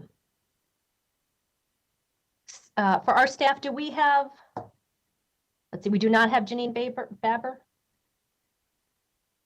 Mayor, we do not have Janine. All right. Let's see, do we have Jessica Berg? One moment, Mayor, we will check. Yes, we do, Mayor. All right, Jessica. And followed, let's see. All right, we'll just go, Jessica, the floor is yours. Okay. Can everyone hear me? Yes. Wonderful. Thank you to Mayor Gallego and members of the council for listening with such compassion and consideration to this very, very challenging case. I've been with St. Vincent de Paul for 5 years. I run the Lodestar Day Resource Center from 2006 to 2013, and I was with Maricopa County when the HSC opened in 2005. I am well acquainted with the zone. I remember when the streets were clean, and I want to get back to that. With Councilman Garcia's recommended stipulations and a yes vote tonight, we can decrease the impact on the neighborhood, save lives, and end homelessness for even more individuals. I agree with our neighbors that the situation is untenable, and I support adding more shelter beds as that can help solve neighborhood problems. Crucial to alleviating issues on the streets is adding an additional lower barrier shelter run by Community Bridges located inside Andre House. Low barrier means low barriers to entry. It does not mean no rules or no engagement. It is absolutely essential to provide a space that feels safe for those who are hesitant to enter a more traditional shelter. Being homeless, and especially accepting help while one is homeless, is scary and lonely. We need to do all we can to offer a wide range of options for engagement. When the old overflow shelter existed and police would meet folks camping or defecating in alleys, they could say, "You can't be here, but you can go right down the street to the overflow shelter. Let me take you." Since the overflow shelter closed, the neighborhood has gotten worse and worse. The streets are a disgrace and the neighbors are rightfully frustrated. The HSC provides services for up to 1,000 people every day, yet we do not have permission to give them all a bed, and thus they're on the street, and this is a public health crisis for them and for everyone in the neighborhood. Please let us bring people inside a building to sleep and use real toilets in the middle of the night. Thank you so much. Thank you. We will go to Eric Brickley, followed by Darwin Campbell. My name is Eric Brickley. Thank you all for hearing this. I live on the corner of 15th Avenue, Grand, and Roosevelt. I'm on the border of Districts 4 and 7. I'm a veteran of the Army, and I help run Feed Phoenix. We're a community organization dedicated to people experiencing housing and food insecurity, specifically in Central Phoenix. I support the approval of more shelter beds, especially low barrier beds at the Andre House. And I give my full support to the Human Services Campus, Andre House, and St. Vincent de Paul. I live on Grand Avenue, and I spend a lot of time in the zone, and is clearly spoken by a friend who lives unsheltered. We are here, right? And many I spoke to actually expressed that they did want to speak right now, but they cannot because of the barrier of technology. And I think that's worth looking at and speaking to people who are currently experiencing what we're talking about. The situation exists, and the reasons for a human being unhoused are as diverse as humanity. Everyone deserves a safe and secure place to sleep, and everyone deserves access to running water for drinking and bathing. The approval of beds and bathroom access will decrease litter, unhygienic conditions, and it will cost the city less to clean up overall. As an active member of the community here and a concerned, caring human being, in 85007 here, I ask the council to please support the request submitted by the Human Services Campus, Andre House, and the affiliated organizations. Thank you. Thank you. Darwin is next, followed by Catherine Sakala. Good evening, council. Can you hear me? Good Yes, evening. we can. You can hear me? Yes. Okay, great. I am Darwin Campbell. I'm the executive chaplain for the Chaplaincy for the Homeless. My offices are at the HSC campus. I'm responsible for providing worship services, spiritual support, discipleship, pastoral mentoring and counseling, and service outreach to the homeless since 1988. I'm here today to stand in support of adding the shelter beds to the HSC in conjunction with Councilman Carlos Garcia's proposal as the stipulations that are listed in the memo. I feel that this is important because when we look at the conditions of the homeless, I believe we offer a very different kind of face-to-face perspective, being a member of the chaplaincy, and that we deal with the homeless every day, all of their needs with regard to what they're going through. Adding the beds to the Human Service Campus is meaningful because one of the greatest commodities is serving the homeless, is being able to communicate and transfer hope in the hearts of the homeless. That's what we do. Our presentation is designed for the council to examine this from the bottom up, not from the top down. The day-to-day pains of the homeless are real. And to put it in the words of one homeless person, it's like living like Bill Murray in that movie, Groundhog Day. Without measure, day in and day out, there's no real end in sight. Many of the homeless people, they want a hand up and not a handout. So our suggestion is that we consider where they are and where they live, because there's a need to bring the humanness back into this process. The fact of the matter is, we give them a light at the end of the tunnel. So as I close out quickly, let's give them an opportunity to relight their spirit and bring light back into the life of the homeless by supporting this measure. Thank you for your time, and God bless you all. Thank you. Catherine is next, followed by Shannon Clancy. Thank you, Mayor and members of council. I'm Catherine Sakala. I'm a longtime Phoenix resident, a nonprofit executive, and a community volunteer, concerned about the vulnerable people living in our community who desperately need temporary shelter. I strongly support the request made by the Human Services Campus to add shelter beds, including the low barrier beds at Andre House. I deeply admire their expertise and the work that they are doing to help people experiencing homelessness. The campus wants to use its existing space more efficiently so that the men and women who are already at the campus can sleep inside. Currently, too many people are seeking shelter for the night who are turned away because all the beds are filled. These individuals are forced to return to the streets to look for shelter wherever they can find it. We know that expanded regional solutions are the ultimate goal, but we cannot wait. Men and women are living on the streets right now. They need and want help now.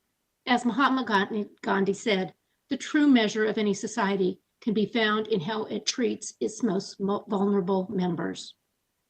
Thank you so much for your support. Thank you. Shannon will be next, followed by Grace D'Antonio. Council, my name is Shannon Clancy. I live downtown at 7th Avenue and Roosevelt and work at St. Vincent de Paul. I'm in support of adding shelter beds at the Human Services Campus and of the recommendations made by Councilman Garcia. Over the last few years as a neighbor and service provider, the conditions in the neighborhood around the campus have made me profoundly sad. Sad for the people who are living in tents and on sidewalks. Sad for my fellow neighbors who are living and working nearby. Sad for the service providers who work tirelessly in overwhelming circumstances. Sad for our city. While there are different perspectives on this issue, I truly believe that there's no one here today that's not deeply saddened by all of it. This is not what we want for our city. It's not what we want for our citizens, with homes or without them. This is not the community that we want to be. While we know that adding shelter beds today is not going to solve this complex issue, it is something that we can do together right now. We need more beds at Cass.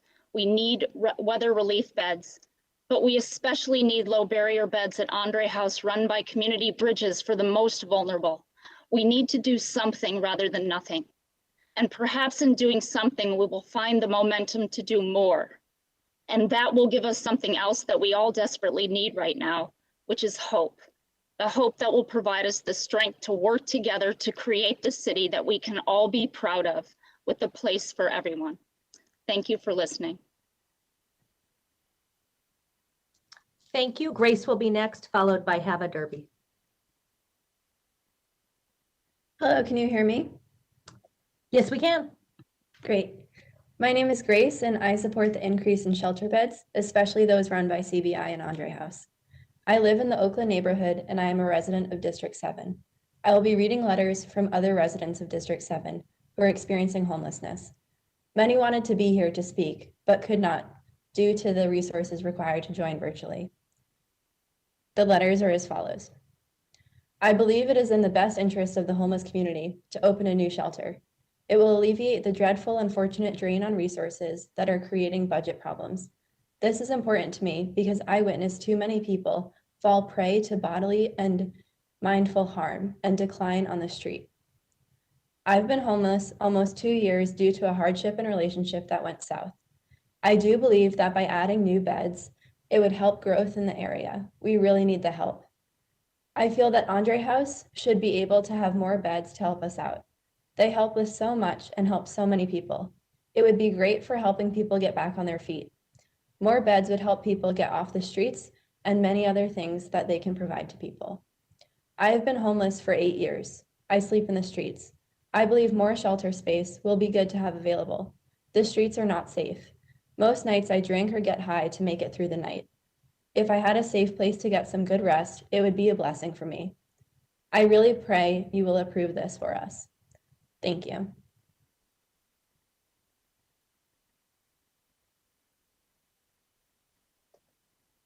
Thank you. Hava will be next, followed by Brent Downs.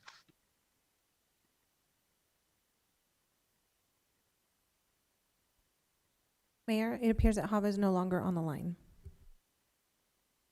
Great. Brent Downs will be next, followed by John Hoogboom.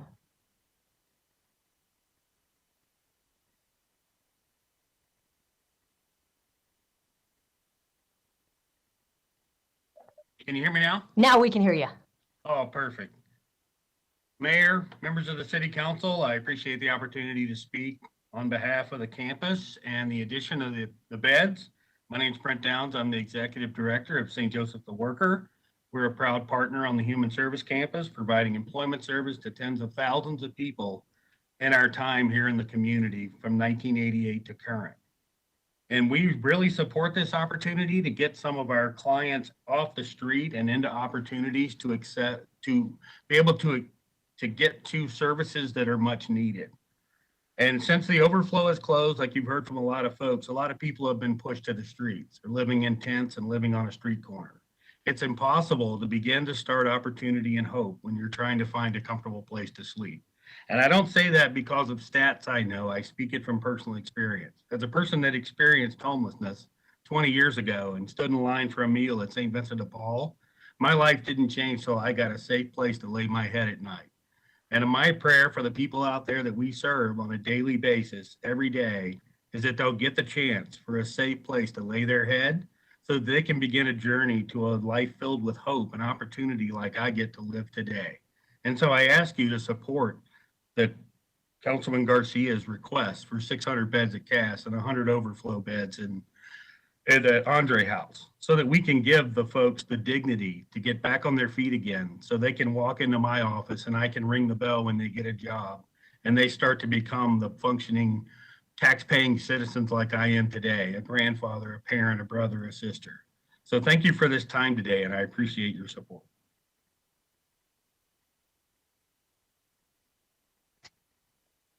Thank you. John will be next, followed by Natasha Hinojosa. Natasha. Thank you, Mayor Gallego and council members, for allowing me the time to speak this evening. My name is John Hogaboom. I'm the CEO of Community Bridges. I wanted to voice our agency's full support of Attachment B, adding the 600 beds at Cass, 100 beds to Andre House, and 200 for weather relief. As mentioned, Andre House and CBI have agreed to enter into a partnership where we will operate the allocated shelter space, if approved, and fully leverage our existing behavioral health services, which include 24/7 crisis and treatment services, to provide dedicated support to those in need and assist them to their journey of recovery. As with the other shelter spaces operated by CBI, this partnership allows us to help individuals entering into the proposed Andre House space, and for those who may be experiencing a substance use or behavioral health condition that may not lend itself to the shelter environment, there is an opportunity that we can engage that person and get them the help they need where they need it. Low barrier does not translate into low responsibility. We are committed to supporting an environment that provides a safe place for men and women to take the next steps to independence.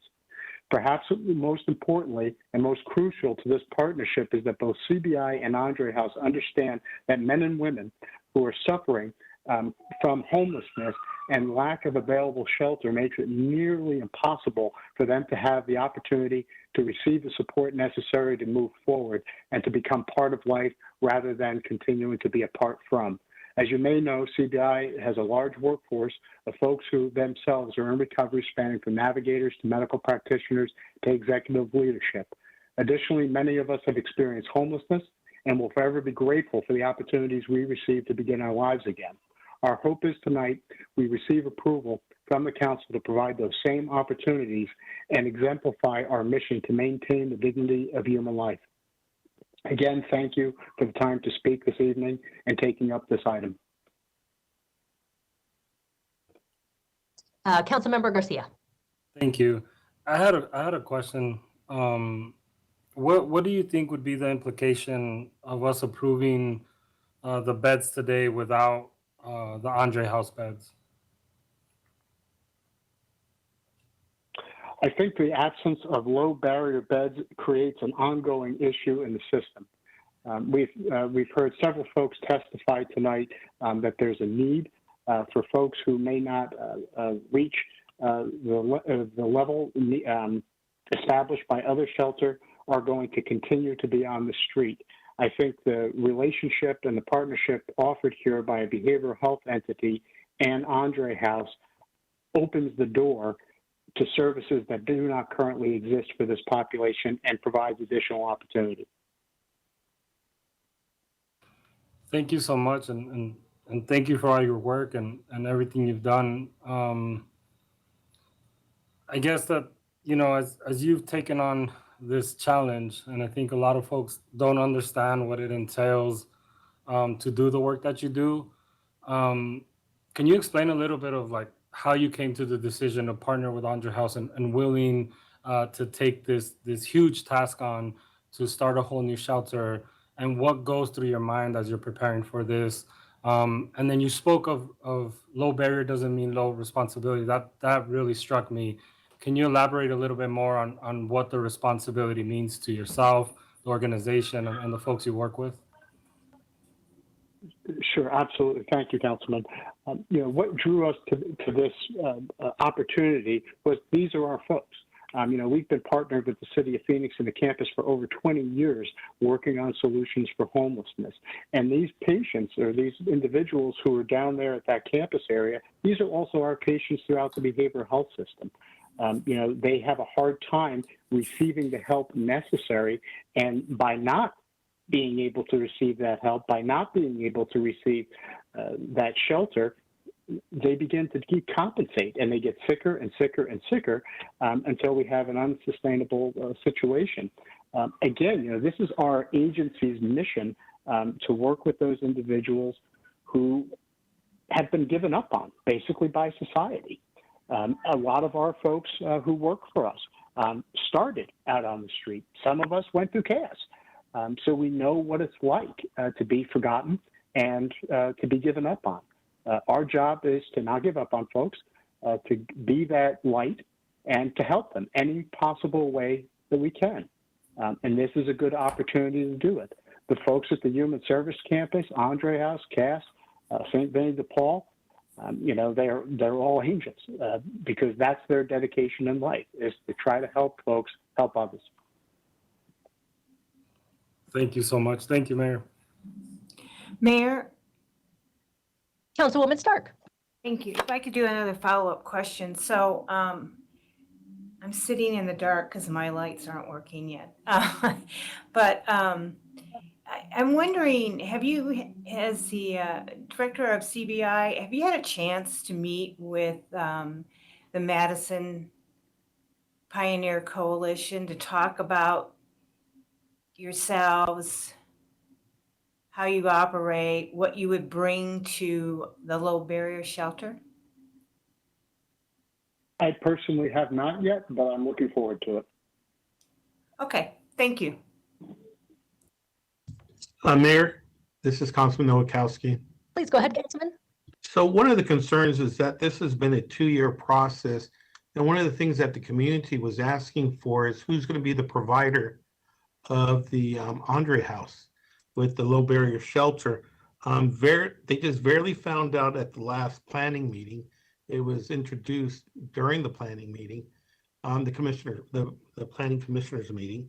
And there was no outreach, no type of plan, no type of dialogue with not just the Madison group, but we have 10 surrounding neighborhoods, that has been asking questions, Grant Park, Nuestro Barrio Unidos, Marcos de Niza, tenants of Consul Block Watch, Sherman Park, Madison Pioneer Coalition, Oakland Neighborhood Association, the Grand Avenue, the Capitol Mall area. So these groups have gathered together over the last 6 months and have created a unity among themselves, and they've realized that there's a need, and that's where the 700 beds plus the 200 during those crucial times that we should have. So these individuals are trying to work with the agencies, they're trying to work with CAST, they're trying to work with the campus,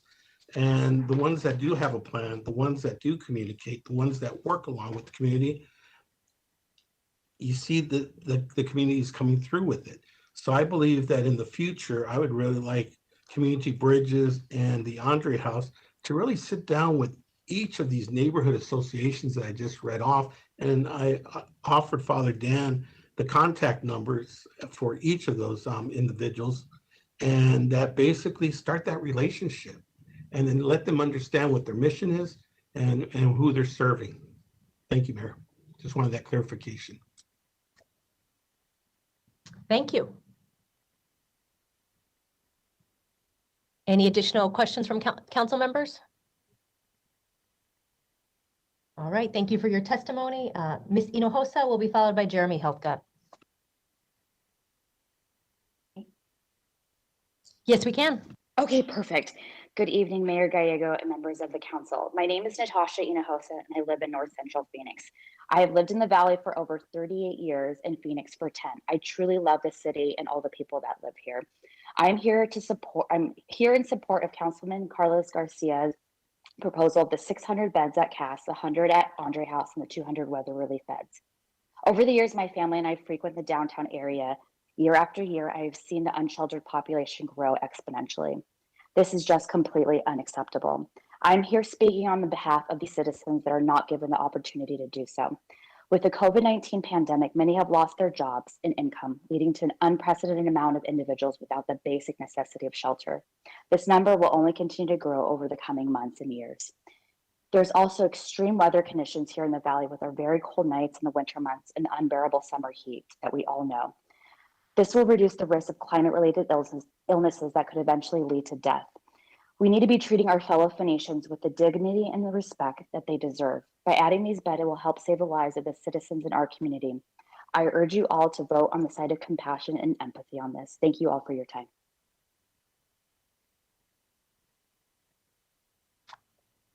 Thank you so much. Jeremy will be next, followed by Rebecca Dennis. Good evening, Mayor. Can you hear me? Yes, we can. Thank you, Mayor, members of the council. Jeremy Helfgott, resident of District 1. Good evening, Vice Mayor, and proud member of the city's Human Relations Commission. In 1983, at one of the first congressional hearings regarding the HIV epidemic in this country, an activist and AIDS patient named Roger Gale Lyon concluded his testimony before the congressional committee saying, "I came here today in the hope that my epitaph would not read that I died of red tape." Over the past 24, nearly 25 months, while this zoning issue has languished in process in our city, over 800 people have died on the street, and each one of those 800 death certificates should read cause of death, red tape.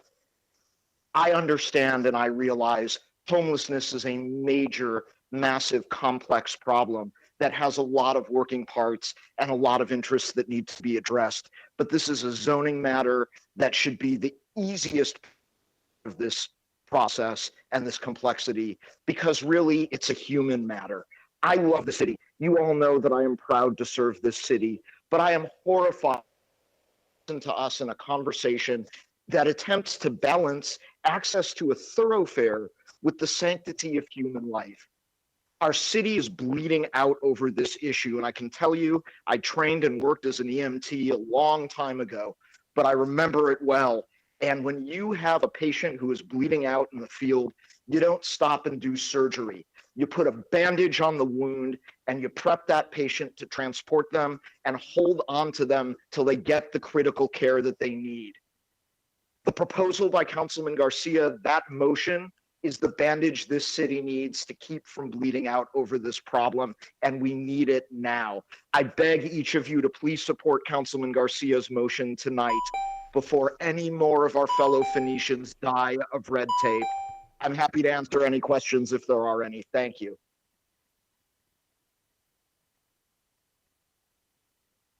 Thank you. Rebecca Dennis will be followed by Kelly Kwok. Hi, thank you. Can you hear me? Yes, we can. Thank you. My name is Rebecca Dennis and I live in District 7. I'm calling in support of adding every possible bed we can. I lived in the Woodland neighborhood for many years and would still be living there if that option was available to me. And I still live nearby in the Roosevelt Historic District. So I'm very well aware of what it's like to have the unsheltered as neighbors and see their struggle day in and day out. It is because of that experience, among others, that I'm here advocating for more beds. I'm well aware and have read through the regional plan the city put forth and agree that there is so much more than shelter beds that needs to be done. I'm not in great support of the regional plan put forth by the city because I feel it further criminalizes the homeless in many ways, and I hope better solutions are put forth. But right now, beds are the solution. It is not the whole solution, but it's a large piece that could help many people. Those that are unsheltered cannot be here to speak for themselves, but I hope that those who have taken time to speak in support of them and on behalf of them are heard by this council. I find it interesting that others have frequently addressed the need for mental health services and addiction services for the unsheltered who suffer from those issues, not because I don't agree, but because the first step in getting those people in need those services is for their basic needs to be met. You can't solve problems and you can't expect people to be empowered and move out of homelessness if they can't even have dignity in the most basic ways, like being able to sleep comfortably, eat, take a shower, or use the restroom, all while trying to find alternative ways living in the harsh desert climate to meet those needs. Doing so without shelter is a level of survival that takes up so much mental and physical energy. These human beings deserve a safe place to go when there's no other option or support left for them. Phoenix speaks about progress often, and I hope that the progress Phoenix chooses is setting an example of leadership in supporting human rights and taking care of all the people in our city, even those who others may see as the non-desirables or unworthy. Thank you very much. Defund the police, and let's keep OAT, please, and let's divest money from the police to resources that are actually needed. Thank you. Kelly Kwok will be next, followed by Janine Lyons.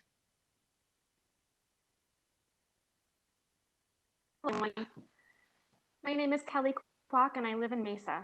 I have volunteered near the Human Services Campus and I drive by the area on my way to work every day. I support Councilman Garcia's proposed stipulations. And to outline that, it is the 600 beds at Cass, 100 at Andre House or CBI, and 200 weather relief beds. I yield my time. Thank you. Janine will be followed by Nick Margiata.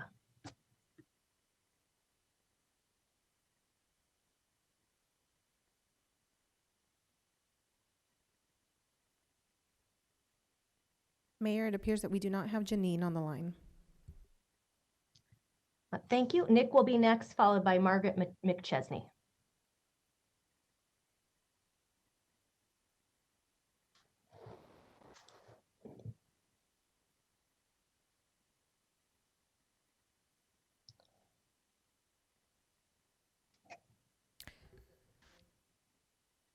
Mayor, it appears that Nick is on the line, but he does not have any audio, as we can tell.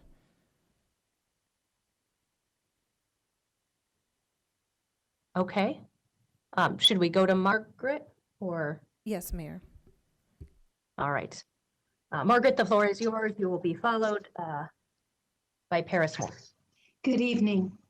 My name is Margaret McChesney. I live at 625 North 11th Avenue in the Oakland neighborhood of downtown Phoenix, 85007. I am a 70-year-old third-generation Arizona, born and raised in Phoenix, Arizona, and have spent the last 40 years of my life offering presents to those experiencing homelessness. In previous hearings on this matter, I have tried to appeal to your intellect and rationale. Tonight, I appeal to your heart and your spirit. We have all heard and know the story of the Good Samaritan. A traveler lays roadside, having been stripped of clothing, beaten, and left half dead. First, a Jewish priest and then a Levite goes by and ignores him and goes on. Finally, a Samaritan happens upon the traveler. Despite Samaritans and Jews despising each other, the Samaritan sees that here lays a fellow brother who is injured and knows he needs to help him. We are all children of God. We are all brothers and sisters. And as such, as members of God's family, we are charged to care for one another. Those experiencing homelessness are, in fact, your fathers, your mothers, brothers, sisters, neighbors, and co-workers. And each one of them deserve our respect and support in their time of need. So let us pray. Dear Creator of our human family, you created all human beings equal in dignity. Pour forth into our hearts a fraternal spirit and inspire us in a dream of renewed encounter, dialogue, justice, and peace. Move us to create healthier societies and a more dignified world, a world without hunger, poverty, violence, and war. May our hearts and souls be open to all our brothers and sisters of this earth, and may we recognize the goodness and beauty that you have sown into each one of us. Amen. Thank you. Ms. Moore is not with us, so we will go to Peggy McMahon. Good evening, Mayor Gallego and Phoenix City Council members. My name is Peggy McMahon, and I work in the neighborhood of the Human Services Campus. I've been a volunteer at the Welcome Center for 11 years, and I support adding shelter beds, and I support Councilman Garcia's proposed stipulations as listed in the memo sent out today. Before I talk about just two of my experience that highlight the need to add shelter beds, I'd like to invite you to imagine a time when you were very sick. Think about going to the doctor, you're feeling miserable, you fill out all the paperwork, you give the doctor your history, you talk about your symptoms. Then the doctor looks you in the eye and says, "I can't help you, you'll have to go home." Think about how you would feel. You come for help and you get no help. That, ladies and gentlemen, is what we at the Welcome Center do to our clients every single day. They come for help and we tell them to go back out on the street because we have no beds. One of my clients was a young man who told me his parents kicked him out because he was gay. He had been bullied and abused while on the street. We looked everywhere for a bed for him, but to no avail. I had to tell this sad young man to go back out on the street. It broke my heart.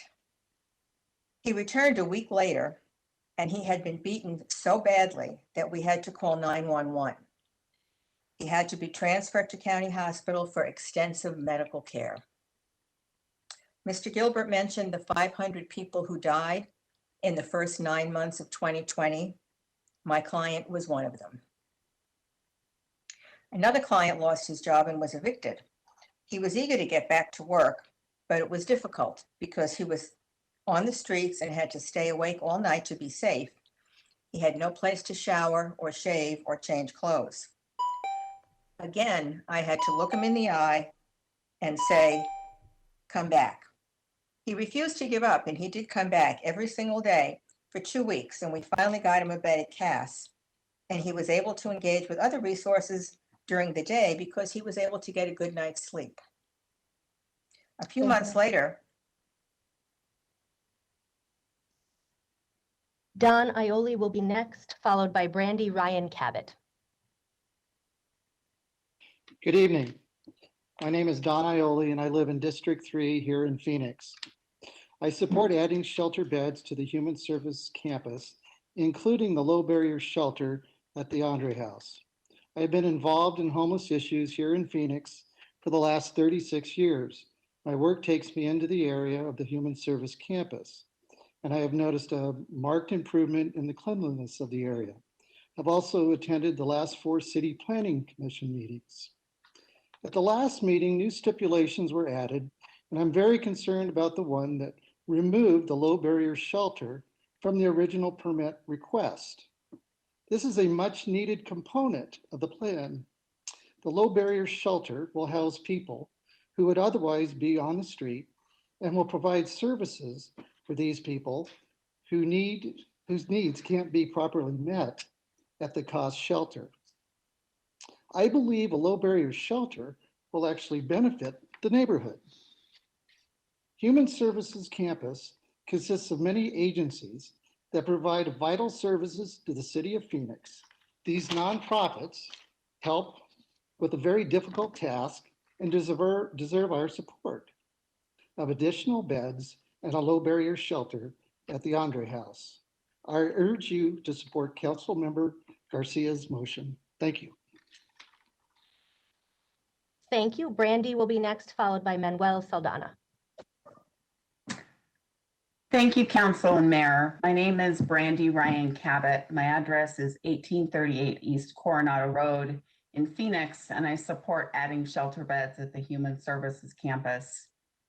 Y'all have had to listen through talking about or being reminded of the closure of the overflow shelter in the East Lot, which had sheltered over 500 people a night. And we know that this proposal, this most recent proposal, was started in 2019, and it has been a matter of urgency since 2019 because we know that there is a certain amount of lead time needed in order to accomplish the necessary construction. One of the things that I haven't heard about so far tonight is what we see when we go in and we do that point in time count, which I participated in last year. And I'll tell you, and I'll try to keep my voice even, the pure suffering and degradation I witnessed was stomach turning. I found people wedged behind garbage cans, people sleeping in alleys with dead animals around them, people in the mud, in the rocks, in the glass, trying to hide in parks, women and men getting chased out of parking lots and trying to gather all of their belongings. Unsheltered homeless numbers go up every year. Please approve the special permit request for beds in the low barrier shelter without any timeframe restrictions, as referenced by Councilman Garcia's memo, so that the Human Service Campus can finally move forward with the community investment that is so desperately needed.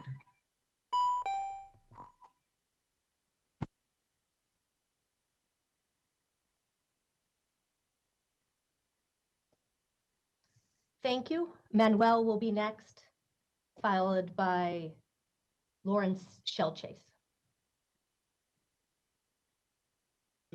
First, thank everybody that's been coming together to try to help all the people in our city that are going through houselessness. And I want to say that I actually worked at a low barrier shelter. I worked at Tumbleweeds for about 3 years. I did outreach out in Cass, and I went all around the city, North Phoenix, Tempe, everywhere to find youth. And the low barrier shelter was actually in the East Valley next to UMOM. I remember there was somebody mentioning that they didn't want one in their neighborhood, but they didn't say anything at that time. And when I worked there, people went to school, they found jobs and housing, and they were all bright youth that couldn't just find shelter in another place. Some had pets.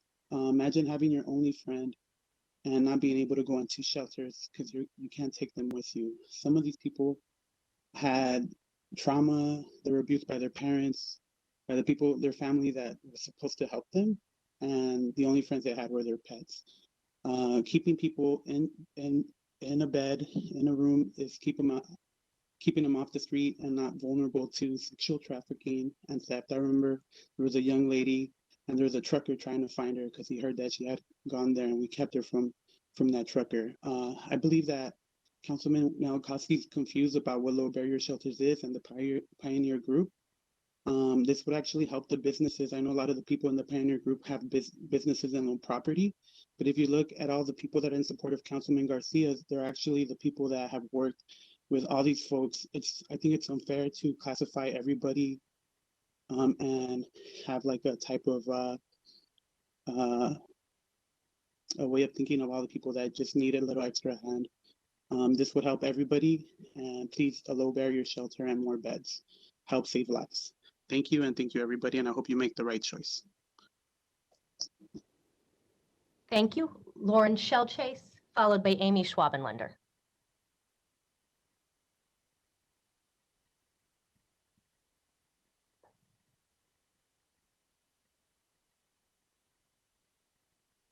Mayor, it appears that Lauren is no longer on the line.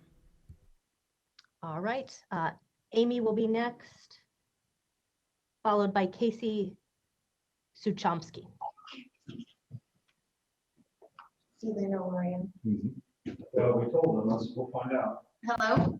Your line's open. We can hear you. Thank you, Mayor. I'm with our awesome Paul Gilbert. Wasn't sure if you knew where I was. Thanks for finding me. Thank you, Mayor and Council. I'm really overwhelmed by listening to all of the speakers tonight, including those who have come a long way in being able to recognize the great work we do. I am Amy Schwabenlander, Executive Director at the Human Services Campus, 204 South 12th Avenue, Phoenix 85007, and I am a resident of Phoenix District 1. There's a lot I could tell you. I feel like I really want to focus on the positive outcomes out of the campus. We are so much more than a shelter, and shelter is the one thing that we cannot offer every person. Last calendar year, we saw over 7,800 unduplicated individuals. We worked collectively as 16 partner organizations, connecting 2,480 people to permanent housing. This is all done with the Housing First philosophy, a harm reduction service model that is about lowering barriers to entry to programs. We support nearly 10% of our clients in returning to family and friends, a diversion from homeless services. The HSC manages an average of 3,000 people on by name lists, people waiting for housing. Unfortunately, it takes an average of 120 days for someone on the list to move into housing because of the shortage of affordable rental units and low vacancy rates. From a race and ethnicity perspective, it's disturbing to me that a disproportionate percent, 31% of the people we serve are African American and Black, compared to 6% of our population in Maricopa County. Additionally, of the over 200 people living in our COVID-safe outdoor space, 62% of them report having a disability. These are the very people that we want to bring into shelter. The campus serves people of all types, walks of life, and as Brett mentioned, we don't give up on people, we don't give up on individuals, and we don't give up on systems. If the time's right, I'm going to run out, but I ask for your support of the recommendation and attachment E. Excluding beds at Andre House would not be a compromise. It would be a slap in the face to 100 people who are currently staring at an empty building, wishing they could go inside. Councilmember Garcia. Amy, could you expand a little bit on the implications of approving without the Andre House? Yes, thank you, Councilman Garcia. You know, we intentionally went into this request, the HSC as an owner of property, St. Vincent de Paul is an owner of property, and Andre House is an owner of property. And Andre House was not included in the original campus plan in 2005. They've been a meal provider, and they seized the opportunity to purchase a building to shelter more people, because when the men's overflow in the parking lot finished phasing out, there were more unsheltered people in the neighborhood. So in a way, men's overflow shelter, a truly inhabitable building, a warehouse that for 10 years, 250 men slept in, and a parking lot that police like to have. It was also mentioned, the police had an option. They could take people to a parking lot, which is inhumane. However, there was a space for 500 people every night. And that all happened when the county owned the property. Since October 2017, HSC as a nonprofit has owned the property, and those spaces had to be phased out. And here we are, we're in a formal legal process to seek permission to shelter people who previously had a place to be. And so yes, the numbers of unsheltered have gone up in our neighborhood. We work there. I spend more time at the campus than I do in my own house. And we all see the people and the trash and the waste. I think for us, we see the opportunity to help people. And the first step to helping them in their homelessness is to bring them into a shelter bed at night. So while it would be great to add beds in CAS, CAS is more of a traditional shelter. And the Andre House component has meant to be by design, this 24/7 access for people, for Community Bridges now brought on board with their expertise in the serving this population, to be open to the people who have been more difficult to engage. We do not use the term service resistant because we don't label people as service resistant. We believe that everyone is engageable, and it's the job of service providers to do the outreach and engagement. We can outreach and engage all day long, but when we have to tell people, no, we don't know where you can sleep tonight, our work has to end and it goes on pause. And so the Andre House piece is a piece we're missing at the campus.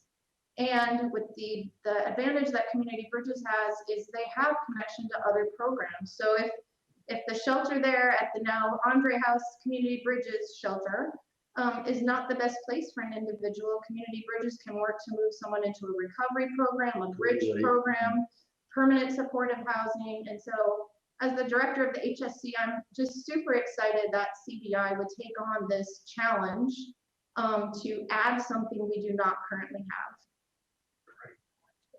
I had another question. Last time we spoke, we could see out your window where folks were at. And so I just wanted to ask you a little bit of what you're hearing from the folks you serve now. I think you talked to how they would benefit them, but kind of the impact, especially as and I'm assuming you all are expecting a growth in numbers of folks to serve. If you could just speak a little to what you're hearing from them.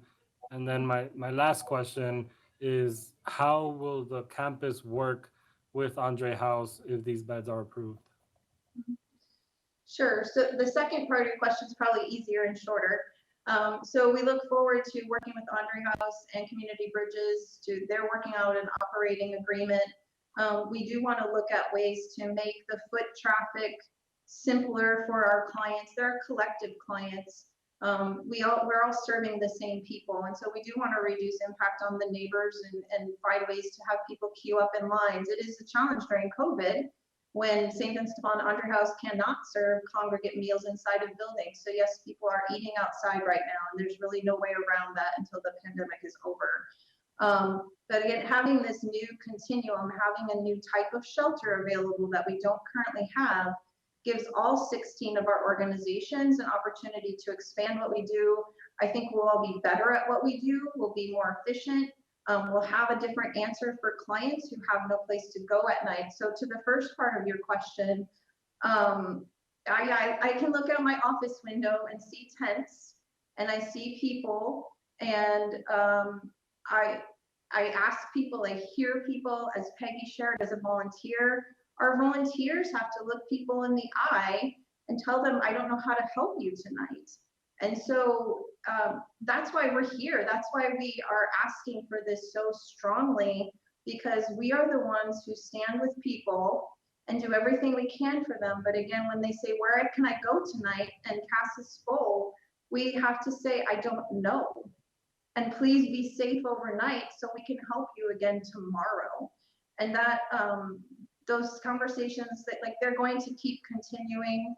There's a projection out of U of A that homelessness will increase by 40% as the effects of COVID and a recession roll out. And homelessness, the rate of homelessness is always a lagging factor after a change in the economy.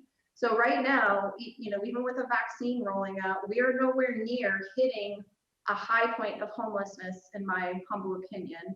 And so that's also overwhelming, knowing that we cannot shelter everyone right now. 100 beds with Andre House and Community Bridges would fill a gap we don't have, and it would create a faster path for people out of homelessness, which is our goal is to end homelessness, to reduce the length of time homelessness, and to reduce recidivism. So we want to get people in the right programs that permanently end their homelessness. I've told clients, I'm glad you're moving into housing. I love you, but I hope I never see you again. I want them to be housed safely. Thank you for that, and thank you for your work. Thank you, Mayor. Thank you. Thank you. Linda Schwartz will be next, followed by Ken Swanson.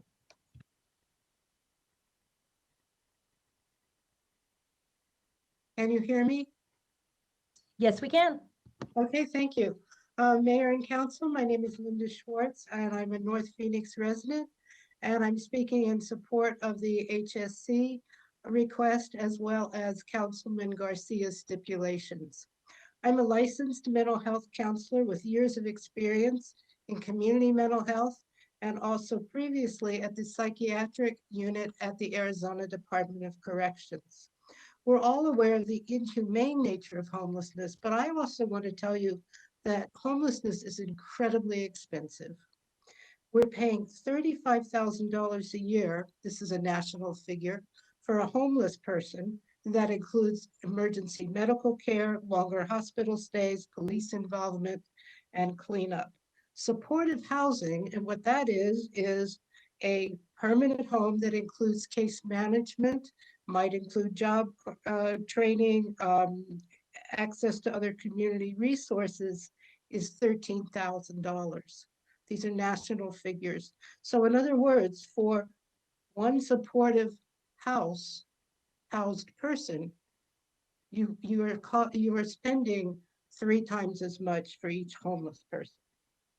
The other thing that happens is that we know that at least 25% of homeless persons are seriously mentally ill. And the other thing that happens is that homelessness, as people have discussed, it's a trauma-related condition, and trauma vastly negatively impacts our brain chemistry. So not only are so people are gradually even getting worse, but the thing that I'm hearing and understanding is that shelter beds are a pathway, a gateway, if you will, to supportive housing or to housing services. So the more beds, the more possibility that that person becomes home. Thank you. Thank you. Ken Swanson will be followed by Leah Terry. Can you hear me? Yes, we can. My name is Ken Swenson. I own property and operate a business located at 1329 East Gibson in Phoenix 85034.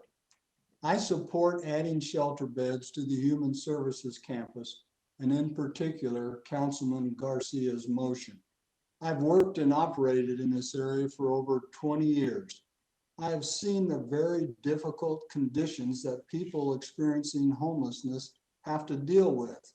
Sleeping on the pavement or a piece of cardboard, packing all earthly belongings in a garbage bag and carrying with them. After a rainstorm, everything is soaking wet. With many of their personal belongings ruined, they start over again. You wouldn't even allow your own personal pet, or worse yet, a son or daughter, live in these conditions. Many of these experiencing homelessness do not have the mental or physical abilities to change their life. As a Christian and person of faith, I believe these are our brothers and sisters. I believe we have a moral obligation to help them. There have been numerous meetings with all interested parties addressing concerns and issues, and out of that, many stipulations were agreed to by the applicant that will improve the neighborhood. The homeless population needs a shelter with low barriers to entry for vulnerable people who are not being served. The homeless population is already present in this neighborhood. Approving this permit allows many more people to have a bed to sleep in and takes them off the street. It doesn't attract more homeless to the area. The time is now to approve this request. Let's do the right and just thing. Thank you for listening. Thank you. Leah will be next, followed by Robert Thornton.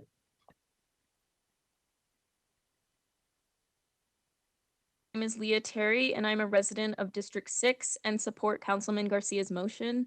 I want to echo what Councilman Garcia's comment about having faith in Andre House's new shelter. I've volunteered in the area, and the employees at Andre House have nothing but love and dedication for our neighbors in need. I initially volunteered at Andre House through my Catholic high school and have stayed to help almost 6 years later because of what I witnessed. I cannot think of a better group of people to create a new shelter. They have been working so hard to receive community input from neighborhood groups, and the result was so many stipulations. Any concern that Madison Pioneers Coalition was not involved in these talks is because it's an entirely new organized group. I worked with the trash cleaning crew that Andre House commissioned, and the team was made up of volunteers using services in the zone. We gathered early in the hot summer months to sweep the entire zone of trash. So many of those forced to shelter on the street care about the quality of their streets. They want the streets to be clean just as much as the house neighbors, and stipulations and beds would greatly help that. Andre House plans to include things like behavioral health operators as shelter providers, which would be an extreme benefit to the needs of those experiencing severe mental illnesses. They will work extra hard because they have remained strong for the years that this process has taken. The Andre House beds are crucial. The shelter would be for the many people who are currently unable to enter CAS because of circumstances already mentioned, like service animals or amount of personal belongings. Without approving the permit with Andre House's shelter, you are excluding a key part that'll provide a safe space for the most vulnerable of an already vulnerable population. Thank you so much, and support Councilman Garcia's motion. Thank you. Robert will be next, followed by Michael Trailer. All right. Hello. Can you hear me? Yes, we can. All right. Thank you for allowing me to come here and give my view. My name is Robert Thornton, and I'm the Executive Director of Cloud Covered Streets. We are a 501c3 nonprofit, and we built a mobile laundry shower trailer, which we take all over the valley and allow those experiencing homelessness to use our services. And homelessness is on the rise, and due to COVID, we are seeing and will continue to see a massive influx of people who are experiencing homelessness for the first time. And I think all of us interacting with those experiencing homelessness on a regular basis know of the dangers that come with sleeping under the stars. You will wake up continually throughout the night. Every sound will cause alarm over fear of being robbed or physically harmed. If you don't have a safe place to get sleep, your mental health suffers and can cause any mental health issues to accelerate rapidly. We actually hire those experiencing homelessness to help run our trailer, and I know that they would be much more valuable and have better odds at finding full-time employment with a good night's sleep. And on the situation, I always think about the old sport adage that a team is only as strong as their weakest members. And I just don't understand how we can possibly boast about our city if we turn our backs on these that are struggling the most in our community. And if we really care about this portion of the population, we have to give them the tools needed to get back on their feet, and a good night's sleep is crucial. So I am here to put my support behind Councilman Carlos Garcia's proposed stipulations and to add the shelter-based beds to the human service campuses. So thank you very much. Thank you. Michael Trailer will be next, followed by Catherine Roxlow. Good evening, Mayor and members of the City Council. My name is Michael Trailer, and I live at 4844 East Air Libra in Phoenix, and I work with Native American Connections, one of our state's largest providers of permanent supportive housing for the chronically homeless.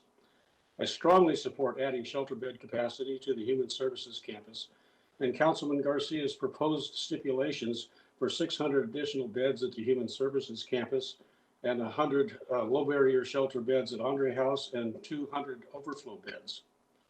We're seeing an ever increasing population of unsheltered people experiencing homelessness.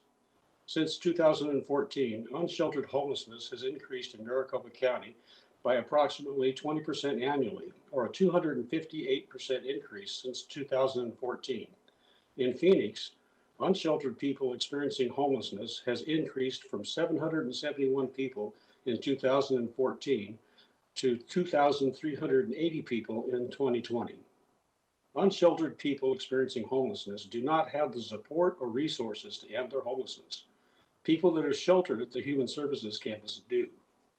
Unfortunately, the most underserved homeless population and the homeless population that impacts our neighborhoods the most are those who experience mental health issues, and they continue to be underserved. A critical component of the Human Services campus proposal includes the 100 low barrier shelter beds at Andre House for people experiencing homelessness with mental health issues. Unfortunately, that component was removed by the Planning Commission, and we hope that you will reinstate that component. People experiencing homelessness with mental health issues are afraid to go to CAS. They say it's too structured and crowded. This isn't CAS's fault. We've learned from other communities that providing low barrier shelter with staff and services targeted to those with mental health issues are the most successful in ending their homelessness. I implore you to reconsider this critical component of the HSC plan.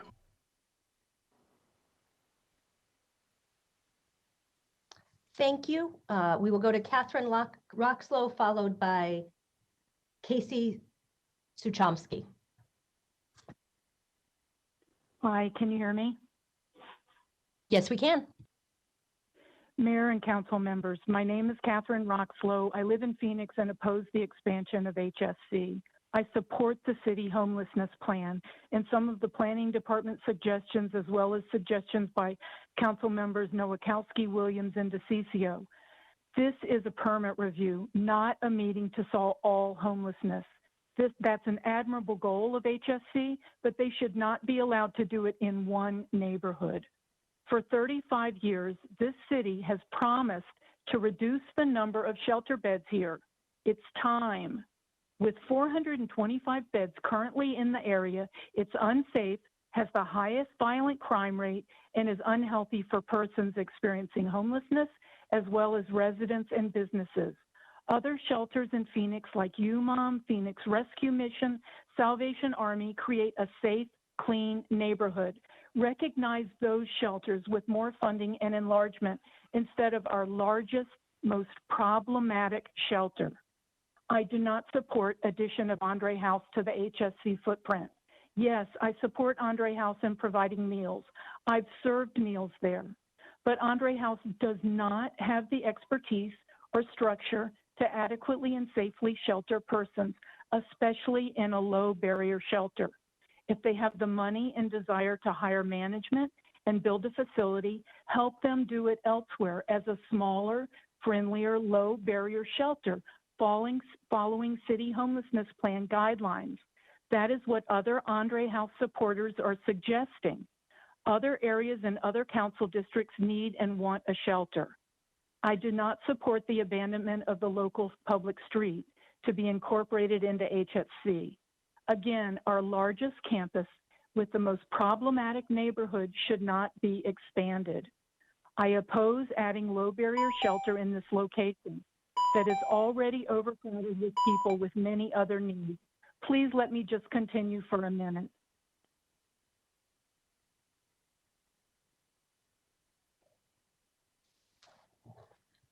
Casey will be next, followed by Yvonne Harrison. Hi, can you hear me?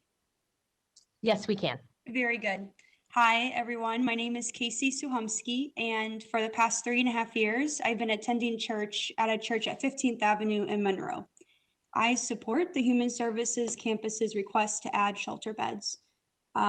Early last year, I got married, and my now in-laws, as they're driving to the church, they drove by the Andre House in the Human Services campus. Later on at the reception, they're asking, so I drove through the area and what's going on? Why are all these people outside? And I simply just had to tell them, you know, there's just not enough beds. There's not enough shelter beds. There's a higher need than resources available. This is really sad that there's just so many people out in the street. It's, you know, you see people hurt, you see people sick, you see people passed out, you know, as we're driving by, and it's just really tragic to see all this. And then, you know, this whole thing has been over a 2-year project working to increase the amount of shelter beds available. The lower barrier shelter is especially needed. People are people. We're all created differently from each other. Thus, we need different sheltering solutions for different people. So that's why the need for the low barrier is so important, in addition to the extra beds added to the Human Services campus. I say I do disagree with the stipulations of the withdrawal of the low barrier shelter, and then I disagree with the 3-year sunset rule that was talked about earlier on. I support Councilman Garcia's proposed stipulations and his plan that he set forward, and I just hope that we can all move forward and get some people off the street. Thank you for your time. Thank you. Yvonne will be next, followed by Dean Pedrati. Hi, y'all can hear me? Yes, we can. Hey, good evening, everybody. Mayor and council members, thank you so much for your service to our city. My name is Yvonne Harrison. I'm a member and past moderator of First Church United Church of Christ, which is located at 2nd Street in Willetta, just a half block from Burton Bar Library. I live in the Coronado neighborhood. I'm speaking in support of Councilman Carlos Garcia's proposed stipulations. First Church has been a member of this community for over 100 years. We embrace the social gospel of Matthew 25:40, which asks, "When did we ever see you hungry and feed you, thirsty and give you a drink? And when did we see you sick or in prison and come to you?" Then Jesus said, "I'm telling the solemn truth. Whenever you did one of these things to someone overlooked or ignored, that was me. You did it to me." To that end, we attempt to serve those experiencing homelessness with the basics: food, water, and available clothing, hygiene items, haircuts, medical screening, showers, and veterinarian services for their pets. We also know those experiencing homelessness are often without a voice. We know that there are diverse and many reasons for a person to be without shelter. We know it's complex. Therefore, we welcome many of the recommendations made in the strategic plan and applaud Cass and Andre House for taking the initiative with this first step and bearing the expense of additional beds. Phoenix is a mythical bird. It's a symbol of hope, renewal, rebirth, immortality, resurrection, solitude, and grace. Just like the phoenix emerges from the ashes, so can men and women after devastation and loss. The phoenix gives humankind hope and urges us to fight on. Mayor Gallego and council members, as elected leaders of this beautiful city, I respectfully ask you to emulate the symbol by facilitating provision of services to the most vulnerable, caring for all of our citizens, regardless of standing. You are some of the very few who actually have the power to help alleviate suffering, give hope, and provide an opportunity for people to begin again. Something so needed in today's world. Don't let your power go to waste. The lives of others are depending upon you. Please approve this request. Thank you. Thank you. Dean will be next, followed by Jonathan Capel. Great, can you hear me okay? Yes, we can. Great, thank you. My name is Dean Pedrati. I live in District 3 and I've been a resident for Phoenix for 38 years, and I'd like to thank you very much for allowing me to share my thoughts. I'll just quickly frame my perspective on homelessness. I started working for the Phoenix Fire Department back in 1985, and as a brand new paramedic, was assigned to Engine 3 at 15th Avenue in Polk. And at that time, we responded to a lot of calls for homeless individuals, but it wasn't to the Human Services campuses. It was to a dirt lot at 1209 West Madison. And it was distressing to see young, disabled, and elderly individuals facing homelessness. But it was particularly touching to learn years later that 1 out of 3 homeless men that I responded to was a Vietnam vet. That helped me to co-found the CASA Veterans Ministry at the Franciscan Rural Center. And one of our efforts is to provide household supplies to recently housed homeless veterans, ironically in partnership with Community Bridges. I've also volunteered a lot of shifts at the Soup Line and Andre House and see the marginalization of so many people of color. And I've had the opportunity to mentor 5 youth who have been in the foster care system and have aged out. One is currently facing eviction, another is couch surfing, and 2 others are on the street. As Sister Adele Sullivan, who did a paramedic training for us a number of years ago, said, our foster care system is truly a pipeline to homelessness. I mention these things because I've seen firsthand that homelessness is brutal, and it's akin to veterans experiencing PTSD in combat. And a sticking point tonight seems to be the shelter. And I just want to say that, the low barrier shelter uniquely meets the needs of an underserved population. And I just will finish by saying that a hallmark to me of Phoenix, having served for so many years with the city, is its innovation. I've seen it firsthand. I've seen it with the city's approach to housing chronically homeless veterans. And I look at this and say, if Andre House is going out nationally and looking at models, and a low barrier shelter is a best practice, then Phoenix should be innovating in this area. So I thank you and the opportunity to speak tonight and support Councilman Garcia's stipulations. Thank you. Thank you. Jonathan Capel, followed by Lauren Steelchase. Thank you, Mayor and Council. As president of the HSC board, I proudly represent an alliance of nonprofits dedicated to helping people experiencing homelessness get into permanent housing and put their lives back on track. I'm also a student of democratic policymaking and want to speak about compromise from that perspective as well. This proposal is only a piece of a regional approach that you all rightly say is required to respond to homelessness. HSC runs the Maricopa County Coordination System and created the Action Nexus precisely to pursue this approach. But we also know that city leaders in San Diego, Los Angeles, and other cities would be thrilled if non-governmental providers stepped up in this way to create public-private partnerships to address homelessness in their downtowns. Some neighbors are concerned. They should be heard and have been heard at multiple formal hearings and numerous informal meetings with us, city and county agencies, and council and commission members. You know from the record, however, that the vast majority of Phoenicians, as seen in their comments, letters, and testimony, support this proposal. The people of Phoenix are expressing the values they want their city to uphold. We are not absolutists and embrace compromise as well. As Mr. Gilbert noted, we have worked with the city and neighbors to craft demanding stipulations. We accepted most of the new stipulations that the Planning Commission wrote and are focused only on those that would inhibit our ability to address this crisis. Compromise doesn't mean finding a numerical average. It doesn't mean accepting outcomes that we all agree are unsatisfactory. That means the persistence of humans living in dirt and gravel lots. Compromise means being responsive to needs of the unsheltered and concerns of our neighbors. By sticking with the bed limit proposed by the Planning Commission, but maintaining the Andre House shelter, we are living by this principle. City staff felt Andre House was so important, they originally required implementing this piece before doing anything else. To now delete this component makes no sense. Democratic process leaves us frustrated when policies are adopted that are not responsive to the community's needs. Let's not do that tonight. We need to improve an approach that meets individuals experiencing homelessness where they are, gets them off the street, and on a path to healthy, successful lives. Thank you. Thank you for our staff. After Lauren, we will go to Hannah Heyman. Do we have anyone additional on the line? Yes, Mayor, we do still have persons on the line. Okay. Hi, you can hear me? Okay. Yes. Okay. My name is Lauren Shellhays. I am a realtor in Phoenix, and I am in complete support of the proposed stipulations listed in Councilman Carlos Garcia's memo. A couple of weeks ago, my husband and I volunteered for a shift at University of Phoenix Stadium for the administration of vaccines. I looked for a shift during the day, but the only one I could find was for an overnight stretch. We booked our appointments only to show up on the night that it had snowed in Phoenix.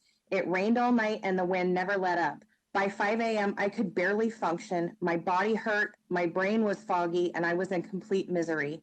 I couldn't stop thinking about the unsheltered people downtown.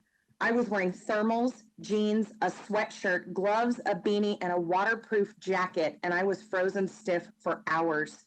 These people that sleep out in the open every night, many whose tents have been destroyed, are trying to sleep through weather like that every night of their lives. The summers are even more brutal.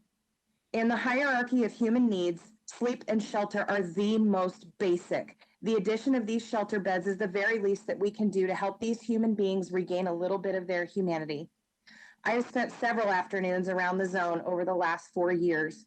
What strikes me the hardest every single time is while these people are lumped together as, quote, the homeless, they are human beings. They are individuals. They feel gratitude and shame and joy and loneliness and fear just like you and me. The Arizona State Constitution states very plainly that governments derive their just powers from the consent of the governed and are established to protect and maintain individual rights. Protect and maintain individual rights. A vote in support of these shelter beds would be doing just that. I implore you to vote in support of this item, to find the money and to get it done. I genuinely feel like our humanity is on the line here. Thank you. I yield my time. Thank you. Hannah will be next, followed by Elizabeth Venable. First, I'm going to address all these judgmental, not in my backyard people who keep shaming people who need low barrier shelters for their well-being. These are human beings we're talking about. They are facing extreme hardship. I'm going to share a statement from one of our unsheltered neighbors, who are better neighbors than all of you privileged people who only care about yourselves. This quote is from a directly impacted houseless person who can't make these inaccessible meetings. Quote, "I've got no shelter or housing. There have been a couple of places. It's funny though that people will tell you about how to get a job. I'm like a couple people will come up to me, like an officer rolled up on me around Harmon Park Library. That was talking to me about homeless park life, just to keep everyone, I don't know, in a system showing that they're homeless. And the lady was like, well, we will give you this resource and he's going to talk to you about how you can get a job without an ID because I'm struggling with my ID. And I was like, oh, that's great, but I need a shelter first. Because if I'm sleeping behind a dumpster and I have to wake up at 6 in the morning, but I can't sleep because, you know, it's freezing and people are dumpster diving and someone is doing drugs over there, I'm like, you're going to expect me to get a job, maintain a job and keep it? I don't think so. It's funny though, because a job comes after shelter. If I don't have shelter, then I'm not looking for a job, end quote. I want to thank this anonymous person for sharing their story and for Ash Us and Andre House for documenting it in their Unsheltered Perspectives report. Andre House is an incredible resource for houseless folks, and their plan for a low barrier shelter must be included. So many people can't get a bed at CAS in or because they have pets that are their whole world, or because their family can't all sleep together because they have priceless possessions that they can't take, or just because they can't make the many requirements that CAS has. Mayor and Council, you must approve this with Councilmember Garcia's stipulations. Otherwise, this measure will be just another failure of the city to save lives. Thank you. Elizabeth Venable is followed by Alicia McKinley. Hello. I wanted to say that it is incredibly important for Councilmember Garcia's proposal to be accepted, for there to be low barrier shelter. And if people are serious about getting people voluntarily off the street, you have to provide options for them. I think that the neighbors,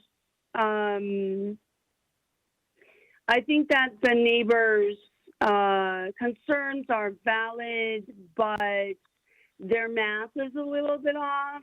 I think that when you add beds, you subtract people from the streets, not add more people.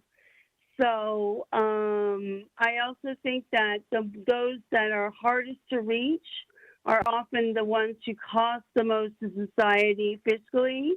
And so to meet some of these people in the middle is incredibly important. So that is going to be my statement.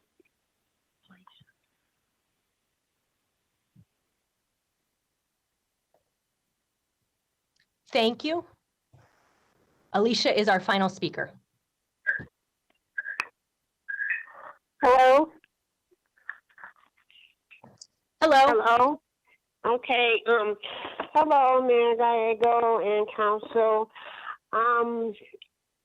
My call is about hoping that we can find a solution and don't add more problems to this homelessness. And we have many voices, but seems like we don't have anything to put in place just yet. So I'm for Garcia's plan, and that we can at some point find somewhere and somehow to house these people, the houseless. And about the 3-day cleanup, they need more bans out there. We know it's horrible, but we still have to try to find a way to solve it. And you can't clean up when you don't clean up. You have to sanitize, and these things are important. So every day that the complaints come and business owners have their, their thoughts, we still have to realize that we have to clean up. And the cleanup is the cleanup. So that's all for now. And thank you so much, and stay safe. Thank you. That concludes our public comment. Councilwoman Guardado. Thank you, Mayor. Well, I just want to thank everyone that came and spoke today. I know that this is a regional issue. It's an issue throughout the whole country. It's something that everyone in the country is battling with. But I just wanted to share a couple of thoughts and couple of comments. This morning, I spoke at the Westmark Quality of Life Committee on the need for a regional approach to homelessness and of a commitment Phoenix has to partner with our West Valley leaders to reach goal solutions. As well, my office has been working with District 1 and 3 to find ways to better serve our Northwest residents. And just in the past few months, we as a council have allocated funds for specialized shelter for veterans and the elderly. This is obviously a very complex and complicated issue. As many residents have spoken today, we can see the impact in the past is past the point of needing to be addressed in a very real way. My office has been on countless meetings with neighborhoods, businesses, and service providers. From my perspective, that what seems to be the point of contention is how we hold the city and providers accountable to our neighborhoods and those we aim to serve. I know we have a long way to go in building community, trust, and I have spoken in depth with the applicant on the need to do so. However, I do think this is an opportunity to expand service and increase accountability. It would be my hope that we can support the need for a low barrier shelter while ensuring proper checks are in place to both limit the impact to neighborhood community and ensure we are evaluating the effectiveness of this approach. I would ask my colleagues to challenge themselves to think outside the box and be innovative in our approach. This issue will not be resolved by having an us versus them mentality. This is a we problem we have to face as a community, so let's challenge ourselves and keep each other accountable to solving this issue. With that, I am supporting the secondary motion and hope that we can get this done. And I know that this is a difficult issue. It's something that we've been wrestling with for a very long time, and there's not just one solution. And I understand that this is only the first one of many attempts to continue to deal with homelessness, and hoping that other cities are also watching this and that we will get them also engaged on how is it that we deal with this issue in a real way. Thank you, Mayor.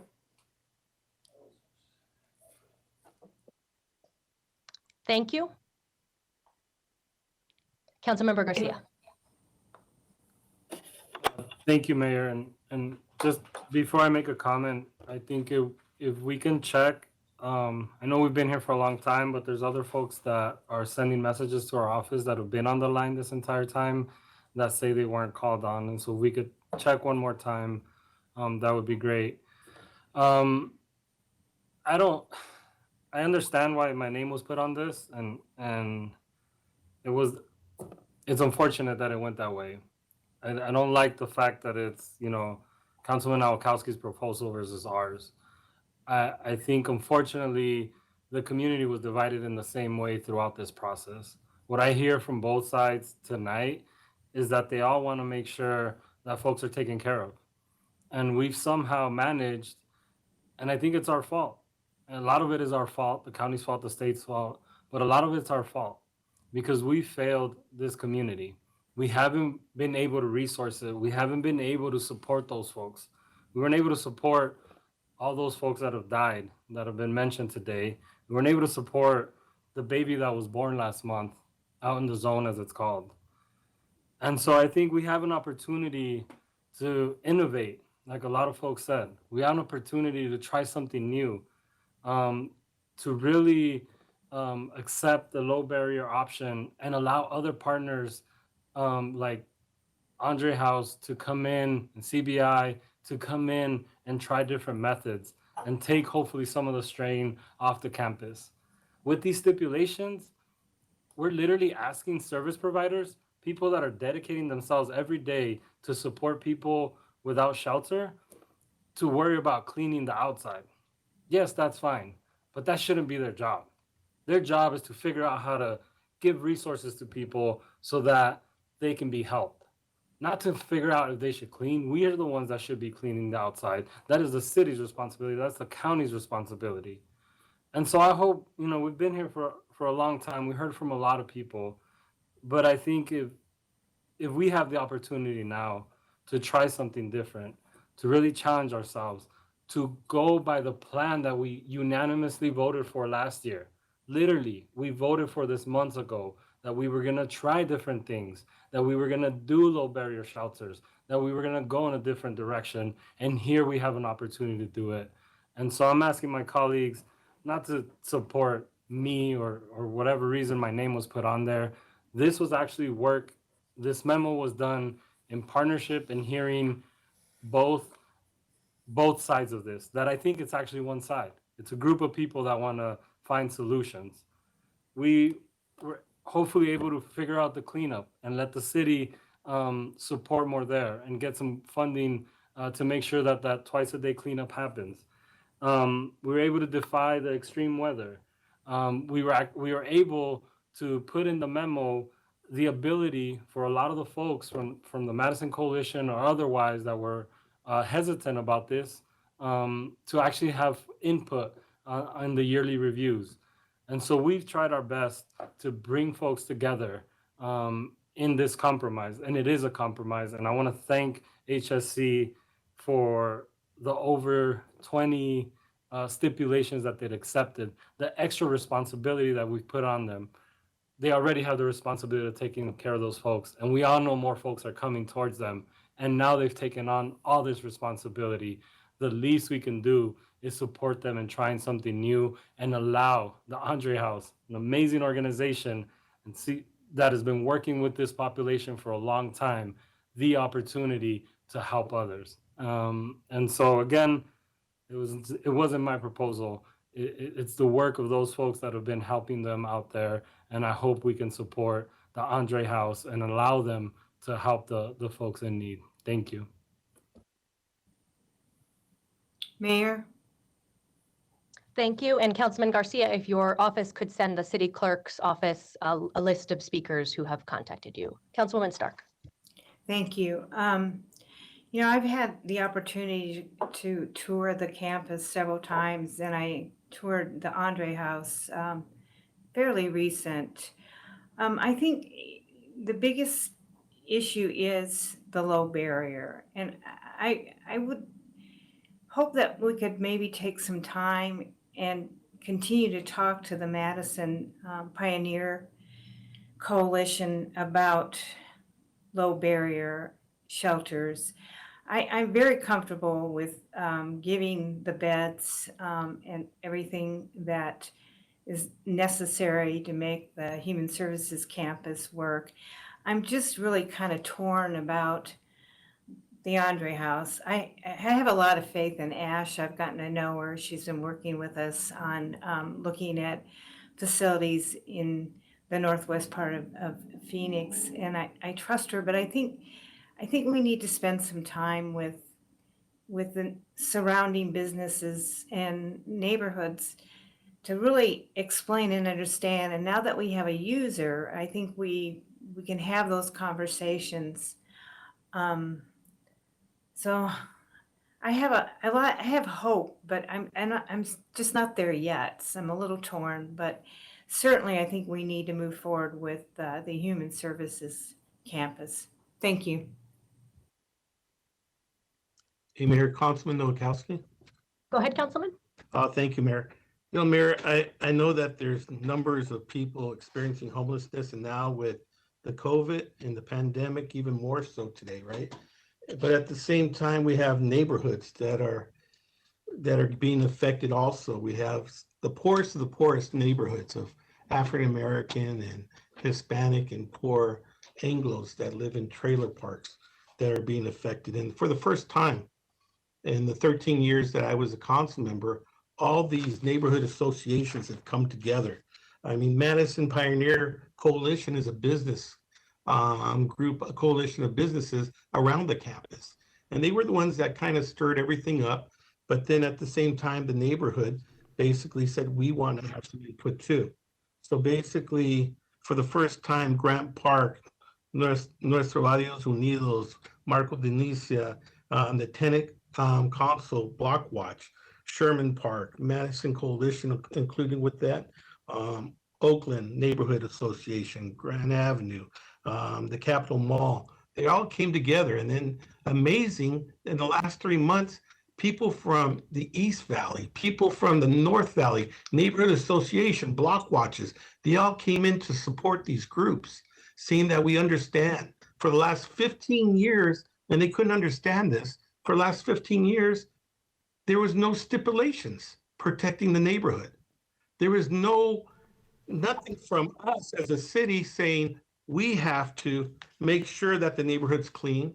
There's nothing saying that we're going to protect the neighborhood with extra patrol, that there is nothing in there that was going to help out the neighborhood. So the number one thing that these neighborhoods were asking for is we as a city create a team. And I believe it's a part of your plan, Mayor, that you have, is to create this homeless team that can really help and empower people, and basically creating smaller campuses, that are specialized towards families with children, that they can have education, so they're not jumping from one grammar school to another, that there's something settled and secure for them, that they want to make sure that what we're doing right now with the veterans, that we continue to do that with the veterans, that we continue to work with the seniors. And I know that we've created senior housing at a hotel, but that's going to go away pretty soon. But we need to make sure that we have a permanent location for those seniors. Then what was amazing is these neighborhood associations started taking tours, not only of Cass and the Andre House, but they looked at Rescue Mission. They looked at UMOM. They looked at Salvation Army, Chicanos por las Causas de Colores.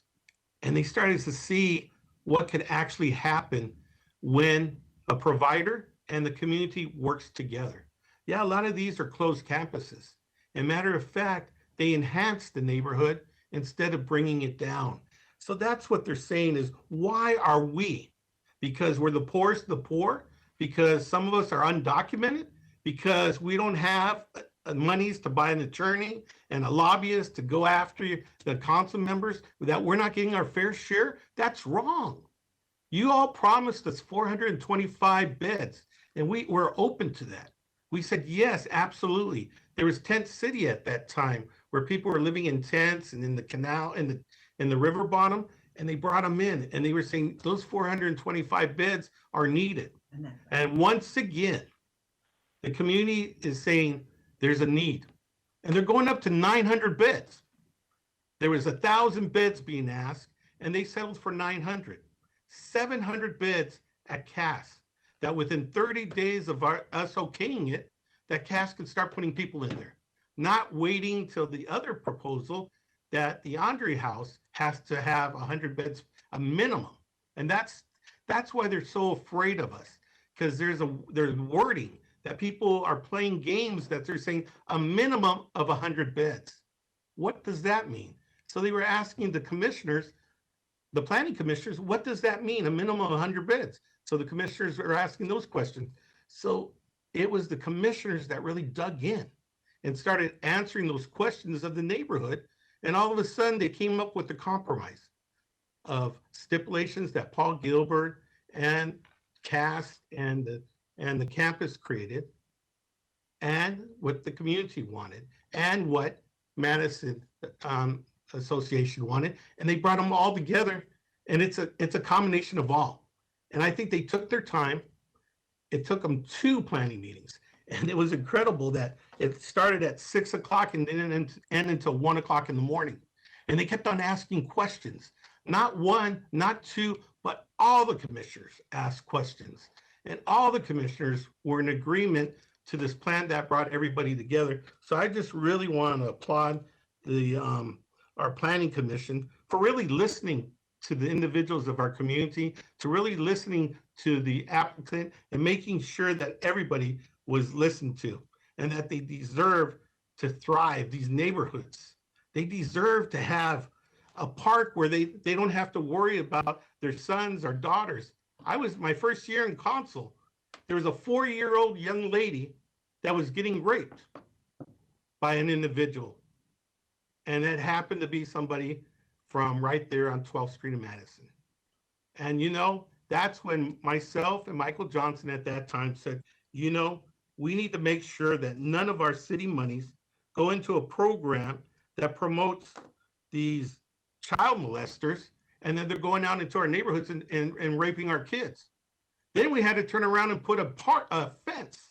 We have a fence around one of our public parks to make sure that our people are safe. There's only one way in and one way out, and we can make sure and secure it. It's sad. And it's sad that people can't ride their bikes and not be afraid that somebody's going to take that bike away and sell it. It's sad that there's a grocery cart full of stuff that's lit up on fire because it's so cold outside that they're using it as a bonfire right in front of somebody's house. And they're saying, why is this allowed in our neighborhood? Councilman, why does the city allow this in our neighborhood? You never see this in your neighborhood or in the other neighborhoods. And you know, shame on all of us because we allowed this to happen. Shame on all of us because we haven't taken the time to meet with them.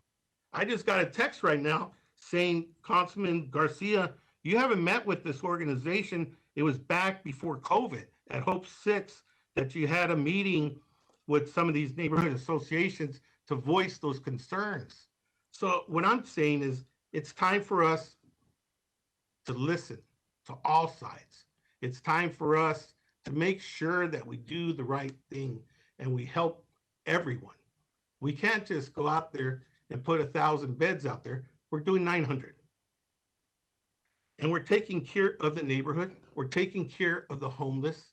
And we're going to work with that plan that our staff and and with the guidance of our mayor that we created to look for specialized centers that we can really focus on the need of those individuals and make sure that they become productive citizens where they end up getting out of homelessness and they have their own homes, they have their own jobs, and then they live just like everyone else.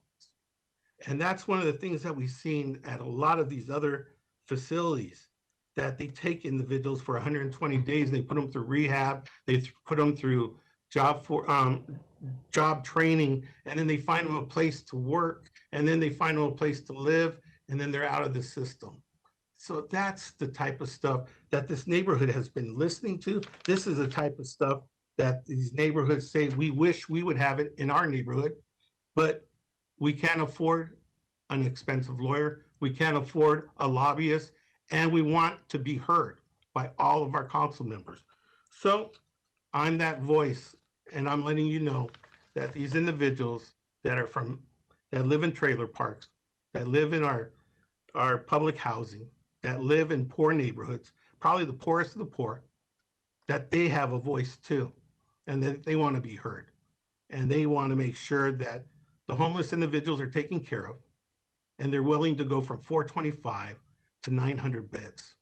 And that says a lot for the poorest of the poor. And what does it say to the rest of our community that could afford to have a shelter in their neighborhoods, and they're not? So let's stop putting the poor against the poor, and let's start figuring out what we can do to help out the poor and at the same time help out all the homeless individuals. And my motion does that, Mayor, and I don't believe this motion actually has been vetted through these 10 neighborhood associations, because I'm getting texts right now that they weren't able to get on the line, and that basically, and I'll get to that list of individuals, and that they haven't had a meeting with Councilman Garcia that was back before COVID. Thank you. Thank you so much. Councilman DeCiccio. And I'll be really quick. I think Councilman Nowakowski said it happening. And everybody's a victim here. If you look at the people that live there, the homeless people that were there, that are there, they're all the victims. And the real perpetrators are the city of Phoenix that allowed this to happen in that neighborhood. We would never allow this to happen in the Biltmore. I'll use mine. We would never allow it to happen at Desert Ridge, Metro Center, anywhere else. This would never happen in any other neighborhood. So the question we all have to ask ourselves, why is it okay for these individuals to bear the burden of all of this? Why is it okay? Why has it always been okay for them to bear the burden? And maybe because they haven't had a voice. I don't know. But the bottom line is, it's just blatantly unfair what's happened to these individuals in that neighborhood. It's blatantly unfair what's happened to the homeless. And it's really the responsibility of the city of Phoenix. And for us to turn a blind eye to it and say, hey, look, that's kind of your job to do, your responsibility. We have turned the entire responsibility of taking care of the homeless on one neighborhood. We've done that. And we should be ashamed at the fact of what we've done to these individuals in that neighborhood. We should be ashamed at how we've handled the homeless issue. I'm going to be supporting Councilman Nowakowski's proposal because there has to be a better solution to this than what we've seen today. There has to be. And I'm going to also be supporting putting more money toward this. I've made that very clear in the past. I've actually made that very clear many years ago to members of CAST. I said, look, we are not spending enough. We are not putting enough of our efforts, not enough resources, not enough money into this. And it's time for us to come to the realization that we actually do create the problem. The city of Phoenix has created this, and because they've allowed this to happen into one neighborhood. And like I said, we would never accept this anywhere else. I wouldn't do it. I would not accept the way this is being handled into my neighborhoods. There's no way in hell I would ever allow that to happen. No way. I would stop that quickly. Likewise, why have we collectively, as an organization, as an entity, allowed this to happen to one neighborhood? It's not their responsibility to take care of all of our problems. It's not their responsibility in that neighborhood to carry the burden of taking care of everybody. It's not theirs to do that. Do they want to do that? I'm sure they do. They've been used to it. They've been incredibly gracious as a neighborhood, as a public. But we have got to accept the responsibility of what's happening over there. And if we don't solve this and just allow this to continue to happen, the burden, not the burden, but the responsibility is ours, not theirs. I'm going to be supporting Councilman Nowakowski's proposal, and I hope that we come back with more information as to how we're going to be putting more money toward this and finding a way to solve it. I don't think we're going to solve it 100%, but we can at least make the movements that are real and that are going to be things that are going to be substantial, that are going to be able to help these individuals living out there. Thank you, Mayor. Thank you. For our city clerk, do we have any additional registered members of the public? Mayor, we do not. I have not received any additional information at this time. Okay, thank you. So I will close the public hearing and go to Councilmember Garcia. Thank you, Mayor, and thank you, City Clerk, for checking in on that. I had some questions for Alan, but I think since Councilman Nowakowski, please send us who that neighborhood group is. I think we sat with the Madison Coalition and as many folks as we could over the last since the time we've been here. And I'm really glad that after 13 years being in office, you're finally willing to do something in this area or listening to somebody. My question, Alan, is if we do decide not to give low barrier beds to Andre House or to not assign Andre House, when would we be able to have that conversation again? It's my understanding that under what's proposed, we wouldn't be able to talk about it again or bring it up again. I know Councilwoman Stark said she's committed to trying to figure it out and see how we could bring Andre House into the fold. When would we be able to reconsider if today we did not decide to add Andre House? So, Mayor, Councilman Garcia, the current Planning Commission stipulations have a stipulation that requires a one-year review. That is stipulation number 18.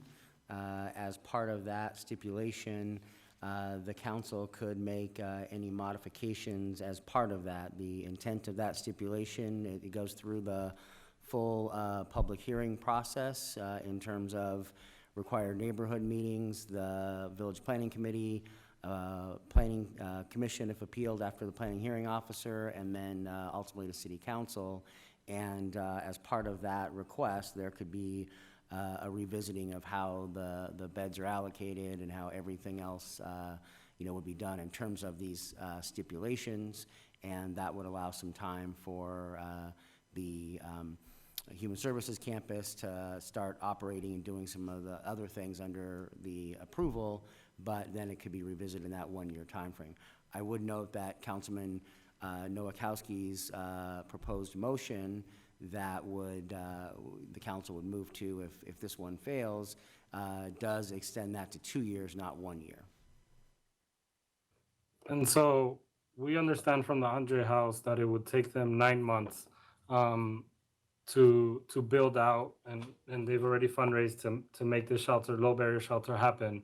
So we would approximately be at 3 years from today, or 2 years and 9 months before we would be able to open another low barrier shelter, if we went with the Councilman Nowakowski's motion. Mayor, Councilman Garcia, in terms of getting that building through the development review process and permitted and built, that's probably a realistic time frame, but it really depends upon how quickly an applicant is moving through the process and gets their construction team mobilized, all those kinds of things.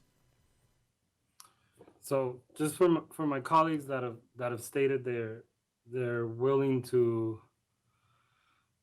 or they're wanting to go with the first motion, I want you all to understand that we will go almost 3 years without a low barrier shelter, which we committed to last year.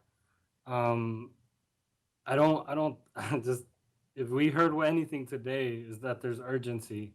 And so to think that we would literally punt this down the road for another 3 years before we had a low barrier shelter is just completely unacceptable. I really hope you consider what that vote means and what it means for the people that are in the streets, and what it means for the missed opportunity that an organization is stepping up to create another shelter, which is everybody said that we want, that has already secured the funding, and that would be ready to open in 9 months if we decided today. Literally in 9 months, we would be able to support these folks needing low barrier shelter. And if we don't make this decision today, we're 3 years away from making that happen. And so I hope you all take that into consideration. That's the end of my comments, Mayor. Thank you. Thank you. And Director Stevenson, anything else from you? Mayor, council members, I want to just clarify the attachment B memo relative to the stipulations. And that was something that staff had worked on. It was an outgrowth of a meeting that we had with the Human Services Campus last Friday regarding stipulations. And so it was something that we went back and forth with the campus on. Councilman Garcia was in that meeting on Friday, but it wasn't meant to be a memo that was one set of stipulations with one council person, another one with another council person. It was meant to capture the discussion of what the Human Services Campus concerns were, because I had heard that from several council members of, well, what are their concerns and is there a compromise? And so that's where that memo started its origin. Mayor? Councilwoman or Vice Mayor Williams. Thank you. I have a question. Alan, if Michael's motion said the low barrier shelter could be reviewed, then would that cut the time frame? Well, Based on Councilwoman Stark's willingness to negotiate and talk with him and see what could be done. Mayor Councilwoman Williams, that would depend on how the review comment that is part of Councilman Nowakowski's request is approved by the council, if that's what they wish to do. Certainly, if it was set up in that manner, then that could be something that would be reviewed. It would be a process that would have to come back in some fashion, I think, through that special permit review stipulation of number 18, as opposed to the administrative review about the number of beds that was or that is contemplated as part of the attachment B stipulation number 3. Right, I understand that, but it could be done. Council has the power to do that, correct? It could be done. We would have to work on some stipulation language to try and make that happen here this evening, if that was the case. Okay. And my other comment is I agree with Councilman DeCiccio. What we're talking about today is simply a drop in the bucket of what's needed. And it really is quite clear that we have to put more money in. And I am very concerned about the shelters that we have started this year, the senior shelter and some others, going to run out of funding for them and put them out on the street is just totally unacceptable. So we need to have clarification and it brought back as part of the budget process, how we fund these on a continuing basis, because I cannot support any way that we are throwing the seniors out and putting them back on the street, as well as some of the others. It's just unacceptable. So thank you. Mayor Councilman Nowakowski. We'll go to Councilman Nowakowski and then Councilman DeCiccio. Thank you, Mayor. So, Mayor, I have a question for Ed. I know, Ed, the city of Phoenix and other cities have been using COVID money to basically house homeless individuals in hotels, motels, and different facilities throughout the state of Arizona. So if there is another district or another area that hasn't taken on this burden for the last 35 years like this community has, that we can put in a low barrier shelter, that we can actually do that pretty quickly, can't we? In an emergency clause or so? Mayor, Councilman Nowakowski, I think there's a couple things that go into, well, more than a couple, but I'll say a few. One is to identify funding for it, and I think given the COVID money and others we have, there is funding. The bigger issue is identifying the location, identifying a suitable facility, making sure that it's got proper zoning, and all that also requires work with the surrounding communities and neighborhoods. So the speed of it, and then when you identify the facility, as Mr. Stevenson said, to get the permits through is a process. But the speed of it is really dependent on the ability to work on the community process, more so than the process of the city identifying money or processing permits. There's the time of zoning, and then as we've seen in this case where it's taken 2 years from start to the present, you know, that's sort of an indicator of the intensity of feeling, I think, that the council runs into when trying to locate or identify zoning or do zoning changes to accommodate that. So I couldn't tell you that it could be fast or how long it would take, so I couldn't vouch for the length of time. So, Ed, a follow-up question. So how long did it take us to actually provide housing for the seniors that we have, the senior facility that we have right now? Are you speaking of Project Haven, Councilman? Correct, uh-huh. Okay. That was relatively quickly. We CAS identified and then came to us and we identified funding, which we had because of the Coronavirus Relief Fund at that time. And that probably took us a couple months to identify a hotel that was willing to do that. Project Haven is not a permanent solution because The hotel, I believe, once the pandemic has subsided and travel resumes more normally, they may not be willing to continue to lease. I don't know that for sure, but it is a solution that we found probably in a couple of months. So Mayor, it took us a couple of months to find housing for our seniors. So I think if there's a council member or a district that's welcoming a low barrier shelter, I think that all of my colleagues and myself, we would look for the funding to actually make that happen. For the last 35 years, this community has taken on this burden. For the last 15 years, there has been very few stipulations to hold individuals accountable. So what this community and what I'm representing in this community right now is that they're saying 900 beds, and that's what they're willing to give up instead of the 1,900, and that their concern is with the low barrier shelter because on the 11th hour, there was no provider until the last planning commission meeting. And it was like surprising. It was surprising to the commissioners that they came out with that. It was surprising to the community that Community Bridges was the actually the person that was going to manage the low barrier shelter. I can only speak about Andre House as a soup kitchen, providing food for the homeless. They do such a wonderful job by all the Catholic high schools and classes that go through confirmation. They put in community service there, and it's a great experience. And they serve their community very well. The concern was that they had no experience in handling a low barrier shelter. So for the last couple of years, they've been asking, who's going to be that provider? How are you going to handle that? Then the other thing was they just put in an extra 5,000 square feet in this proposal that was slipped in, and the community is now saying we're in dialogue, and they're still slipping things in, Michael.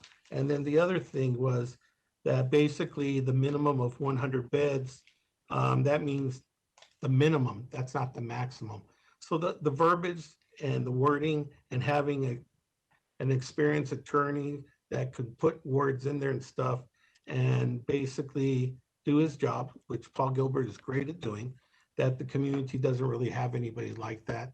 And they're really leaning towards us, my council members and myself to represent them. So once again, I believe that Andre House in the future, I would love to set up meetings. I talked to Father Dan, and that if we can set up meetings with those 10 neighborhood associations, that'd be great.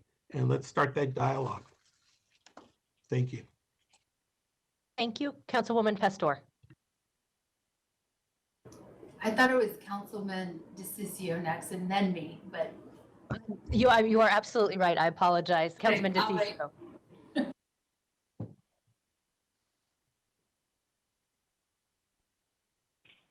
You want me to go, Mayor? Yes, Councilman DeCiccio. Yeah, one of the things we're talking about now, I mean, people need to understand, the majority of us, at least from what I'm hearing, we're okay with an additional $3 million. And I think this is going to be significantly higher than that.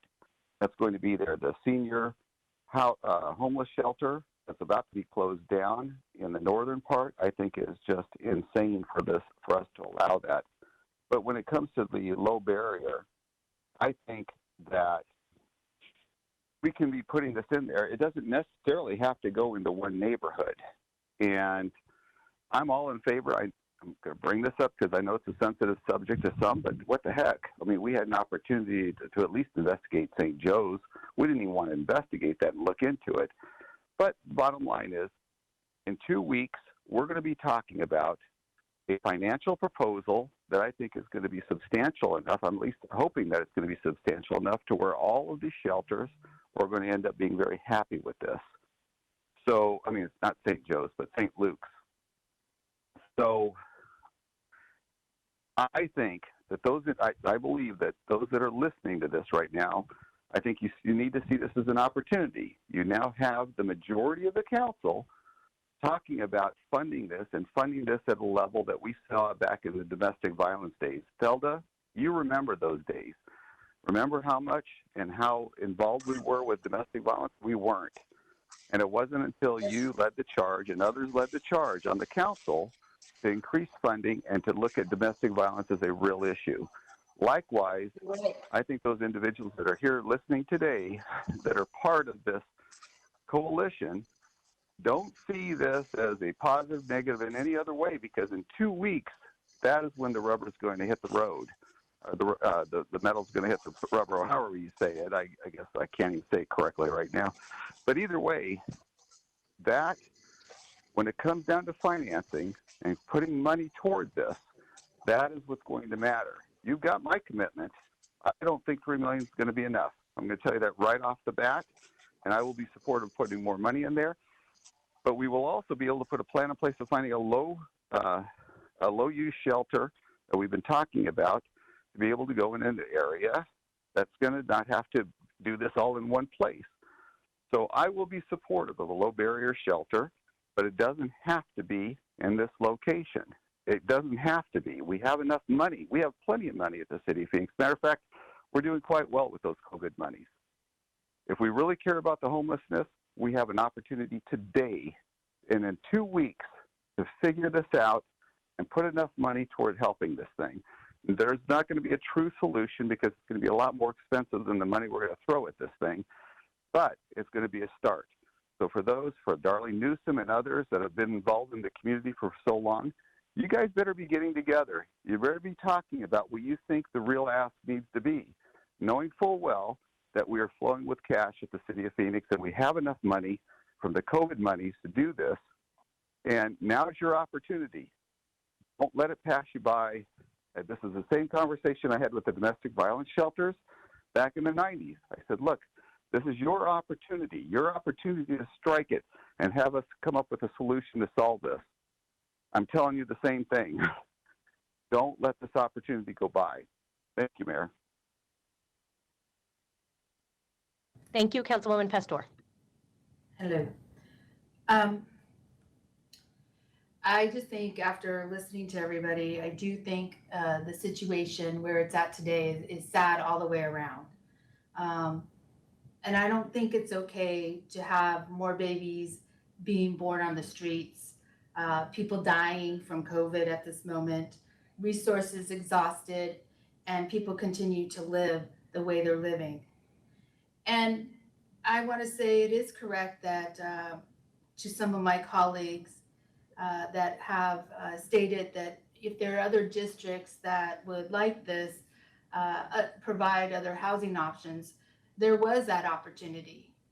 In 2003, I sat on a homeless task force along with Vice Mayor Williams. And at that time, we were charged with finding additional shelters or building additional shelters north of Camelback with the voter-approved bond monies.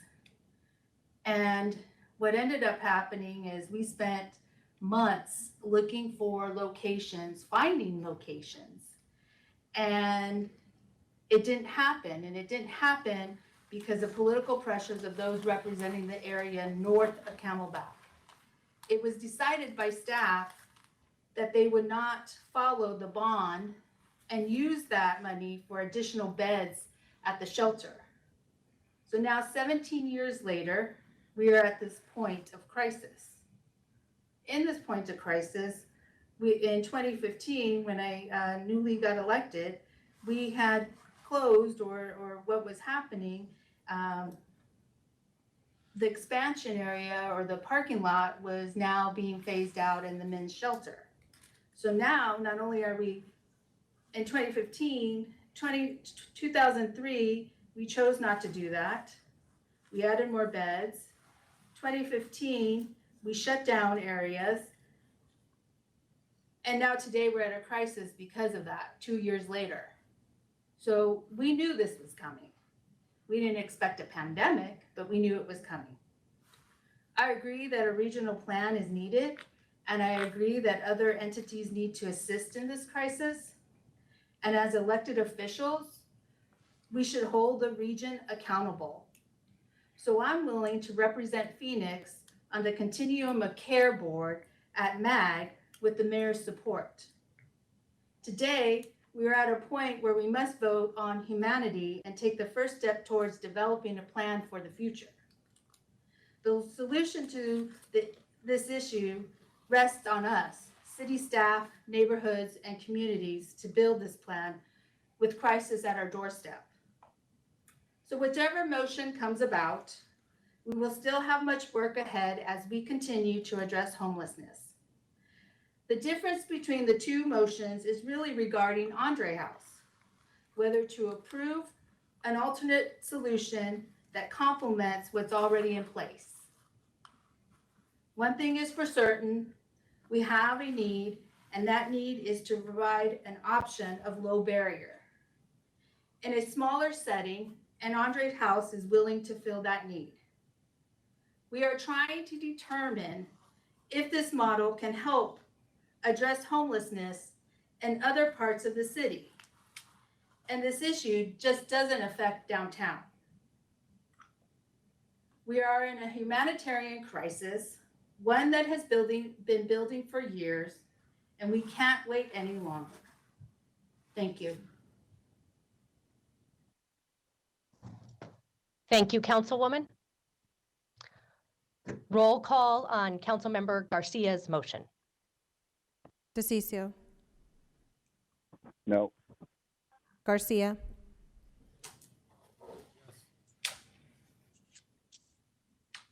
I apologize, Garcia.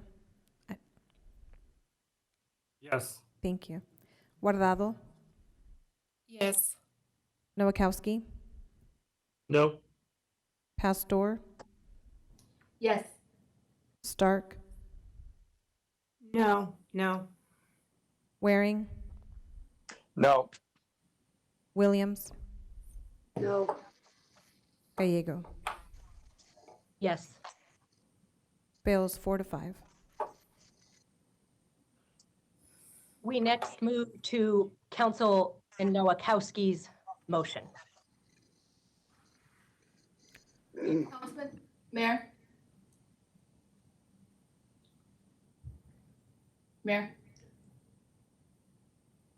Councilwoman Pastor.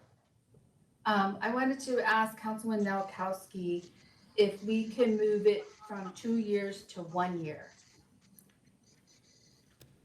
I think it's stipulation 18.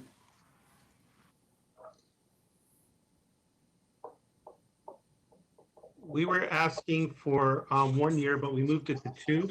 So this way it gives CAS enough time to build those facilities, the bedding and everything that they need. And I didn't think it was fair that it's going to take them at least 6 months to a year, and to have that come right down at the neck of the time that they're just actually implementing it. So that's why we have 2 years. Okay, because I was just hoping that we could do 1 year to look at it and reevaluate it. And see if CAS really can lift what they need to lift. I just don't want the crisis to continue and at least get some beds moving and going. At the time, I can't accept that, sorry. Okay, thank you. Thank you. Roll call on Councilman Nowakowski's motion. DeCiccio. Mayor.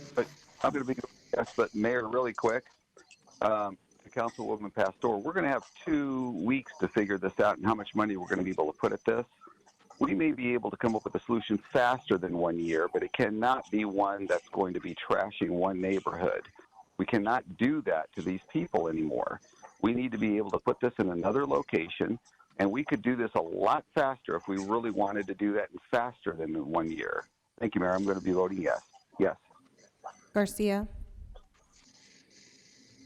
Mayor, members of council, can I interrupt? We need to get a clarification on Councilman Nowakowski's motion that we're voting on. So there was a reference to a review and not a standard rollback of the bed dates that were proposed by the Planning Commission. And so we just need to get clarification on what is the review that staff would be undertaking. Is it a review that would be done pursuant to stipulation 18, or a different type of review as it relates to the beds. And I think if we can just get that clarification, I apologize to interrupt, but I want to make sure that staff understands what we need to do in the future. One of the things I heard from Paul Gilbert was that Sunset, they weren't happy with the sunset and that they would like some type of a review. So it's a public process to review the beds, the operation, to see how everything's running. And if we need to modify something, we could at that time. Is that clear enough for you? Yeah, so I believe what you're saying is just, we'll add it to stipulation 18, Councilman Nowakowski, and that'll be part of that review at that time. Correct. Okay, thank you. Garcia? Mayor, may I explain my vote? Please do.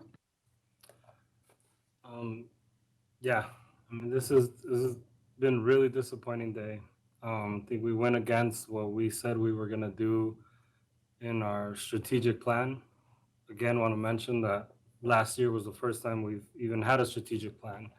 And so we failed this community and a lot of unsheltered neighbors for a long time. And I was really hoping that today we were going to take an opportunity of a location and an organization that's reputable, that was willing to pay for a shelter, to create a whole new shelter, and we're saying no to it. It could have been a model for how we develop shelters in other places, and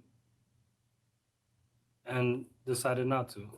Unfortunately, this is where our council's at, and you know, many of the folks that have been on council for a long time, and myself, because I've been here for a year and a half, have allowed the situation to get where it's at. And so I'm glad, I think, actually agree with Councilman DeCiccio that this is an opportunity for us to take this serious, to fully fund our plan and stick to our word, and hopefully find locations for low barriers. And at some point, we have to listen to the experts, to the people that every day are doing the job. They've taken this on a career, some volunteers, some you know, have made it their career to help others. And I think those are the folks, and the most impacted people, which are the people without shelter, are the ones we should listen to. And if they're telling us that there's barriers that prohibit them from entering a shelter, which can lead to their death, can lead to everything that's happening in the streets, and we're not listening to that, then we're not doing our job. And so I'm going to be voting no on this, and I encourage all of us to take this plan serious. So like Councilman DeCiccio said, we have an opportunity to actually put an action to this. I know Ed, and hopefully after this vote, we can have a conversation about the $4 million that's left over that we can use for this. So I'll be voting no, and I'm sorry to all of you that work so hard, and to the Andre House that's wanting to serve people, but for whatever reason today, we've decided not to allow you. I'm sorry. I hope you continue to do what you do, and we will be here to support you moving forward. I vote no. Guardado? Mayor, can I explain my vote? Please do. Thank you. So I mean, I agree with what Councilwoman Pastor has said, with what Councilmember DeCiccio said. Just trying to look from the good, from the bad is that we, you know, this is finally now front and center. I just want to thank everyone who has taken so much leadership on this and has decided to take this a lot more serious than what it's been taken. The last year has been an awful year. We've seen how many people had died from COVID. We've seen how our people that are experiencing homelessness has been affected by this. It's a huge challenge. I am right there trying to sit down as soon as we can to try to figure out how do we accelerate the process to trying to get more projects done, like the New Haven project, and trying to figure out how do we really help people in a real way. I do also agree that my biggest apologies to Andre House as well. for trying to help us, and it's not happening today. But I do hope, but I'm also committed to trying to figure out this issue and working with everyone to really put together all the concerns that all of our constituents have put in front of us, and that we really deal with this. So I'm going to be voting yes. Nowakowski. Mayor, I just want to thank all the neighborhood associations that came together to work along with city staff and with the homeless community, and and also our staff for committing to have a neighborhood specialist that's going to help out the neighborhoods and all their needs. Also, a community action officer that can actually reach out and make sure that their neighborhoods are better, safer, and cleaner. And that I also want to thank you for your leadership on this Phoenix homeless plan, that we're keeping in line with it, that we're looking for smaller, specific, specialized shelters that we can really help people come out of homelessness. So I think our staff has worked over a year on this plan, and it's asked for those specialized, smaller communities. And I think that's the route that we're taking. I thank my colleagues, and I thank you all.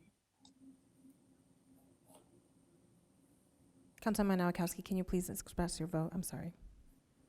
That was a yes. Thank you. Pastor. I just have to say is we have a lot of work to do.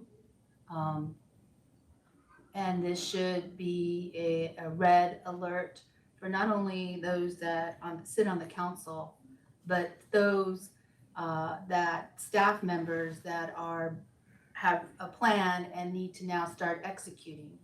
And it should also bring awareness to the task force, that those that are sitting on the task force that have committed, that this needs to go into accelerated mode and make sure the things that need to happen have to happen quickly, because we solved a little bit, we added more beds, but we did not solve the bigger problem. And not that we would tonight, but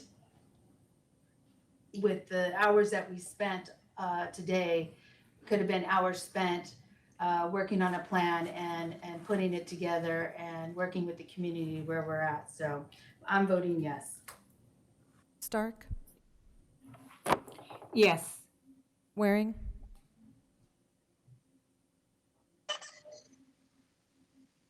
Did you hear me? Yes. Oh, thank you very much. Yes, I did. Williams. Yes. Gallego. Yes. Passes 8-1. By a vote of 8-1, the Phoenix City Council has voted to add hundreds of beds to the Human Service Campus. That concludes our agendized portion of today's meeting. We will next move to public comment. We have 2 members of the public to address the council. I will turn to our city attorney to introduce this portion of the meeting. Thank you, Mayor. During citizen comment, members of the public may address the City Council for up to 3 minutes on issues of interest or concern to them. The Arizona Open Meeting Law permits the City Council to listen to the comments, but prohibits council members from discussing or acting on the matters presented.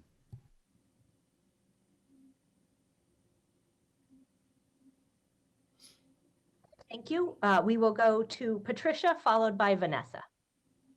Patricia, the floor is yours. Can you hear me? Yes, we can. Okay. So I would like to comment on the report for the creation of the Police Department Center for Continuous Improvement. I'm requesting that this report be re-released as an agenda item for a future meeting and available for the community to provide comments in writing as well as verbal comment. This choice to exclude written comment erases the input of many working families who cannot afford to take time off of work to participate in a city council meeting in the middle of the day for 5+ hours now. Furthermore, continuing to hold city council meetings during common working hours shows you are not interested in the input of working people and families.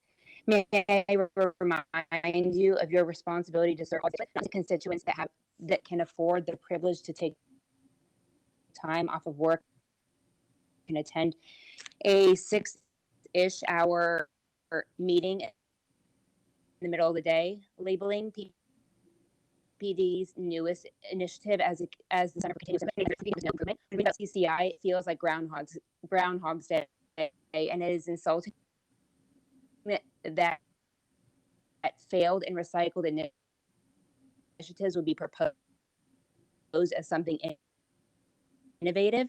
CCI obviously duplicates former failed initiatives to create transparency and accountability, and echoes what other boards are supposed to accomplish. The only difference is the need to fund staff to carry out PPD's repeated and recycled initiatives from previous plans. PPD cannot hold itself for improvement, as it has been proven throughout PPD history. As Councilman Castillo has stated, accountability starts when voters demand that politicians make decisions to protect the interests of staff. Thank you. Thank you. Vanessa will be our final public comment of today's meeting.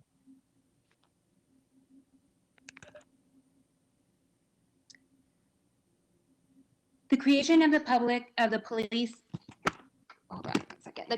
police department center for continuous improvement is just the newest PPT attempt for improvement and yet another recycled version of previous plans. After comparing previous plans, I was struck by PPD and Phoenix's blatant unwillingness to engage in a root cause analysis of the continuation of violence perpetuated by PPD, as well as the absence of independent data and specific and measurable goals that are connected to the needs of the directly impacted communities. While respected institutions like the American Medical Association develop policies to recognize police brutality as the product of structural racism, PPD and City of Phoenix ignores this glaring issue despite knowledge of community health impacts.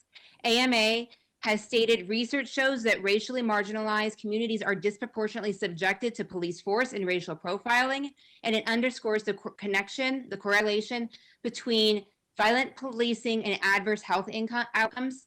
The significant harm triggered by excessive police force includes unnecessary and costly injury, elevated stress and anxiety levels, increased rates of comorbidities like high blood pressure, diabetes, and asthma, and premature morbidity and death.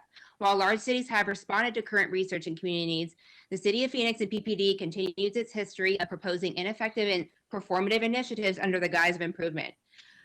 Will you continue to sign off and vote for another plan, initiative, and task force that ignores the voices of directly impacted community, ignores previous community needs assessments, and community demands? I'm disgusted that the center could be labeled as a continuous improvement in light of PPD's escalating violence and targeting of protesters. The only data point that could be identified as continuous is the refusal to implement any measures that would result in accountability and the dismantling of PPD's violence. Past initiatives are one data point to predict future plans, and therefore I have no doubt that the members will approve and support a fifth iteration.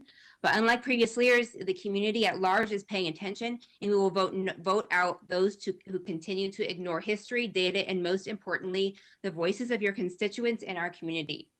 As Councilman DeCiccio has stated, the symptoms of a broken system are felt everywhere. It happens across the nation at all levels of government, and it is encouraged by politicians of both parties. It continues with each new government project, not just housing for the poor, road construction, water treatment plants. Anytime the government can self-select itself to do what others could do more efficiently and effectively, this soft corruption exploits the kindness of kind taxpayers and votes and distorts their goals to protect the interests of professional staff over the interests of its citizens. Thank you.